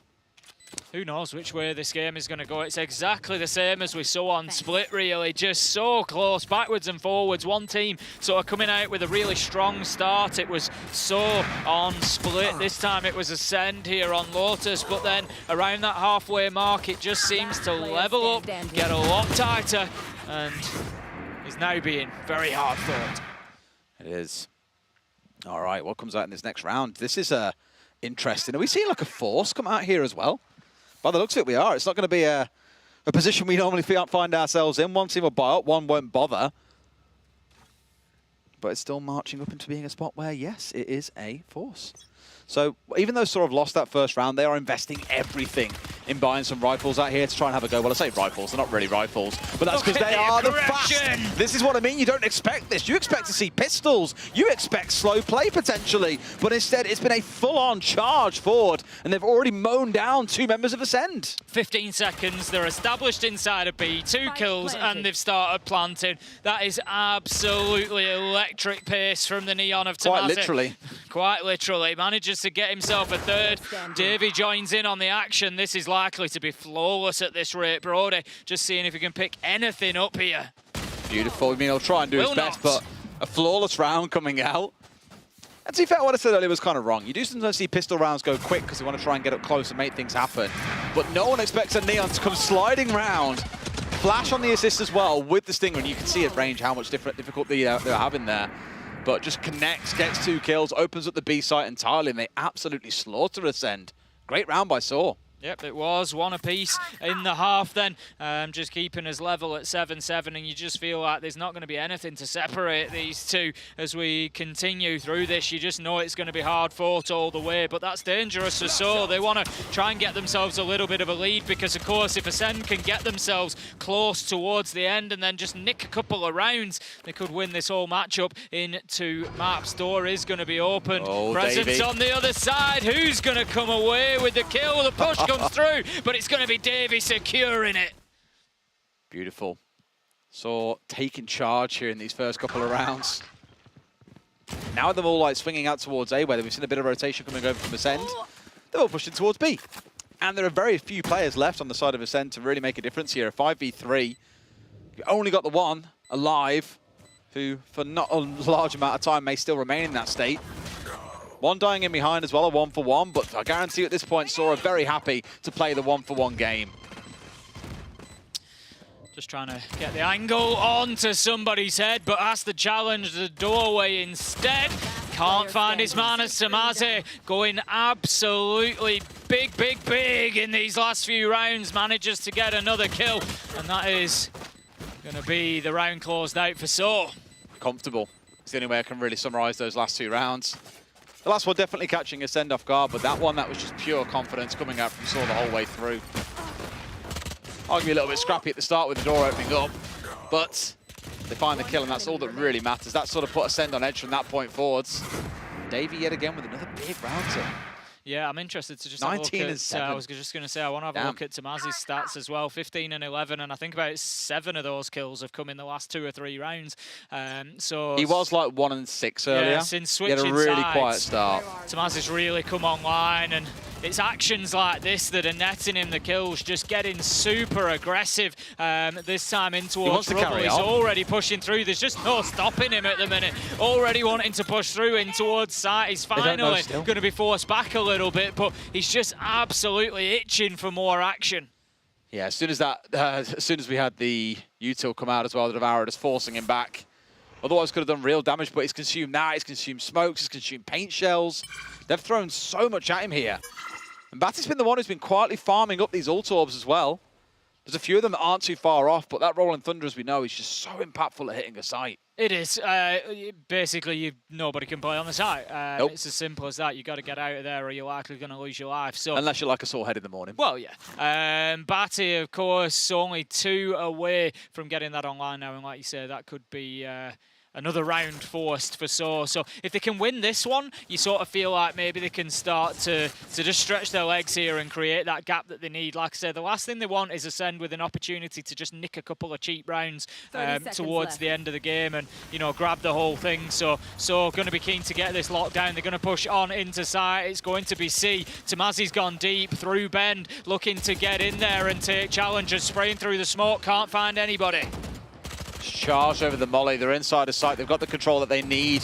This is going to be such a scrappy retake as well because everyone's still standing, but not for long. Monster the first to strike. Manages to take down Addicted, and the whole of So are still very much on site here. They're looking to try and aggress their way out, but it just leaves them with trades 2 for 2 and nothing more. And now it's 3 versus 1 as Baddy G takes down David. Fizzy does everything he can, but it's not going to be enough. Baddy G is once again there's going to level us up at 8-8 on the scoreboard now. They are staying neck and neck. This game's unbelievable. I said it earlier on, but it's the one game that when it comes to the results doesn't really mean much. Both of them are already qualified. Tell that to the teams. I know. They're playing like it means a lot. I mean, for Saw, again, I spoke to Malzasaru, I know, back from the Overwatch days, and he was just saying, man, we're delighted that we're 3-0. We want to make this 4-0. We really want to, you know, push ourselves through. We're hyped up for this. We want to deliver. And again, I'll say what I said earlier on. I don't think too many. Don't hate me, Portugal fans. Many of us were in a spot where we didn't expect that Saw would be a top team. There were other names that fell from your lips when you started talking about, you know, potential top 4 teams, and they've impressed everyone. Yeah, it's been great performances so far, and today is nothing short of that. But the question remains, are they going to have enough to take them over the line for that 4-0? Ascenders trying to do everything they can to stop that being the case, and they're having a little bit of difficulty on the map. The Owl drone is going to find the tracking dart, so that's just going to feed a bit of information into the rest of the team, and So can start to build on that. I know I keep on stressing it, but Saw are so good at controlling the ult orbs. Like, how deep they are here with very little contest coming in. They've already secured out B, for example. Yeah. They don't want to farm this one to give away that they're there, but again, the fact they've got such deep control so fast into 2 areas of the map is really good on the attacking side. Monster's just playing from him. Ben there is going to find himself in a bad spot, manages to get one, which was about the best he could hope for. I think the trade came in, and that's possession of the C site gone to So. Now then, there's missed shots, a missed opportunity for Masashi there to get a couple on the backside. The Viper's pit comes out after the plant goes down, and So are looking in a great position. But Baddy G, that is something at least, manages to take down Tomazi and also shut down the ult. They could have just ran there and backed out, but committing everything on this one. The Rolling Thunder raining across, you know, the Viper's pit coming out, pushing in deep rather than running away and forcing the fight, forcing the issue. Really aggressive, but clearly a call that's worked out pretty damn well. Inside the Viper's pit, 2v2. Baddy G steps forward and Fizzy, it's his domain. He doesn't lose those. And of course, Davey steps up too. Saw back in the lead once again. Oh, it's so tight. Just the best they can do is 1 round in the lead. You just feel like surely Ascend are going to come back with a round of their own, but as time goes on, it may just get more and more difficult. They may get more and more worn down mentally, feeling like there's nothing they can really do to truly catch up, to truly get themselves back into the lead. It was a good round on the attack from So. Great use of the Viper's Pit at the end there to get that one over the line. And also he managed to burn out the ult, the showstopper from Alive as well, used unsuccessfully. Almost we go again, this time straight down towards B. Cutting all sound as well. Hoping to catch Ascend completely off guard. The drone going to be there. Entry utility essentially, more feeding in and not so much taking a gunfight, but at least revealing where they're going to get shot from. Here we go, Tomazi straight in. He wants to do some damage and he's already found one for himself. Batty G gone. Spike going down inside 30 seconds. Fast control yet again for Saw. Yep, Saw seemed to have, the game plan has changed. It's enough is enough now. Let's just get in there and make sure we win in these fights, grabbing space. Kill, kill, kill. Tomazi with 3 in the round. Davey gets one on the way, and that's a flawless for Saw. It's 10-8, and Saw feel like they're moving swiftly towards a victory on Lotus. I know there's been a couple of rounds here, but the consistency at which the spike is going down and the pace that Saw are coming at, Ascend just look, I'm not surprised to see another timeout coming in. They're literally being run off their feet here. They barely have time to respond, let alone think. As soon as they come pushing in, what do? They are being run over by the Portuguese side. They are. They've got the Viper's Pit online at least, which is going to be something for them. That's the panic button. It's like, please stop beating me. Please. The question is, though, you know, do they use it to prevent access to a site, or do they use it in a retake situation? Yeah. You know, where do they hold on to it? For me, you know, I said this yesterday, obviously on a 3-site map as well, Viper's Pit is going to have naturally a little bit less value because you're only able to take control of 33% of the sites, whereas on a 2-site map, obviously you've got that greater advantage. You can completely lock off one of the sites. Your teammates can then focus on the other, and it's just a bit of a different thing. So while still powerful, is it going to be enough to force a round for Ascend? I'm not too sure with the way this So attack is going at the minute. Yeah. Is the timeout going to be enough? I mean, they called one before and didn't manage to recover from that point onwards. There's a couple more rounds, I think, went the way of Saw before we finally saw a flip. Maybe it proves to be the same here. Still, 4 buys on both sides is probably the main one. If you're going to be cynical about it, you probably say, okay, not really a 4 buy for the side of Ascend. 3 of them on light armor. But still coming out with the big boys' toys. The Odin on the side of the Killjoy, for example. They're ready to tango.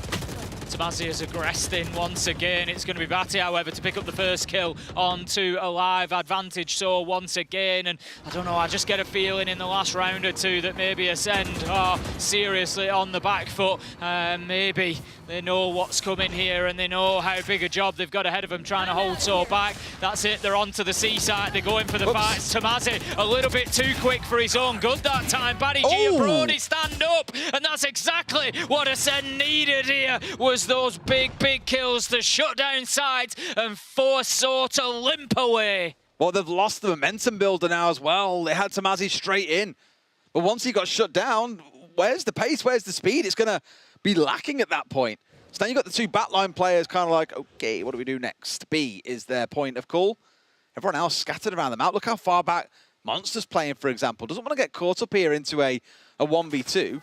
I imagine a large part of this is because why force a 1v2 when there's 4 of you to play a retake? Left. You've got ultimates online if you want to play them. There's no real need to do so. But they should be able to convert this one. This is the problem. You force out these 2v1s or even 1v1s at the side of Saw.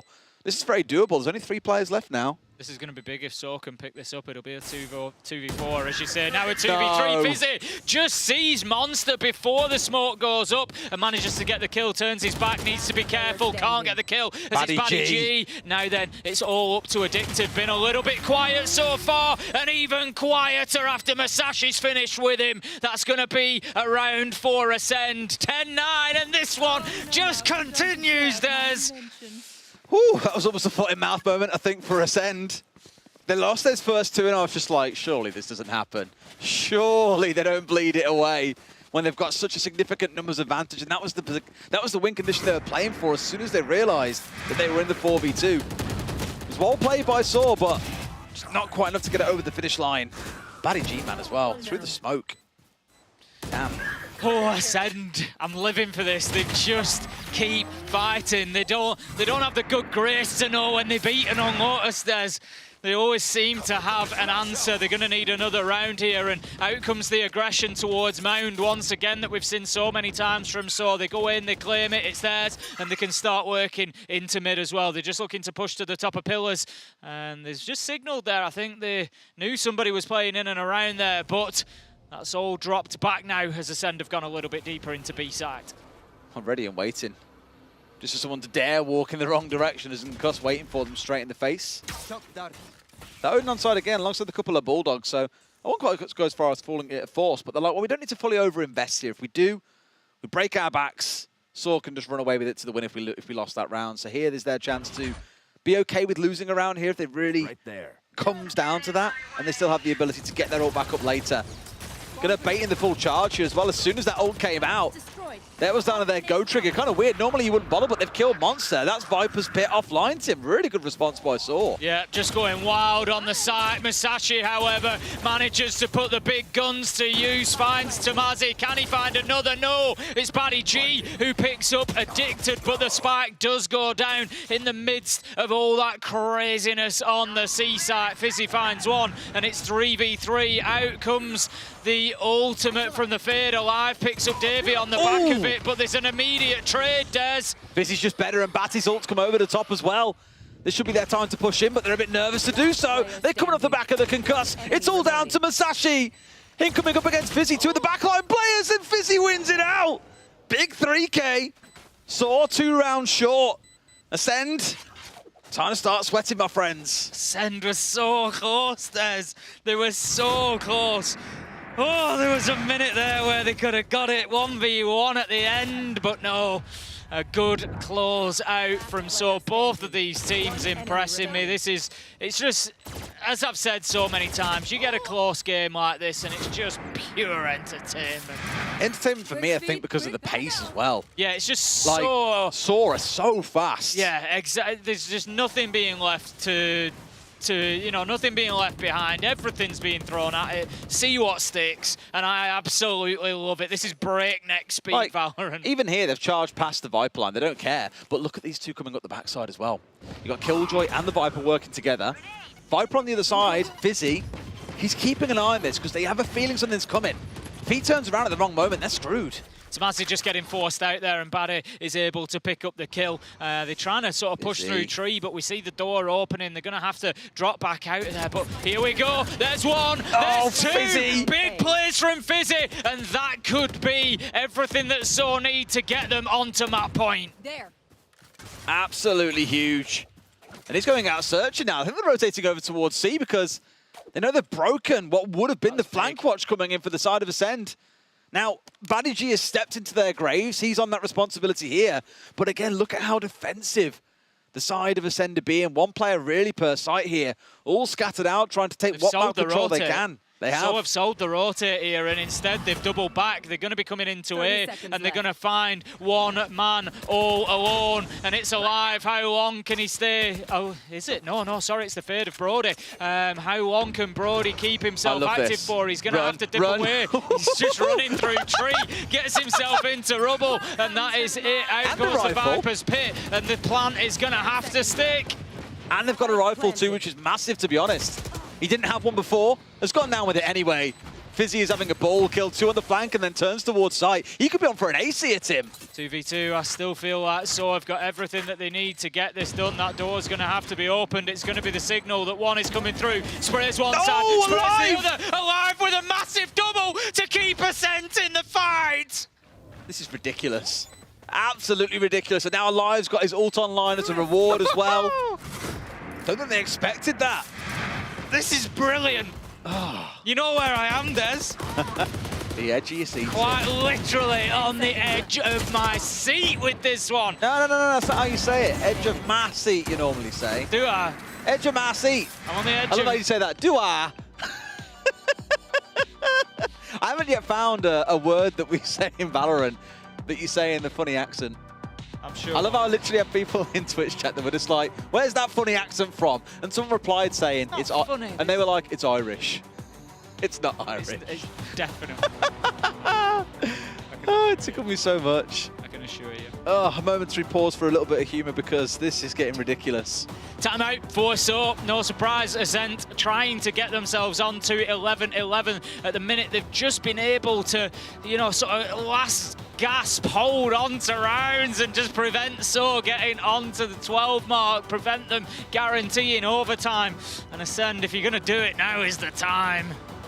They've got the ults to play with as well. Big ults at that. Yeah. You know, one force, well, if to be fair, both really of them force around. Both of them can because they force you to respect space. There's the Hunter's Fury on the other side, so Addicted really needs to hold on to that for the potential I'm lockdown, more but concerned about Alive's ultimate here. When you hear the showstopper come out, everyone just has to scatter. You have to respect that it's online, or you risk having yourself blown sky high. So that's probably more of the bigger concern. With the lockdown, at least, one, you've got a lot of time to respond to it. But when there's a rocket in your face, far less so, which is why you're forced to back away. Very true. There's no backing away from Tomasi as he goes straight in once again on the Neon. Grabs that ult orb. Like you say, farming the ult orbs has been something that they've done really, really well. So hasn't grabbed it yet. They're just nervous about the scrap that could be coming. But I'd like to think he grabs it so it's Baddy G in one. Looking for the two. Oh, he gets it! Shaggy G! Oh dear, so Baddy G puts them to the sword. There's the showstopper from Alive to make it a third. Davey with the trade, but still everything is stacked in Ascend's favour. They could be levelling us up in round 22, Des. They're looking for a next two from Brody. Beautiful, just chains them together, one after another. Just keep shooting through them. This is ludicrous. We keep saying it after every round, but it is truly ludicrous. I'm living for this. Give me overtime. Give me everything you can. I think it's on the way, Tim. Enemy remaining. Wow. Do you remember what I said, though, Des? No. I said, just after the halfway mark, well, I think we were at about round 15, 16, and I said, So need to be careful here. They've got themselves a little bit of a lead, but the last thing they want to do is give Ascend an opportunity to just grab a couple of cheap rounds at the end of the game and close it out. Because this second map will be everything for Ascend. The ult is going to get shut down. Ascend will not stop, Des. I always feel like you love him too much. He finds two more. How is this happening? Amazing stuff that we are seeing out of Ascend here on Waters. Baddy G shuts down Fizzy. And Des, let's not forget, they've still got the lockdown online. They go on to match and series point. This is absolutely farming. Absolutely farming. Honestly, it feels like, do you remember our game yesterday was exactly the same? Those last couple of rounds, it just felt like the mental was broken, and it just feels like that for So right now. Oh, I don't know. They're still doing the same stuff they've done for a lot of this They half. are, it's just not working, it's not Tomasi's blitzing. landing. You know what it is? Ascend have adapted well, I think. Like, okay, then there. Tomasi either blitzes you down or you blitz him down. But it's a couple of mistakes in the mid-round as well that are starting to creep in, where Ascend are finding these little pockets to slot into and completely destroy Saw on the way through. It's now or never. Odin and Op online. 3 ults to play with for Ascend.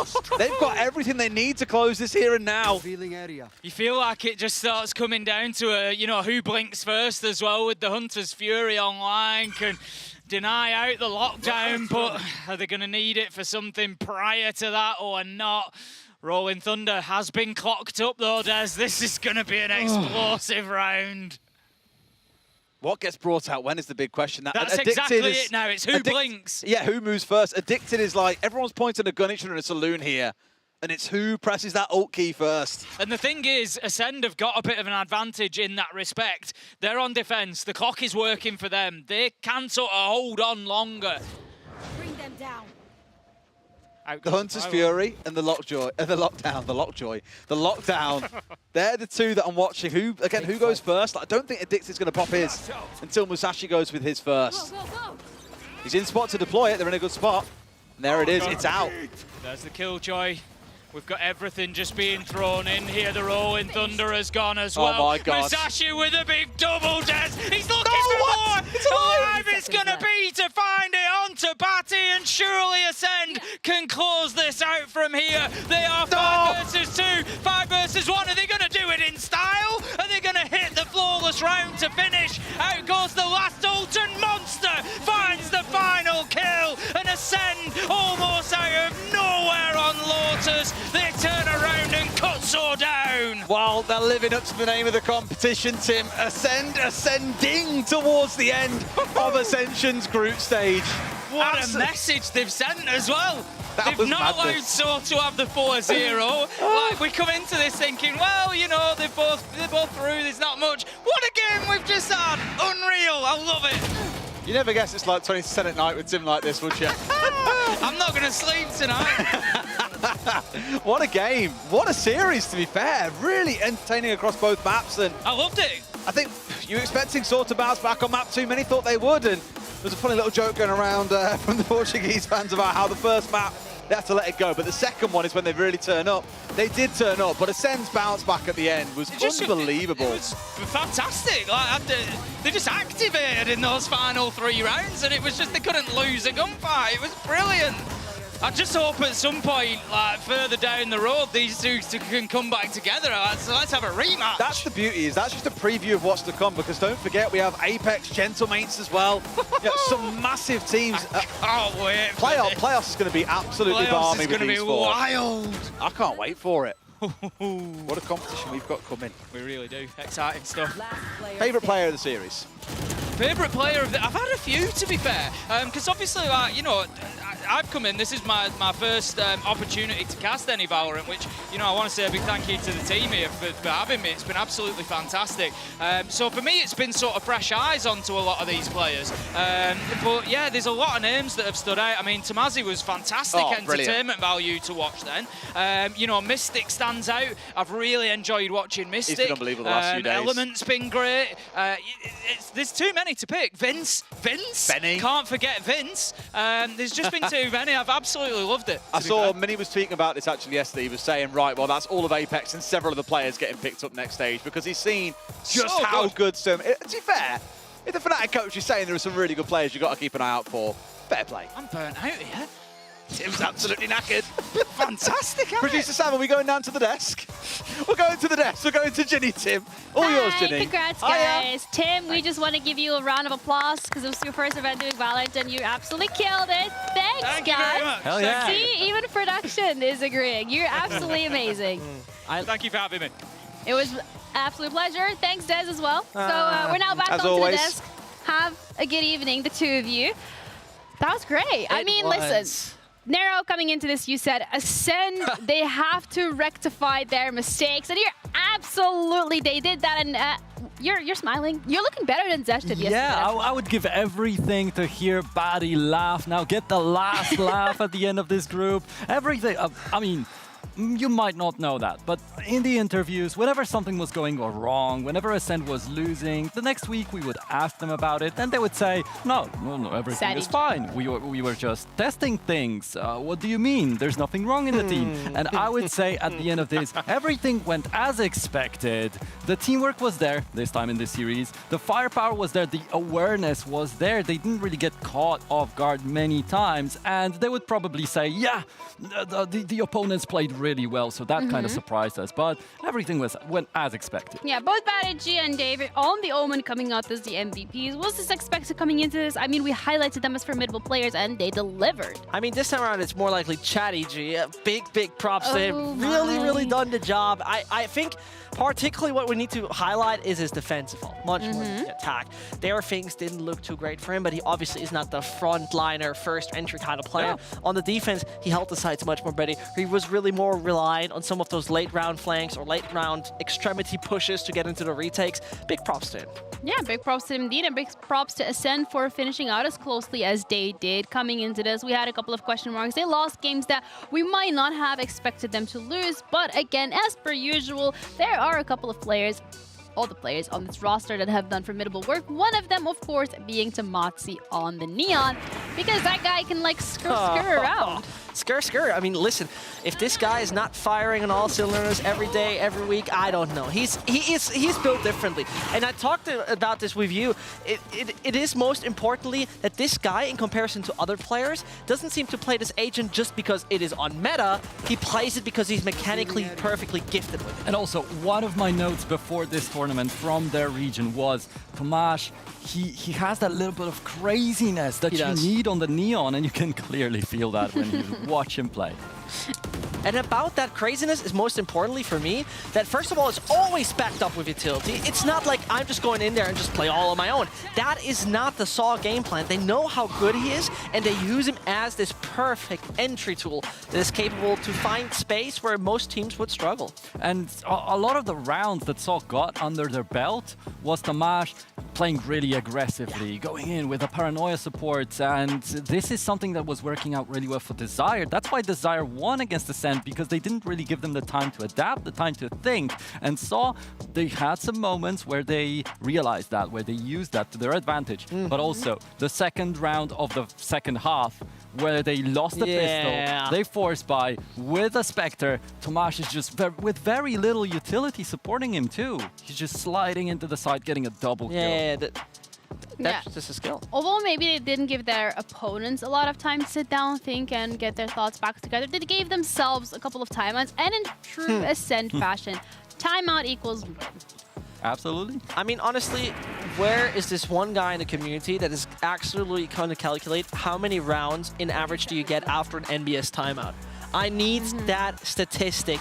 He continuously finds really great ways for his team to find an adjustment when it's needed. And once more, it struck, because this was a 10-8 Saw. Very close to finding success and bringing us in map number 3. This is also the time when Badiji started getting highlighted in the match, especially. Fizzy, he had such a good peek here onto Monster. Very good timing to catch him off guard right there, but you weren't happy with how he approached the fight against Baddy.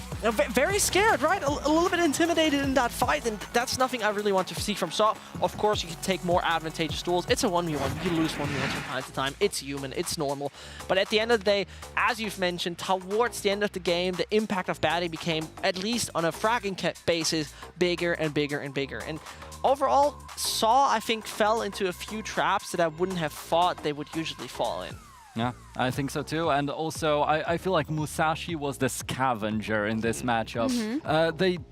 The operator buy came really late for Saw because they were losing a lot of these rounds at the start, so they couldn't get their economy going. But when they finally bought it, and when they lost it, most importantly, it got into the hands of Ascend, and Musashi decided to use it a little bit for himself. And the same thing happened with the Odin. Ascend is not really known for playing Odin on this map too much, but seeing how much fun Saw is having with that, Musashi also decided to give it a go. Yeah, gotta join in on the Mitch Odin hype train. We still have that pitch, by the way, if you guys wanna get that going. You know, it's a great... I'm gonna stand in for that. It's a great sound pack. But, you know, I would also like to... You're talking about statistics of how many timeouts equals how many wins. I would like to find out how many teams has Zesh supported and then they did bad, but when he doesn't support them, they do well. Saw being a prime example of that. We need the calculations to come out because I don't think you want this guy rooting for your teams anymore. Can I just tell you, today I was doing my pick'ems and I was posting them on Twitter, and I think there was Desire Pro players and also some Saw saying, okay, thank you very much. I hope the opposite happens. You know, so I'm seemingly now known for jinxing. If you want your team to win, let me know. I'll just turn the odds around. If you want your opponent to lose? I got it. I got it. PayPal. Hey, listen. All my fault, CGN. All my fault. That's all on me, guys. It's all on me. Yeah, you can blame them all together. I mean, Buddy did ask not to be too mean to you. Who asked that? Patty. No, who asked? Twitter. So is Musashi winning Anyways, today, actually, standings. thanks to these tactics? Standings for today. This is the final day of the group stage, and with that, the two teams that are gonna be heading to VCT Ascension EMEA playoffs are locked in from each group. We have Ascend as well as Saw, joined by Apex Gentlemates. Apex being the only undefeated team. I really hope you do not start. I think Apex is going to win the tournament. But no, honestly, what I think, there's one silver lining, one great thing. Is that a boaster line, by the way, from Twitter? What is? Apex are considered the favorites in this tournament. I know who are expected to win. Never heard of it. Oh, okay. So a point that I have, though, for this, I feel like the matchup between Apex and Gentlemates in Group B might have been a teaser before the grand finals. Absolutely it was an agree. insane match. I mean, it was a quick 2-0, so it wasn't an insane match because, you know, There's one silver was still lining. insane. There's one good thing about this. I think the good thing about Saw losing is that they didn't go through this flawlessly. Why? Because finally they understood that kind of how it is to lose on an international stage, how to lose against different playstyles, different caliber of opponents, and that could be a big, big plus for them to be like, okay, you know what, this is a mistake we did against a good opponent on the international stage. This is, and this is, and we can come out of it much more successfully. I think that is a crucial point that should not be underestimated. I was trying it out. Why are you guys? I have my sunglasses. I agree with that, and I would also add that something we didn't really mention this far today, I feel like is worth mentioning. Yeah. Ascend had a day break before today, and you said you weren't expecting Saw to get thrown off sometimes in this map, and that is the Ascend adaptation. They had the time to breathe, they had the time to prepare. But the thing is, now we have a couple of days off as well, because by the time we're going to be back, it's the 13th, 14th, and as a result, you mentioned it yourself, Saw have that one VOD now where they can go back on their mistakes, on a loss, but every single one of these teams have VODs available. Every single one of the games have been streamed, whether it was on the A stream or the B stream, so a lot of prep going to be coming, and also, they're all going to have to travel to Berlin because it's going to be in the Coliseum. I think it's going to be particularly interesting because that is one aspect that we have to talk about, LAN experience. I think this is going to be for the future desk that is going to sit here. But I can say so much. I think this is where, for example, a team like Apex has the biggest advantage alongside Ascent. Yeah.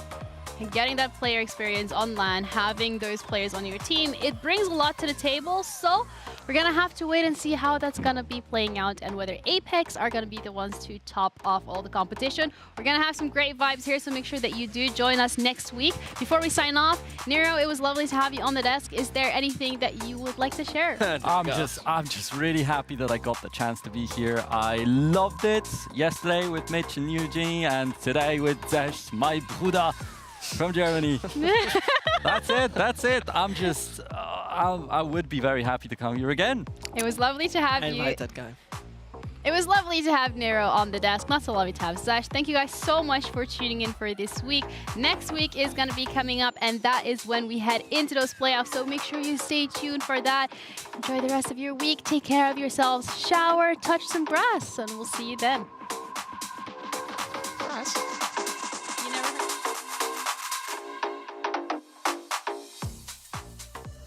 Athletics have already been knocked out, but Desire must win this game to have a chance to advance out of the group stage here. One enemy remaining.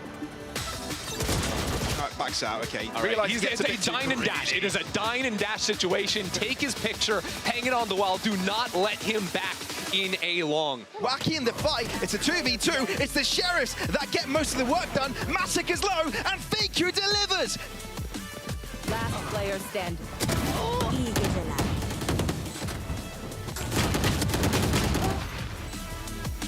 One enemy remaining.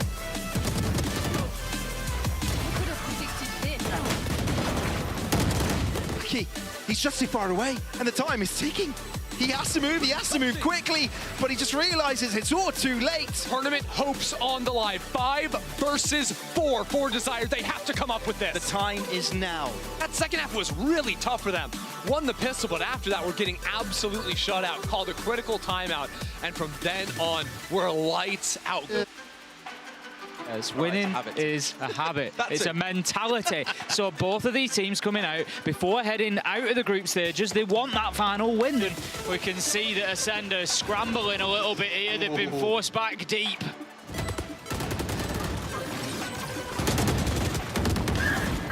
One enemy remaining. One enemy remaining. One enemy remaining.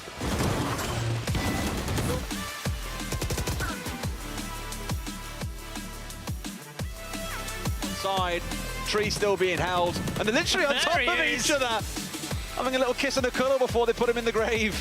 Round done. Who first is the question, just trying to peek around this corner, sees his man Davey. Absolutely beautiful, I love the patience of it. To find it onto Batty, and surely Ascend can close this out from here. They are 5 versus 2, 5 versus 1. Are they going to do it in style? Are they going to hit the flawless round to finish? Out goes the last ult, and Monster finds the final kill. And Ascend almost out of nowhere on Lawton. shoulders, they turn around and cut Saw down. Well, they're living up to the name of the competition, Tim. Ascending towards the end of Ascension's group stage.